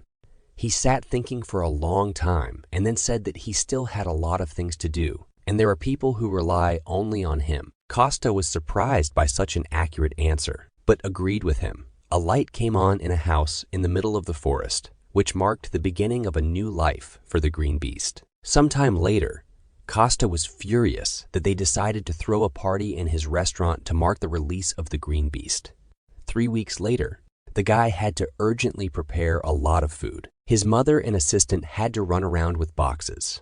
He cursed at Dasha because his family wanted to live in peace, and she was throwing another party. Although she reassured him that there should only be 3 people, herself, the beast, and Costa, the hero tried to calm down. He had a lot of experience and friendship with this girl. If he started to be indignant now, she would come running and mock him. Instead, he suggested finding a more reliable place because information from the conversations of such guests should not leak out. However, Dasha noticed that there was no more secluded and reliable place in Seoul than this restaurant. Therefore, the girl promised to come tomorrow and agree on the date and time of the reception. The devil's vine, its size justifies its name, is strong enough to swallow even a black bear, which represents the first rank of danger at once. She's just looking for a beast that the demons will keep as a pet. However, even demons can be in danger if they let their guard down before the monster of disaster. Costa sits at the table, holding his head in his hands and thinking that he should have just ordered pizza. The keeper was amazed that the guy was awake simply because of some pizza. But for Costa, this was very serious. He even asked Belash what was most important in pizza. The Guardian was not going to succumb to provocation and answer him. He ordered him to go to bed. However, he did not listen to him at all. He jumped up and shouted that the most important thing was cheese. That is why he needed the devil's vine. The keeper did not understand how he came to this conclusion. Demonic vine, one of the disaster class demonic beasts. Although in the human world, this plant is called a cannibal plant. There are not many of them left in this world. They mainly grow on Gangan Island. Costa did not know that these plants still remained in their world because he was sure of the opposite. The Guardian added that the animals are specially lured to this area so that the plants will deal with them. The hero was amazed that someone was feeding these monsters on purpose because they should have become gigantic. The keeper confirmed his assumption and was puzzled as to why the guy was so worried. Costa explained that although this monster looks like a plant, it is still a monster, and with such excellent nutrition, it should very quickly grow to incredible sizes. After this, its roots harden, after which they replace its legs. This species is reaching the side of the Earth at this rate and is using all the planets as a pot. Neither the keeper nor our hero were absolutely happy about this prospect. There was even a slight panic. Costa ordered the keeper to quickly call Taylor for help. He suggested giving the wolf some real training while simultaneously hunting for cheese. Therefore, the guys went straight to Taylor and then towards the island. They needed the whole company to stand on the shore and watch as the water flooded many buildings. This whole area basically looked abandoned. The guys also came at night. Costa was warming up. The keeper was yawning, and Taylor was asking why he was called here in the first place. Costa said that the wolf didn't have to ask anything, just beat and destroy everything. Taylor looked around and was surprised that he was allowed to crumble everything. He was just glad because he didn't have a place to test his increased strength. The hero added that if a place left unattended suddenly disappeared, no one would worry much about it. Their beloved country had long closed its eyes to the existence of this place. The main character himself promised to give the wolf excellent pizza and express gratitude for the help provided. Taylor was confused because he had absolutely no idea what pizza had to do with it, and the hero explained to his friend that it was all about that same devilish vine. She had round bags located right under the big bud. Inside, they were so delicious that even blue cheese couldn't stand next to them. There was no flour in the spirit world, but all this time, the guy desperately dreamed of cooking something. Since it's here, he can make a pizza that will leave a mark on the history of Korean cuisine. Although the keeper was unhappy that everything came down to pizza again, he could at least check how strong Taylor had become. Belash added that if it were not for this opportunity, he would not even have come here. He looked at his student and told him not to worry about anything. Just do what is convenient for him. The wolf clarified whether a change in his strength could really affect the master. The keeper once again confirmed, adding that even if nothing comes of it, all he needed to do was force Costa to complete several tasks. Our hero didn't like work, so he decided to conduct training for Taylor. After this, Costa and the Guardian began to quarrel again because the latter climbed into the hero's head and read what was there. Costa sincerely believed that this was an abuse of power on the part of the keeper. However, the latter objected that this was just his ability, which had nothing to do with powers. However, before he had time to finish his last thought, he suddenly fell silent and froze. Someone's huge shadow bent right over our hero, covering him from the light of the moon. This would be a great opportunity for Taylor to test his new powers. Therefore, the wolf rushed to attack the unknown creature with lightning speed, delivering one strong blow, after which he landed with a crash on the other side of the monster. Now his claws were sharp enough, and his paws strong enough to knock down an enemy with one blow. However, this was far from the end. Now, everything in the area was roaring, and the earth was shaking. Literally a moment later, a whole horde of the same monsters appeared in front of our heroes. Costa and the Guardian were both shocked by the huge number of monsters that appeared in front of them. This was great training for the wolf, allowing him to test his new strength. Still, even for him, there were too many monsters here. Taylor was out of breath from the workload. The wolf stood in the middle of the horde of monsters he had defeated and asked if Costa and the Guardian were okay. Our hero was impressed by the work done by his old friend. Taylor had become much stronger than he thought, which the Guardian agreed with. The wolf noticed that the guys were exaggerating. Now, even his legs were giving way due to severe trembling. Then, he noticed that Costa himself had dealt with half of all the monsters. At this time, the hero looked around and noticed that they had walked about 10 km. Their destination was on a mountain with a popular hiking trail leading to the top. From a distance, it was noticeable that the plant had simply grown to gigantic proportions over so many years. The wolf noticed that, most likely, it was from this flower that all the others that filled this entire area came from. Costa noticed that the wolf seemed to know about the earth even more than he did, even though he was born here. In any case, the most important thing now was to get to the right place. Then, the hero himself would figure it out. The wolf apologized for not being able to help the hero all the time. However, he added that there was no need to force himself. It was already clear to him that Taylor had reached his limit. As soon as he said this, the whole company felt a huge energy that scared them. The wolf was amazed that there were monsters here that were so strong. Costa immediately recognized this energy because he had recently encountered something similar. He wanted to warn his friend that there were many wolf-monkey monsters hiding here, but he didn't have time to do this because one of them had. Already, the monster had dug into Taylor's neck and dragged him away. The hero could only watch as his tired friend was carried off into the distance. He was about to give chase when suddenly something distracted him. The whole earth trembled under his feet, and a new monster appeared from under it. It sent its tentacles toward the hero, but he managed to escape at the last moment.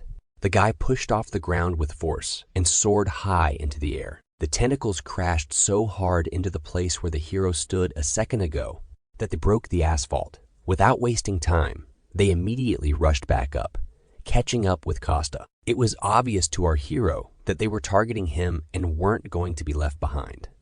It didn't look like the plant had eyes, which meant they simply decided to cohabit together. Costa decided not to waste time and summoned his favorite sword from his inventory. He realized that even in the spirit world, he had never seen a devilish vine of such gigantic size. The guy understood that they needed to separate, so he made a request to his guardian. He said he had to stay here and grab the devil's vine. Therefore, he asked the keeper to go and help Taylor, who was already very exhausted. The guardian assured the guy that it wouldn't be a problem to go, but he wasn't sure that the hero himself would be able to withstand the battle. After all, since he returned from the spirit world, his strength continued to weaken. The hero was sincerely amazed that Balash managed to notice this, but Costa wouldn't be Costa if he hadn't joked at that moment. He asked if the custodian would be willing to remove him from the list of candidates for new protectors. This enraged the white wolf, and he then placed Costa in a protective ball. The guy noticed that even when he trains and tries his best, he still remains human, and his body cannot handle all the power that only divine beasts and spirits can handle. He became stronger by passing through himself the divine spiritual power that exists in nature. Of course, unlike the spirit world, here the guy did not absorb divine spiritual power, so half of his original powers were gone. However, even taking these points into account, it was still very strong. The keeper listened carefully to the guy and didn't know what to answer. In the end, the wolf decided to go to help Taylor. Although he was still worried about the hero, Costa carefully watched as the ball with the guardian headed in the direction where his student had rushed off. The guy sighed heavily because he didn't think that, with his experience, there was still something that he hadn't seen. The situation was aggravated by the fact that at that time he was on Earth. However, there was nothing to be done about this, so our hero could only act. He clutched his favorite sword tightly in his hand and rushed to attack the huge monster that was waiting for him at the top of the mountain. Meanwhile, the keeper was trying to mentally contact his student. After some time, he managed to get through to his subordinate. He was fine. The wounds were shallow and insignificant, but he was worried about the number of enemies. Wolf monkeys were something like his ancestors, so he was very familiar with their habits. They had gathered a whole tribe, and now Taylor wasn't sure that he could cope with them. In this case, the guardian had no choice but to leave his protective cocoon. He appeared before his student in his true form, as a huge white wolf.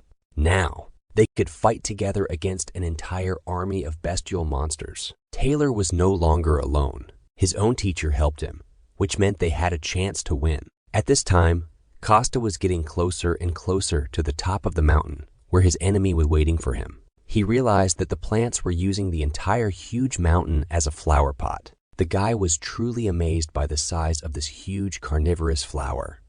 He was glad that he discovered the plants right now, because in a couple of months, they would even begin to walk. If this were the spirit world, the guy would have cut the flower with one blow thanks to his true strength. However, now he had neither divine nor spiritual power for this. The only option left to him was to get closer, gradually cutting off the parts. Before the hero even had time to fully come up with a plan, the flower immediately spat out a huge amount of some liquid material at him. Costa literally managed to jump to the side at the last moment. However, the guy was shocked that even so, this strange mixture got on him. A small amount of this mucus stained the tip of his left slipper. The guy was truly horrified by the fact that the strange purple slime fell on him. It had a very specific color and smelled very strongly, which meant it was obviously poisonous. Costa even cursed at the flower because, according to the rules, it was forbidden to attack when the main character was talking or thinking. The guy wanted to forget about what happened, but this fetid smell did not leave him. He pulled his left leg closer to his face and sniffed carefully again, after which he removed his foot away from his face because a disgusting smell really emanated from the shoe, even worse than it was in the spiritual world. The guy thought for a long time about what this flower would emit on Earth, but it turned out to be the smell of rot. Up close, it infuriated him even more, so the hero forcibly squeezed his sword in his hands. He tried to concentrate and summon his strength from deep within his body. It was a fiery power that now surrounded the entire sword and developed from behind the hero's back.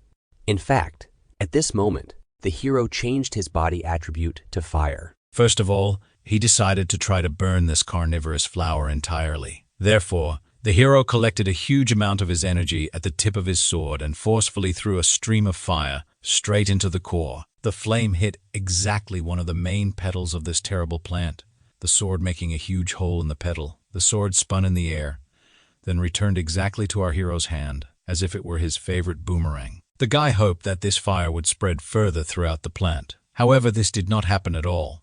The flame slowly died out without causing much harm. The hero looked at the consequences of his blow and did not understand why the flames went out. It was at this moment that an unexpected guest appeared from behind the flower. The hero clearly did not expect to see this girl here, because this was not typical for this type of monster. A beautiful aquatic creature with incredibly long, beautiful hair appeared in front of him. It was Udina, the spirit of water, whom the hero had previously met in the world of spirits. However, the girl was not at all friendly toward our guy. A small water bubble began to form from the tips of her nails, which then turned into a strong, powerful stream of water that attacked our hero right in the chest. It was a rather strong blow, which caused internal damage to our hero. The guy was amazed that he was again faced with the absorption of demonic energy by the spirit. He even thought that it was a fashion or an infection, since everyone was obsessed. But he didn't have time to think for long, because more and more water bubbles began to form around the hero. The hero realized that it would be difficult for him to cope with the symbiosis of Vine and the devilish Vine alone. So he mentally called his guardian friend for help. At this time, he continued to fight off the attacks of the water spirit, waiting for help. To attract more attention, the hero launched fiery fireworks into the sky. At this time, the water spirit did not waste a minute, constantly forming more and more bubbles, which then turned into very sharp water streams and attacked the hero. However, the girl was late because the huge fireworks had already attracted the attention of the keeper. He and Taylor had just dealt with all the monsters in the area. The guardian immediately guessed that the fireworks were set off specifically for his ward. Heroes. He and the wolf guessed that something had happened to the hero, since he was calling them back. They had defeated a huge number of monsters, so their strength was also running low.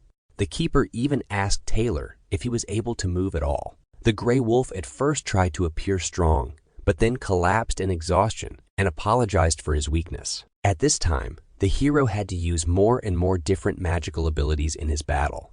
This time, he could no longer manage by simply avoiding attacks. He needed a shield. The girl was too strong and fast to simply dodge. It was a confrontation between two truly strong rivals who were in no way inferior to each other. Costa, even with his remaining strength, was no weaker than the water spirit that was in the human world. Moreover, it was a confrontation between two essentially different elements. The fire that Costa controlled opposed the water that Udina controlled. Even the Guardian was shocked by how powerful this battle was. The water spirit attacked our hero with great speed, but he dodged at the last moment. Sometimes it was easier for him to repel attacks flying at him with his sword. Sometimes, the hero even managed to deliver some kind of blow to reduce the power of the devilish dose, and sometimes he only had time to quickly put up a shield and cover himself. But the water spirit still did not reduce its pressure and continued to attack. In addition to water bubbles, the girl herself actively attacked our hero. Costa fought literally to the limit of his capabilities because he was already very tired. Before that, the girl was also not going to give up and attacked her opponent at every opportunity. The hero was already completely wet from head to toe, which did not add anything good to him. The guy was clearly tired. He was breathing heavily. One of his eyes had been blackened earlier. During this time, he became convinced that the girl was indeed under the control of a demon. Besides fighting the flower itself, she also caused him a lot of trouble. The hero lowered his sword, preparing to strike again, when something stopped him. She looked straight into his eyes and said that he was attacking her body, so she would not give him up just like that. The hero was amazed by this news because he did not expect such a development of events. For the first time in his life, he saw a water spirit who could talk. The flower took advantage of his confusion and twisted him around his legs and arms. The hero was amazed that the girl could speak, but she preferred to talk nonsense. He tried to reach her consciousness, saying that spirits are looking for a host only because of demonic energy. The hero promised to help the girl and provide her with housing next to the world tree. However, she did not listen to him at all. At that time, she formed a huge clot of water energy. The guy was still bound by the branches of the devilish vine and could not move. At this time, a huge number of water streams were already flying at him, which could kill him. But at the last moment, an ally of the protagonist appeared and saved him.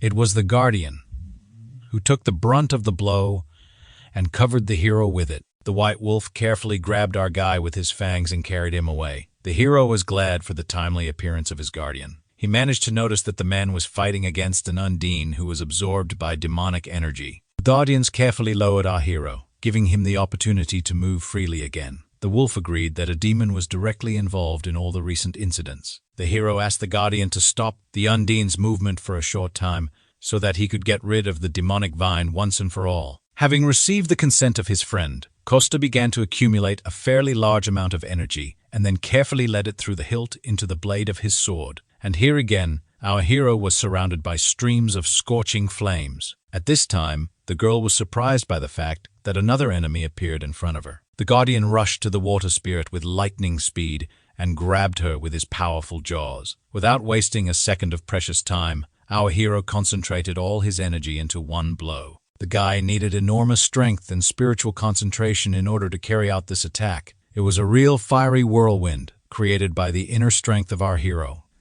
The attack was so powerful that the devil vine could not survive it, even from afar. It was clear that a huge flame was shooting up among the mountains. A few moments later, the hero's sword stuck deep into the ground. The guy could finally breathe out calmly, due to the fact that he had finally gotten rid of at least one enemy. Now he needed a second free hand. So the hero returned the shield to his inventory. Instead, he concentrated his fiery energy in the center of his palm. The hero rushed to cut across his guardian friend, who was still holding the water spirit in his teeth. The girl noticed the second enemy approaching her too late, so she could not do anything. At this time, Costa directed his energy directly to the center of the girl's body. This is how he hoped to bring her to her senses and rid her of the demonic energy. Immediately after this blow, Udine found herself encased in a huge block of ice. The girl could no longer move and fell into a rather deep sleep. It took some time before she was able to wake up again. When the girl opened her eyes again, nothing was holding her back.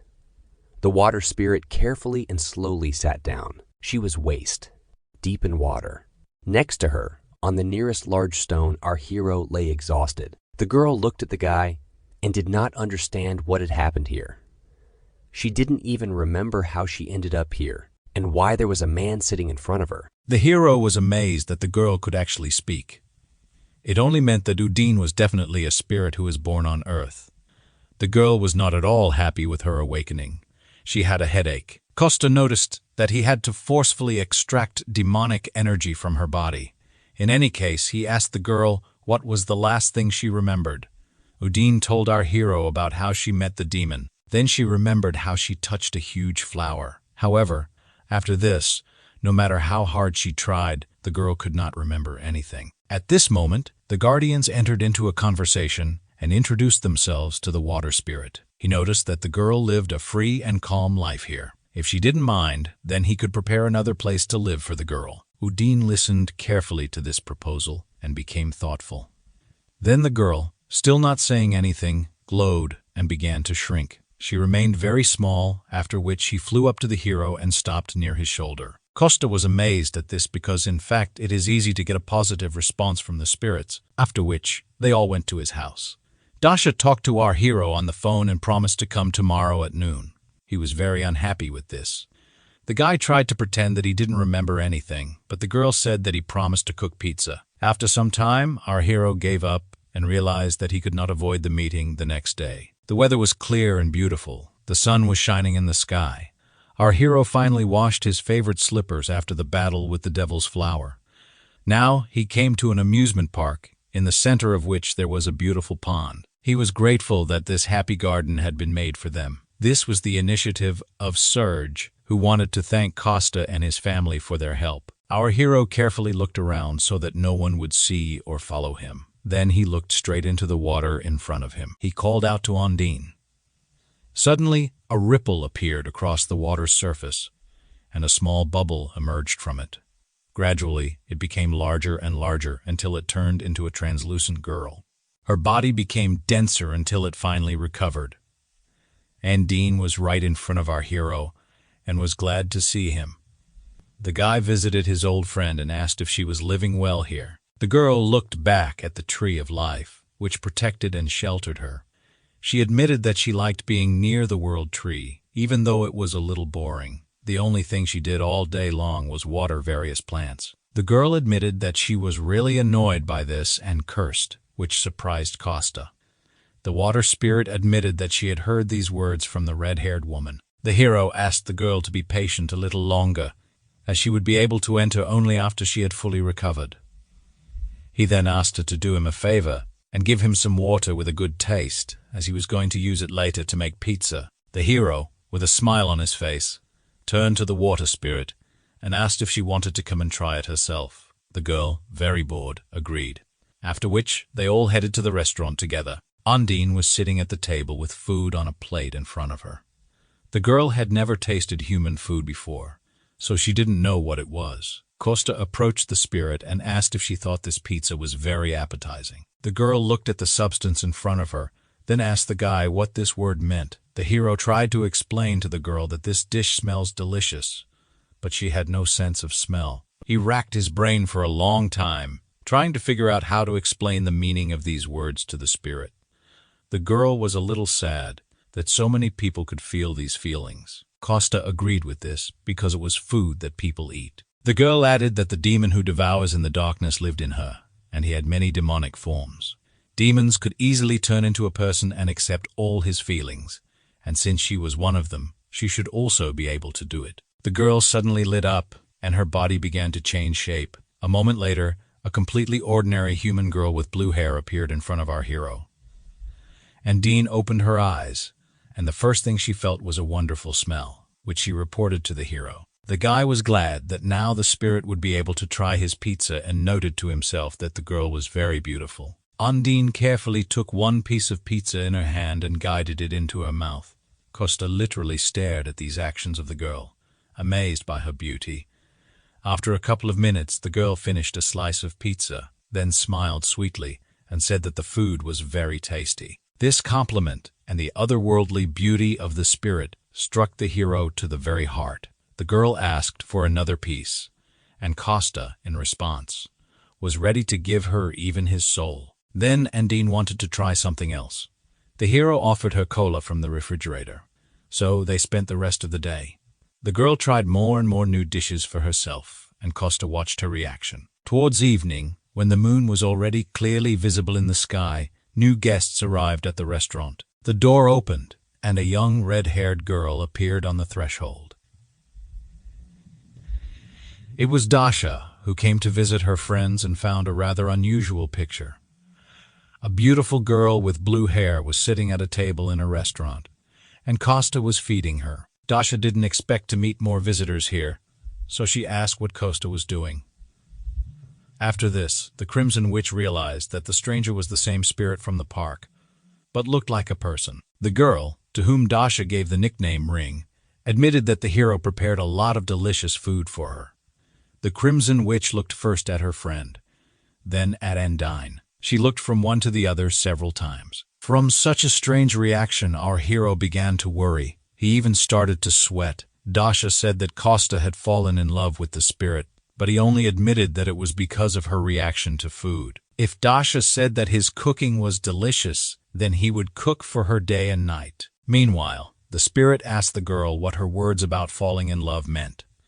Dasha replied that Costa thinks the spirit is amazing and wants to make her his partner. After this, Undine replied that she did not have a gender, but if she had one, she would prefer a male. This greatly amused Dasha and shocked Costa, who both did not expect such an answer. The Crimson Witch's laugh was so loud that it could have woken up someone from the neighboring house. The night passed, and a new day of life began. In our favorite restaurant there was a knock on the door. Then it opened, and the Crimson Witch, already well known to us, entered. Directly behind her was a green beast who had recovered from his injuries. Costa went out to his friends and said that everything would be ready in just 5 minutes. They just needed to wait a little. At this moment, the green beast looked at the guy the Crimson Witch was addressing and stopped in shock.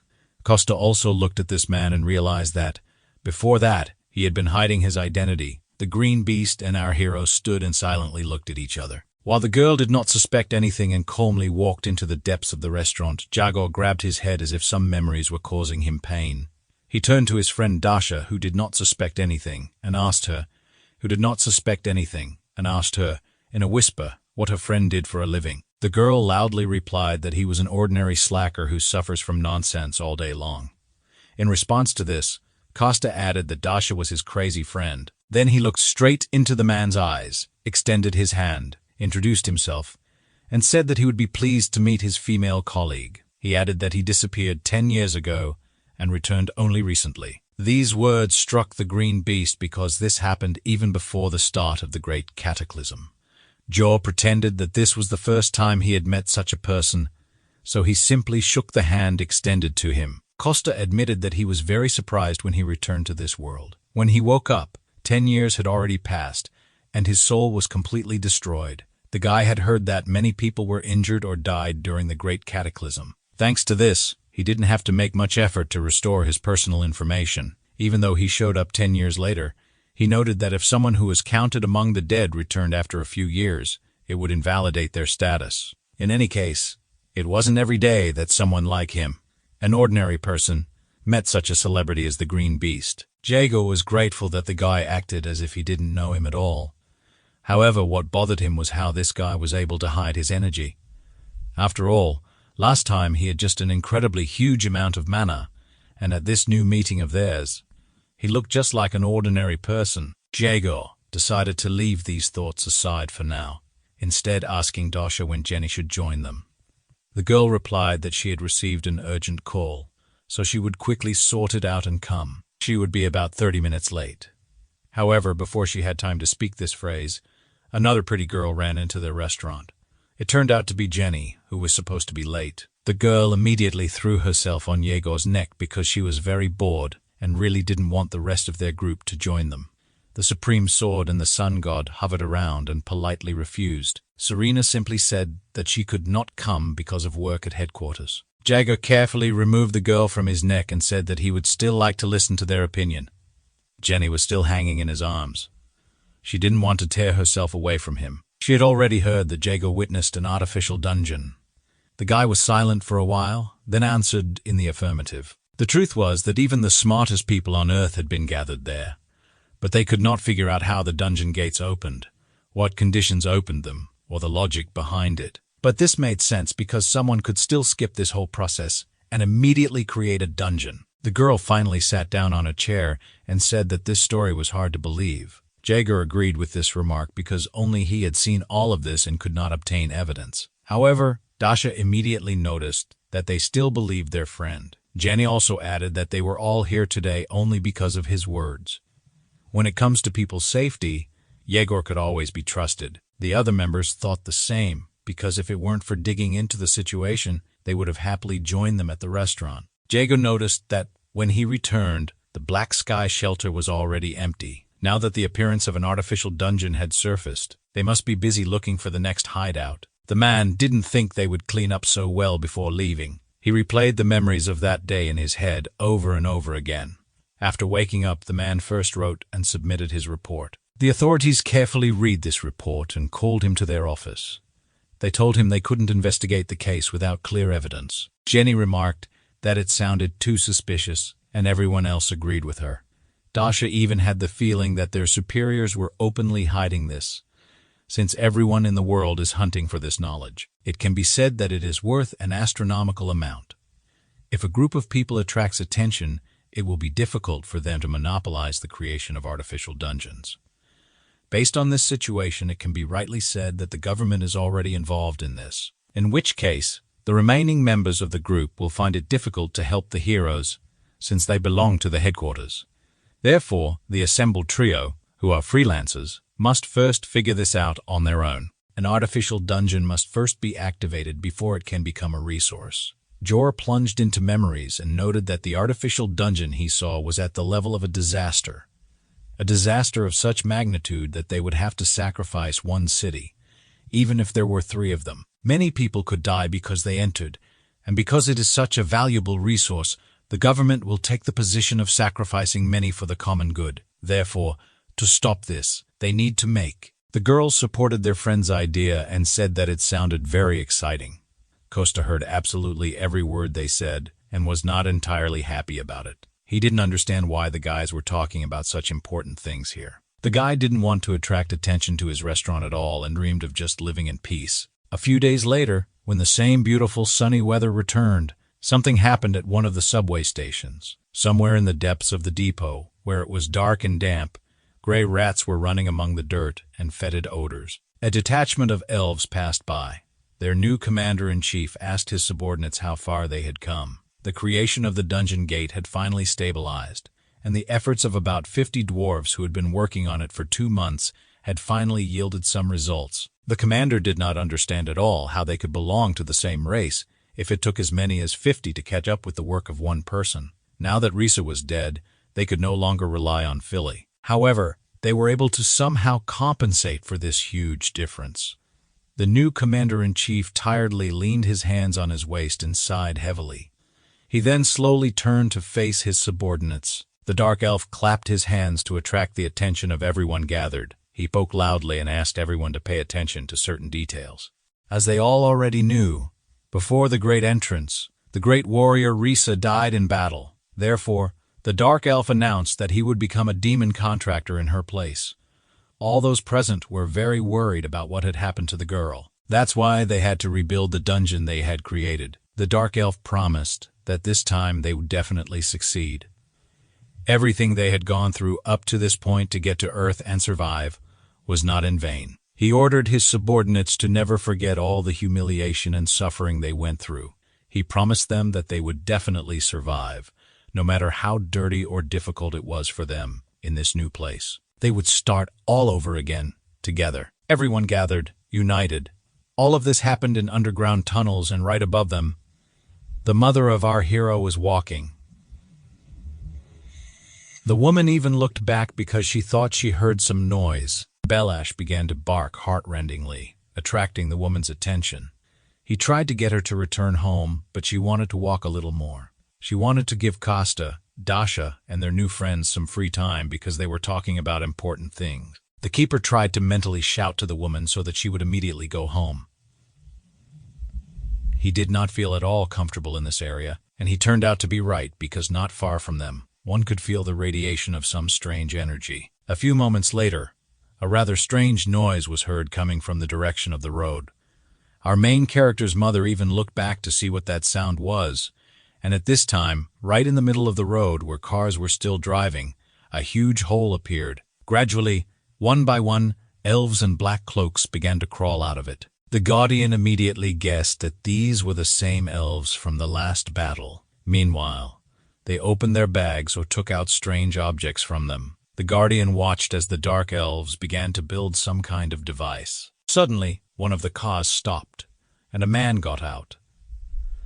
The man turned to the violators and noticed that they were blocking the road. The elf woman just looked at him with a wild look, trying to scare him off. She wanted to force the man to leave, but another elf took her by the shoulder and told her not to worry about anything. The awakened man was furious at being simply ignored. Other people also began to stop and observe the situation. The awakened one looked around and realized that this situation was even better for him. After all, his throwing weapons would be very effective against the dark elves. He was glad that this happened when people were coming home from work. Many were now watching, and the awakened one hoped that he would attract a lot of attention, and that the headquarters would send him reinforcements. Until this happened, he would be remembered by everyone as the main defender. Therefore, the man, without hesitation, turned his body into stone and faced the dark elf. However, they were already tired of enduring his impudent treatment and decided to respond. Before the man had time to finish speaking, his body was pierced through by the same arrow. The guy didn't even immediately realize that he had been seriously wounded. He didn't mind such an insult and attacked first, although the others were not very happy about it. The first to notice the attack was a girl with bangs, who began to scream heartrendingly. Standing very close to her was our hero's mother, who was still holding the Guardian in her arms. The dark elves were no longer afraid to attract attention to themselves. People began to run away in horror in different directions, away from this place.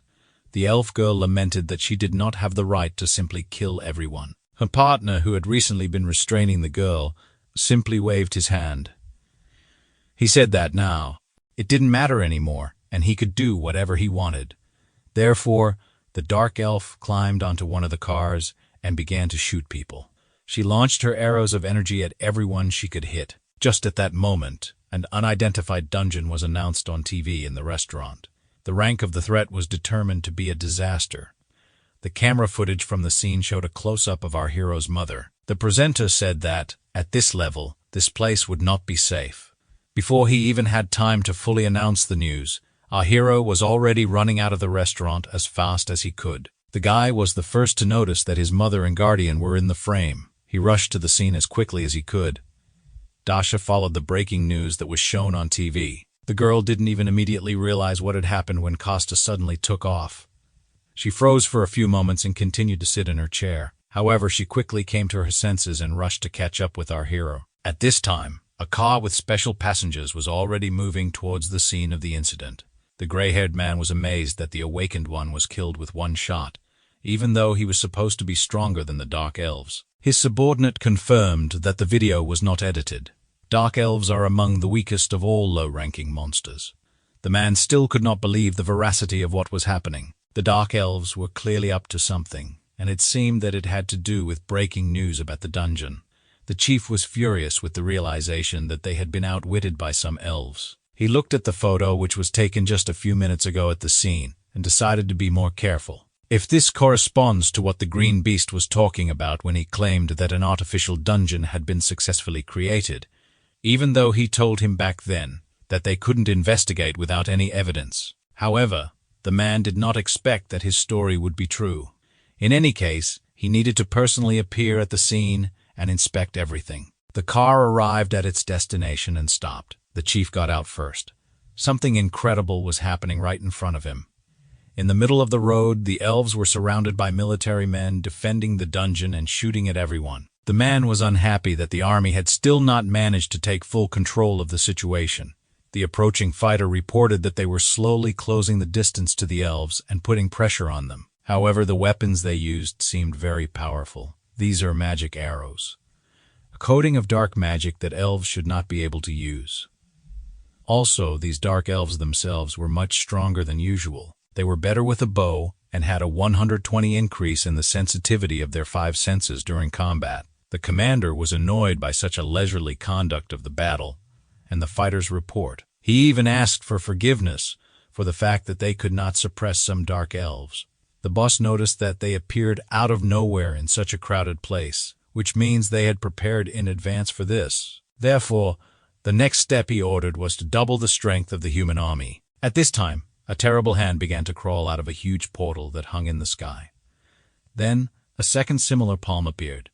Together they were holding something. None of the military knew what it was, but it looked like some kind of number. At first, there was a Roman numeral 10 on the left, and only a dash on the right. Then, the numbers changed, and now there is 9 on the left and 59 on the right. The boss guessed almost at first glance that these numbers meant a countdown. At this time, in the center of the roadway, one of the elves turned to his brothers and sisters. He shouted that there was only one step left before the revolution for their entire race. He inspired the elves to continue the battle and maintain their positions. He called for the protection of this place until darkness fell. The chief also heard these screams and guessed that now the elves would be even more dangerous. He ordered all the assembled military men not to relax, but to take up fighting positions as quickly as possible. Their commander tried to object because they did not receive an order from above, but the chief told them to act. He pointed out to the commander the countdown that the elves were making until the opening of the artificial dungeon. Even though they did not know what awaited people after this, they understood that it was clearly nothing good. Therefore, the boss gave everyone the order to destroy the elves and stop the countdown. Before he could finish speaking, the elves began to attack the military with renewed vigor. Their arrows fell into the smallest gaps between the strong shields of the people. Although the wounds were not all fatal, they incapacitated more and more people. The boss was furious that they were losing to some dark elves. He realized that their leader was deliberately aiming only at the feet of the military.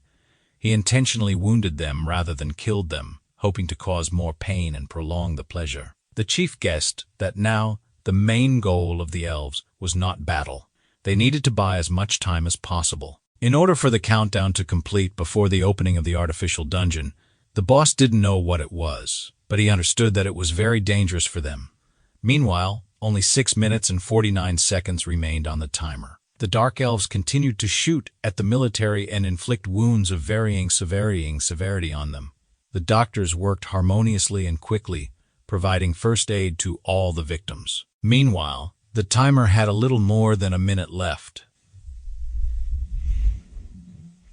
This greatly unnerved the chief of staff, who himself had already been wounded in the leg. There were too many casualties around. The commander asked the man to give the order to retreat. He even said that it might be better to declare an evacuation for the entire city of Seoul. The commander confirmed that the evacuation order had recently been issued, but there would be no order to retreat.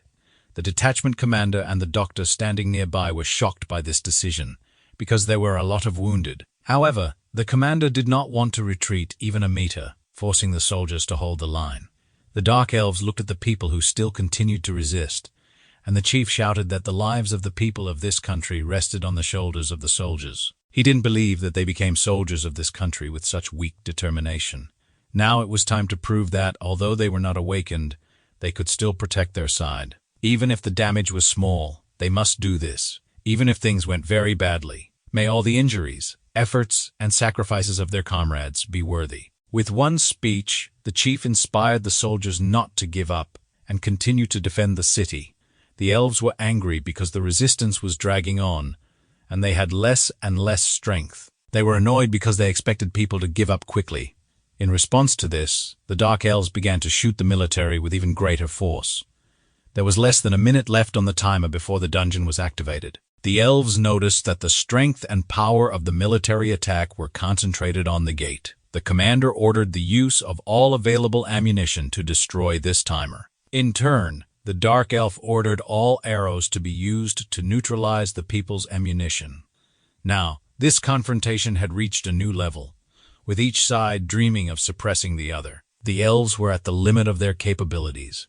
Their hands were already tired of holding bows and shooting arrows, and now even one of the shooters could not hit his target because his arms could not withstand the tension. In this regard, it was easier for the military because they only needed to use automatic weapons. The tired elves noticed that they could not repel one of the human projectiles. It flew right toward the timer and could have damaged it irrevocably. This really happened. The projectile hit the target, causing a reaction. After this, a huge explosion occurred, and white light flooded everything around. The elves looked at the place where the timer used to be located and hoped that their device had time to work. They clearly did not expect such a reaction, but still believed in their victory. When the smoke cleared, it turned out that the timer had expired, but the space had cracked. Some kind of black slime was oozing from this huge celestial crack. The dark elves looked at what was happening and did not know how to react. The first to guess what was happening was their commander-in-chief, who turned to his brothers. He announced that their plan was a success.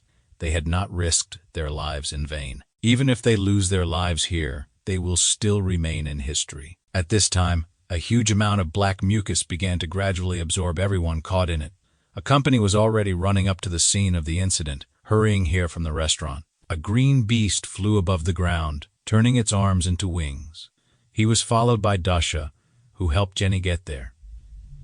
The guy stood on the roof of the building and looked down at what had happened in the last 5 minutes. They could not believe their eyes because the order to evacuate the city had been given just a few minutes ago. Jenny thought that she had never seen such a brutal massacre. Dasha looked at everything from above and was worried that they might not be able to cope on their own. Jagger was afraid that he would not be able to save his teammates if they needed help. In front of them stood a huge black block that exuded demonic energy. The first to go into battle was Jenny, who simply jumped from the roof. The girl had no plan, so her comrades were worried about her. They believed that they should at least wait and analyze the situation. However, the girl could no longer be stopped. She began to use her powers right in flight, and then a huge armored leg fell to the ground, easily crushing the asphalt. Little Jenny suddenly turned into a huge warrior in armor. She had a small mask on her face, and her eyes shone with light from within. The girl first turned to the monster, hoping to understand whether it understood her. The monster slowly turned around and looked straight at the girl. Then the place where its head should have been was distorted by a huge smile. The monster said that the girl looked more appetizing than the dark people who had gathered below. He hoped that the girl was very strong and, therefore, would be fantastically tasty. Costa used his invisibility skill and watched the battle from above. He wanted to be there to help his friends and family, but he didn't plan on exposing himself whenever possible. He was sure that there must be several bomb shelters nearby, as they were evenly distributed throughout the city to rescue people during natural disasters. At that moment, the guy noticed how his mother was arguing with some person. The man tried to force her to go to safety. However, the woman was eager to return and help the children who were still in danger. The policeman tried to reason with her and leave this matter to the special forces, to which the woman replied that these people were more concerned about a hole in the ground than the lives of citizens. Costa looked at all this and dreamed only that it was not his mother. To begin with, the guy decided to mentally attack the guardian who was still sitting in the woman's arms. He was very angry that the guy was delayed so much. Costa even asked the guardian to make his mother lose consciousness in order to send her to safety. The guardian could have done this easily, but he was also worried about the children. Then Costa admitted that he had already taken them to a safe place. Only after this did the guardian agree to use his power on our hero's mother. He gradually began to exude a small amount of energy that surrounded the woman. The policeman didn't even immediately understand why this strange lady stopped arguing with him and became silent. He already thought that something had happened to the woman because she suddenly just fell to the ground, unconscious. After this, the keeper was able to leave the woman in good hands and join Costa. After that, grabbing the guardian with his own hands, our hero rushed toward the direction from which the dark energy was leaving. In fact, this was not the only thing that bothered him. Something else was bothering him. He was even going to tell the keeper about this, but at the last moment, he changed his mind and fell silent. At this time, Jenny fought with a creature consisting of dark matter in her full form. The girl had unusually high strength, which allowed her to fight huge monsters with her bare hands. Her blows were so powerful that they forced even such huge monsters to retreat. In this matter, she was helped by a green beast, who again turned into a huge crocodile. He used his powerful jaws to hinder the monster's movements. Also, in his arsenal was a very strong tail, which delivered blows. Having made a series of blows, the guy stepped aside a little to assess the consequences. In fact, they had long noticed one small oddity behind this monster. Now their fears were confirmed because not a single attack of theirs resulted in any damage. The guys realized that the monster had a sufficiently large concentration of mana and magic for them to take shape. His body seemed to consist of two parts, which had to be attacked simultaneously. They were desperately looking for a way out of this situation because now their attacks were not working. The monster was not taking any damage despite their best efforts. The guys realized that he was waiting until they were completely exhausted. They guessed that the monster was going to absorb their energy after that, just like he had already done with those dark elves who summoned him. However, this did not mean at all that the guys would not try to attack further. On the contrary, they looked for and tried more and more new methods and ways to cause damage. So this time, the green beast turned into a huge bird and soared high up. Jenny concentrated a huge amount of energy into her palm. The lightning-fast girl came close to the monster, then crawled under his arm and took her opponent's body in a grip. The girl again used her serious physical strength. The monster of the earth tried to tear it off. At this time, Jaegor flew high enough to then deliver a crushing blow. Jenny managed to roll to the side to avoid being attacked. Then the girl got up from the floor and began to call her friend, the green beast. She made it possible for him to survive after such a strong blow to the ground. Finally, the smoke cleared, and a not very pleasant picture appeared before the girl. Her friend managed to turn into someone from the cat family and calmly landed. However, the monster managed to pierce his entire body with its spikes. From these blows and wounds, the green beast lost consciousness and turned back into a human. Right now, the monster opened its huge mouth and intended to devour him. Jenny was horrified by what happened and wanted to stop this monster. The girl rushed forward in desperation, hoping to make it in time. Jenny was called the Gold Giant and was a former member of the youth judo team. Thanks to her abilities, as well as her friendly and fair character, she became popular among the Rainbow Six Circles and beyond. However, the girl was still the youngest member of this team. Due to her age, she was quite rash and eccentric. The girl could commit rash acts if she believed that they were justified. Now, hoping to save her friend, Jenny rushed straight into the monster's mouth. The girl hoped to save her comrade but did not calculate her strength. The monster's mouth began to grow and became even larger than before. It seemed that a little more, and the monster would be able to swallow the girl whole.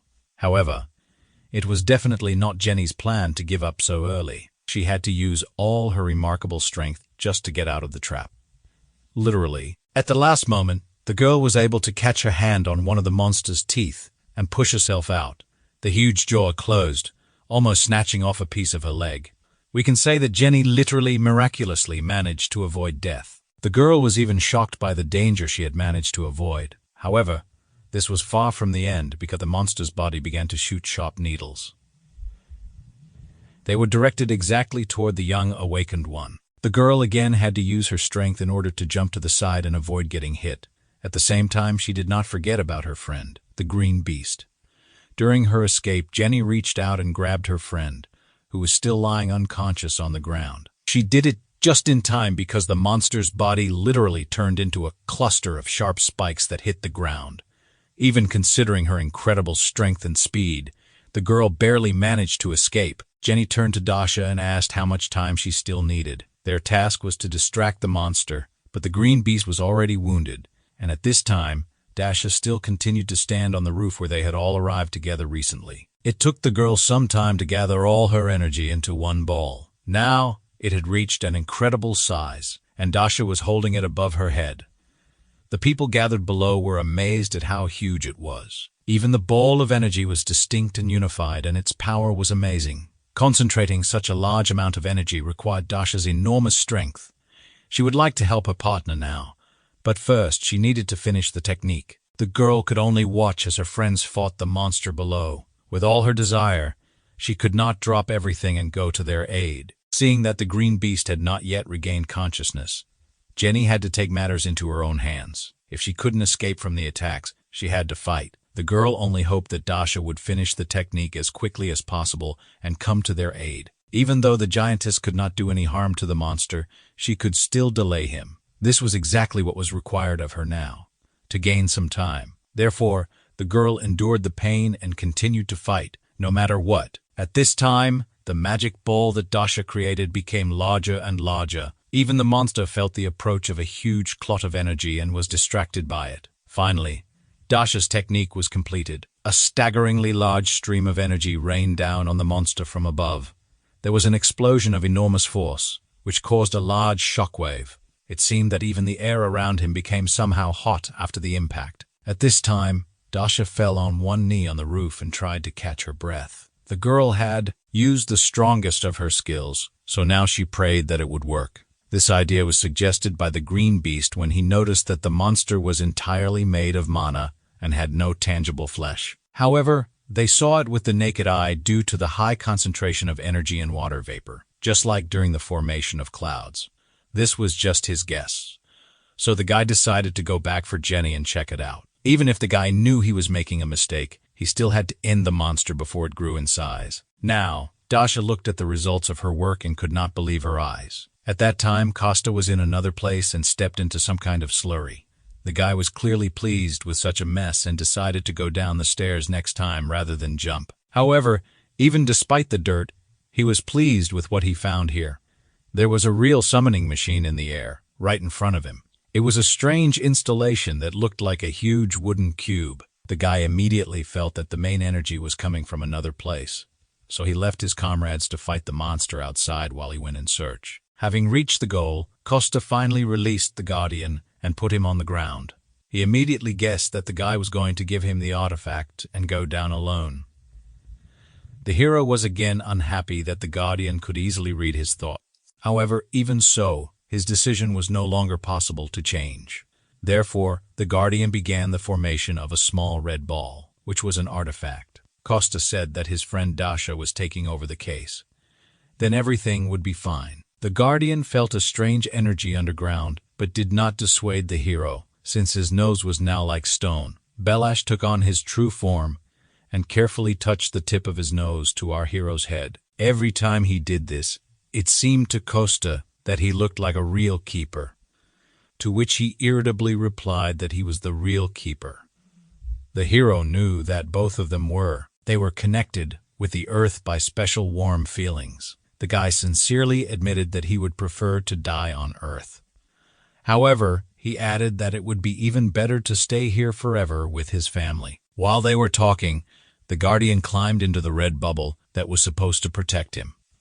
Costa looked at his friend and smiled as if he had seen him for the last time. Literally, a moment later, the guy pushed off the ground with force and ran away. At this time, a black executive car was standing a little behind in a traffic jam. Its passengers saw on the news that their road was blocked ahead.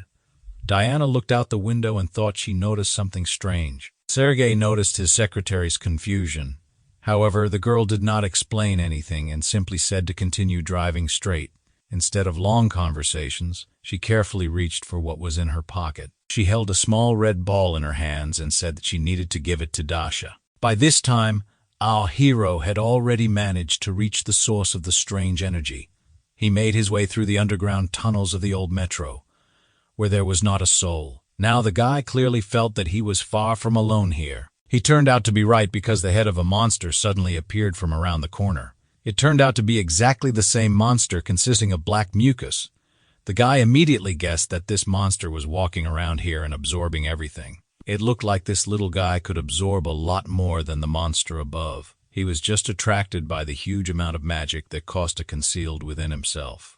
Therefore, the monster greedily attacked our hero at the first opportunity. It was much faster and stronger than its brother who remained on the surface. Our hero barely had enough time to summon his favorite sword from his inventory. Only thanks to his great skill was he able to repel the monster's attacks. He noticed that the giant outside was slower and less aggressive. This could only mean that the first one was a fake, and the monster with whom Costa was now fighting was the real one. Thanks to his strength and speed, the guy had no difficulty cutting off the monster's sharp thorns. They constantly fell behind him one after another without ceasing. However, even these small victories did not particularly help our hero, because as soon as he cut off one thorn, another one grew in its place. However, Costa himself was clearly not very worried about this.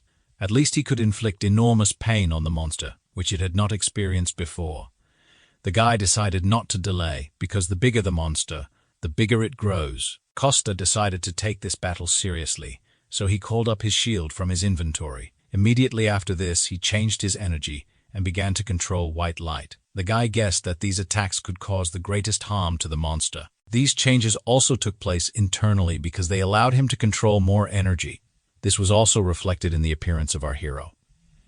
His hair became white. The guy realized that the monsters were not even close to the third rank.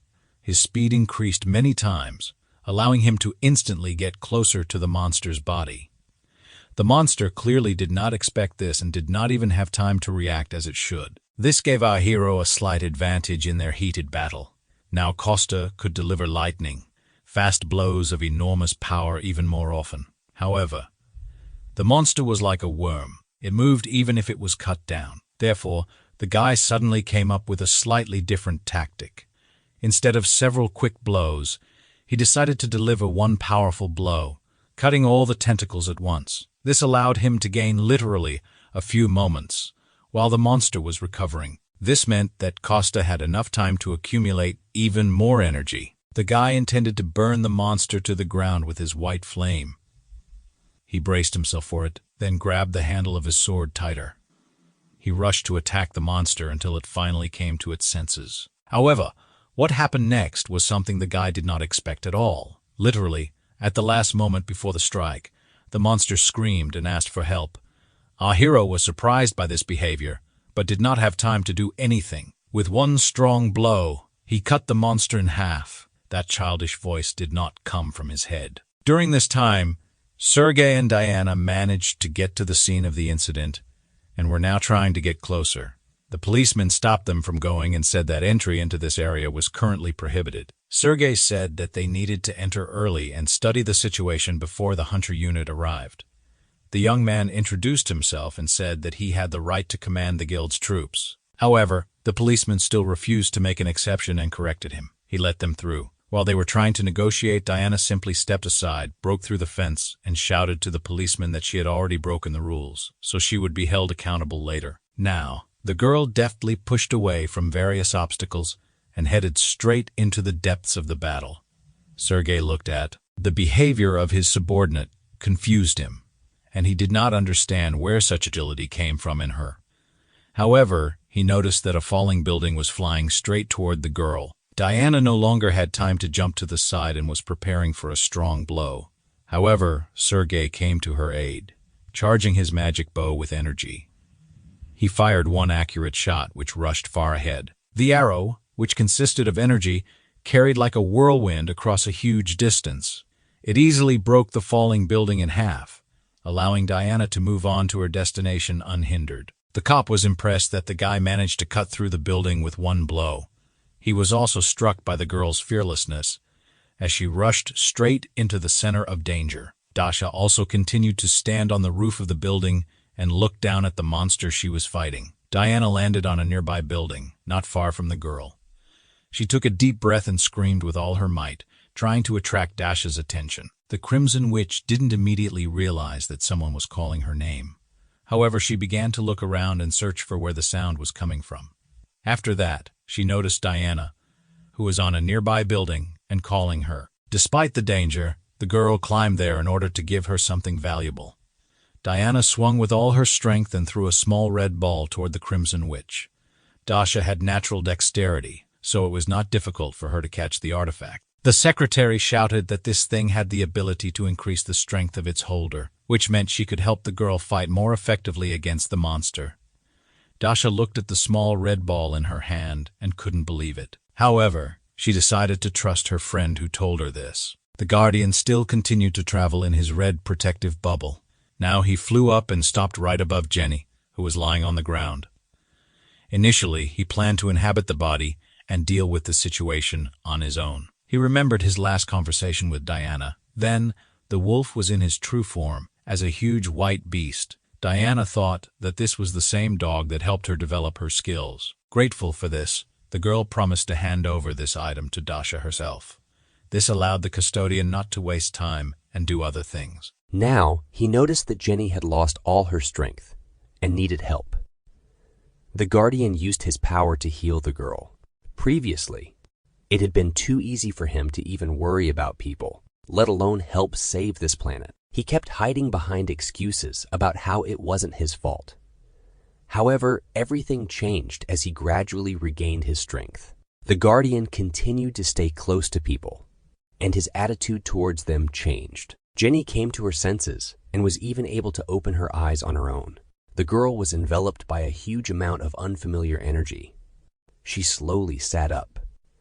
Jenny felt that the spent mana core had been completely restored. She was glad that now she could finally fight. Her entire body was lifted with energy, as if the previous exhausting battle had never happened. Jenny immediately rose to her feet and reached toward her opponent. The Guardian admitted that he had no choice but to protect people to the very end. He realized this again and now intended to go back to Costa to help. At this time, Costa continued to fight alone with the real monster. Their battle lasted quite a long time and managed to wear the guy down a bit. He was lucky that so far, no one had come to this station and could stop them. Our hero decided to change his powers again, this time to sacred water. Immediately after this, all his weapons were covered with a thin layer of water. The course of the battle changed a little. After Costa first heard a human voice from the monster, he tried to reach its consciousness and talk to it. First of all, he was interested in whether the monster really devoured all the dark elves that were in this place. The monster didn't answer him, but just smiled bloodthirsty. "One last wish," the monster said. They begged him to give eternal torment to those people who didn't accept it. The monster found it funny that Costa himself rejected the elves and now was worried that they had been devoured. The guy admitted that dark elves are different from ordinary elves. Dark elves mainly worship, deify, and present their wealth to the demon. The problem is that in the process there isn't enough land and wealth, so the souls of other times or all their lands are sacrificed. Therefore, if their ways of existence don't change, they will be welcome neither on this planet nor anywhere else. Plus, they didn't ask the young children's consent when they chose this path, so he no longer intended to protect them. Immediately after this, the hero pushed off the ground with force and headed toward the monster. He moved his hand with the sword in it back, intending to strike. The monster clearly did not intend to sit idle and responded by attacking the guy himself. However, even this was not a particular obstacle for our hero. He just grabbed his sword more comfortably in his hand and promised to. The monster was burned from the inside. Costa was heading straight into the middle of the monster's mouth, which was preparing to swallow him. Right before this, the guy managed to use his power of sacred fire. Therefore, he fell straight into the monster's mouth and immediately released all the accumulated energy. The monster was clearly not wildly delighted with this situation. Costa was amazed that this monster managed to devour his flames. He didn't understand how this happened because the attribute of darkness was supposed to be weak against white flames.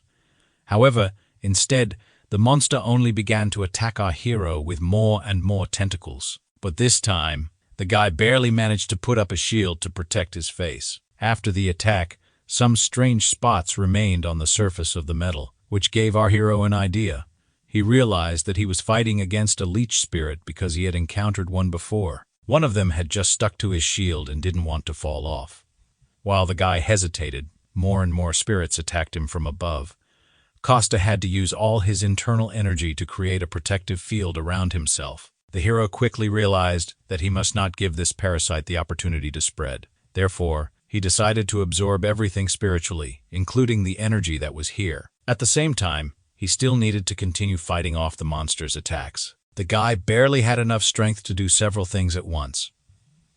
He had to put more and more effort into this. Each time one of the monster's severed tentacles ended up right behind him. It seemed to have a mind of its own, so it tried to detain him. However, the hero was not so simple and used his power of white flames to free himself. All this time, he also did not forget to absorb the energy released here. The monster looked at his opponent and was truly amazed by his durability. Even it thought this guy was too reckless to be human. Costa had already managed to stand up during their battle and was now breathing heavily. The boy noted that if this battle was intended to slowly drain his stamina, then it was quite successful. However, this did not mean that the guy was going to give up right then and there. He still continued to bravely fight alone against the monster. However, he missed the moment when one of the spirits managed to attach itself to his leg. Immediately after this, a huge amount of strength left the guy at once, forcing him to fall to his knees. Costa couldn't believe that he had made such a stupid mistake and fallen into a trap. The monster looked at his opponent and smiled bloodthirstily. As soon as he saw the guy, he immediately smelled the blood of his people. He admitted that he could exist here as long as he had enough wealth and a catalyst. However, judging by the smell of the guy's blood, the wise decision for him would be to run away from here. However, now the hero looked different than before, so the monster began to absorb him. His entire structure was much higher than that of a human, but even with that, he was still human. As he returned to the environment of the earth, his body slowly adapted to it again. The hero would have remained in the hands of the monster if Undine had not attacked him at that moment. The water spirit pierced the monster's body with one blow, which helped the hero. It took him a few moments to spit out all the black mucus that had accumulated inside him and catch his breath. At this time, the girl took on her original form and protected the guy. He was glad that his new acquaintance appeared in this place at such a timely moment. If it weren't for her, everything would have ended very tragically for him. The girl's attack allowed the guy to free himself from being absorbed by the demon. He had almost come to his senses while the monster was deciding what to do with him next. The guy realized that he had practically said goodbye to his long life. He was indeed very lucky that the water spirit came to his aid. Undine had smelled the demon, so she rushed to this place. The girl was glad that she decided not to ignore this feeling and went to investigate. Now she understood that together with Costa, they had a much better chance of defeating the demon. The guy also decided not to refuse extra help and joined forces with the water spirit. The monster, meanwhile, did not relax either, but quickly found its bearings and attacked the two, forcing them to separate. Costa shouted that demons are much weaker against high-frequency flames than against water. Using water at high frequency also helped, but it was not very effective. However, this thought prompted the guy to try another new method. Therefore, the guy immediately asked the girl to share the power of the spirits with him. He wanted to use it to turn his own magic into fire. Undine immediately understood what he was talking about and shared her power. However, the monster did not want to allow this and tried to attack the girl as quickly as possible. He pierced her body in many places with his tentacles. Immediately after this, the monster decided to focus all its attention on the water spirit. He directed all his tentacles directly at the girl, piercing her entire body many times. Costa even began to worry about the safety of the water spirit. However, the girl was also not as simple as it seemed. It might seem, at first glance, that she grabbed the monster's tentacles with both hands and directed her water streams towards him. This allowed her to quickly weaken the monster for a short time and free herself. Undine decided not to waste time and continued doing what she had been interrupted from doing. The girl concentrated all her power into one hand and directed it towards our hero. Costa almost immediately felt an incredible surge of magical power. The monster, meanwhile, did not stop attacking the guys again and again. Costa needed to seize the moment to attack, but so far, he could only dodge. The monster delivered a huge number of blows per minute, making the guy sweat. He had to fully concentrate on this battle so as not to miss a single blow. This went on for some time. The monster attacked. Costa repelled all his attacks. The monster was amazed that the guy was able to withstand all his blows, but according to his calculations, he should have run out of strength long ago. However, Costa could not only withstand the blows, but even reflect them. Suddenly, the guy let go of his sword and shouted something about a crack. He then quickly channeled his remaining energy into the blade. He grabbed the handle with both hands and drove the sword straight into the monster's tentacle. This attack made the monster worry because he could not move. The fire quickly spread through his body, so he had no choice but to cut off his tentacle himself. However, Undine, who had attacked with a stream of water, did not allow him to do this. The girl moved into the background and chose the best time to attack. The monster was furious that some earthly people managed to resist him. Meanwhile, Costa did not relax. On the contrary, he pumped more and more energy into his blow. At this time, a huge loud explosion occurred on the ground. The green beast was a little to the side and was wrapping its wound with a fresh bandage. Jenny also fought the monster and worried about the remaining members of her team. Dasha was high in the air all this time, and struck from there. She immediately shouted to her partners that the explosion was not caused by her. The girl noticed that her magic was replenished and circulated very quickly. She even thought that the artifact was intended for people without abilities. At this moment, she was distracted and almost missed the monster's attack. Dasha noticed that the monster was not initially fast, but now it suddenly began to rush around even more violently. She took a close look at how the monster behaved during the battle and noticed that it began to behave a little differently. Now it even began to recover much more slowly than before. Dasha breathed more air into her lungs and began calling Jenny loudly. She showed her the number 36 using her fingers. Dasha asked her friend to knock the monster down in 36 seconds. The girl added that if Jenny couldn't knock down this piece of clay, she would completely burn it herself. Jenny immediately responded seriously to her senior colleague's request. She also shouted to the green beast about this so that he would act together. At this time, Igor had already turned into a huge bird again and was flying nearby. Jenny decided to use different types of attacks on the monster. To begin with, she kicked him straight in the chest and practically cut him in half. The girl was surprised that she could do it so easily now. However, then a slightly different new problem appeared. Jenny hopped on one leg and pieces of monster slime remained on the other. After a moment, she came up with a very good idea. Jenny headed straight toward the monster, which had still not recovered. The girl hit him with her left hand directly in the head area. However, her hand immediately seemed to get stuck again in this black, vile slime. Then the monster tried to quietly reach out and grab the giantess with it. However, the girl noticed his movement and grabbed the monster's hand. Immediately after this, the monster began to disintegrate into small individual pieces of liquid. Igor didn't know whether the monster was doing this on purpose or whether he was like this on his own. However, he realized that if Jenny could immobilize him, then they could win. He explained to the girl that they needed to deliver one targeted joint strike. She needed to deliver a targeted strike and drive the monster into the ground to give Dasha a chance. He reminded the girl that they only had 13 seconds left. This helped Jenny come to her senses and remember the Crimson Witch's request. The girl again concentrated all her remaining strength in one of her coats, then pulled it back as far as possible to achieve a large amplitude.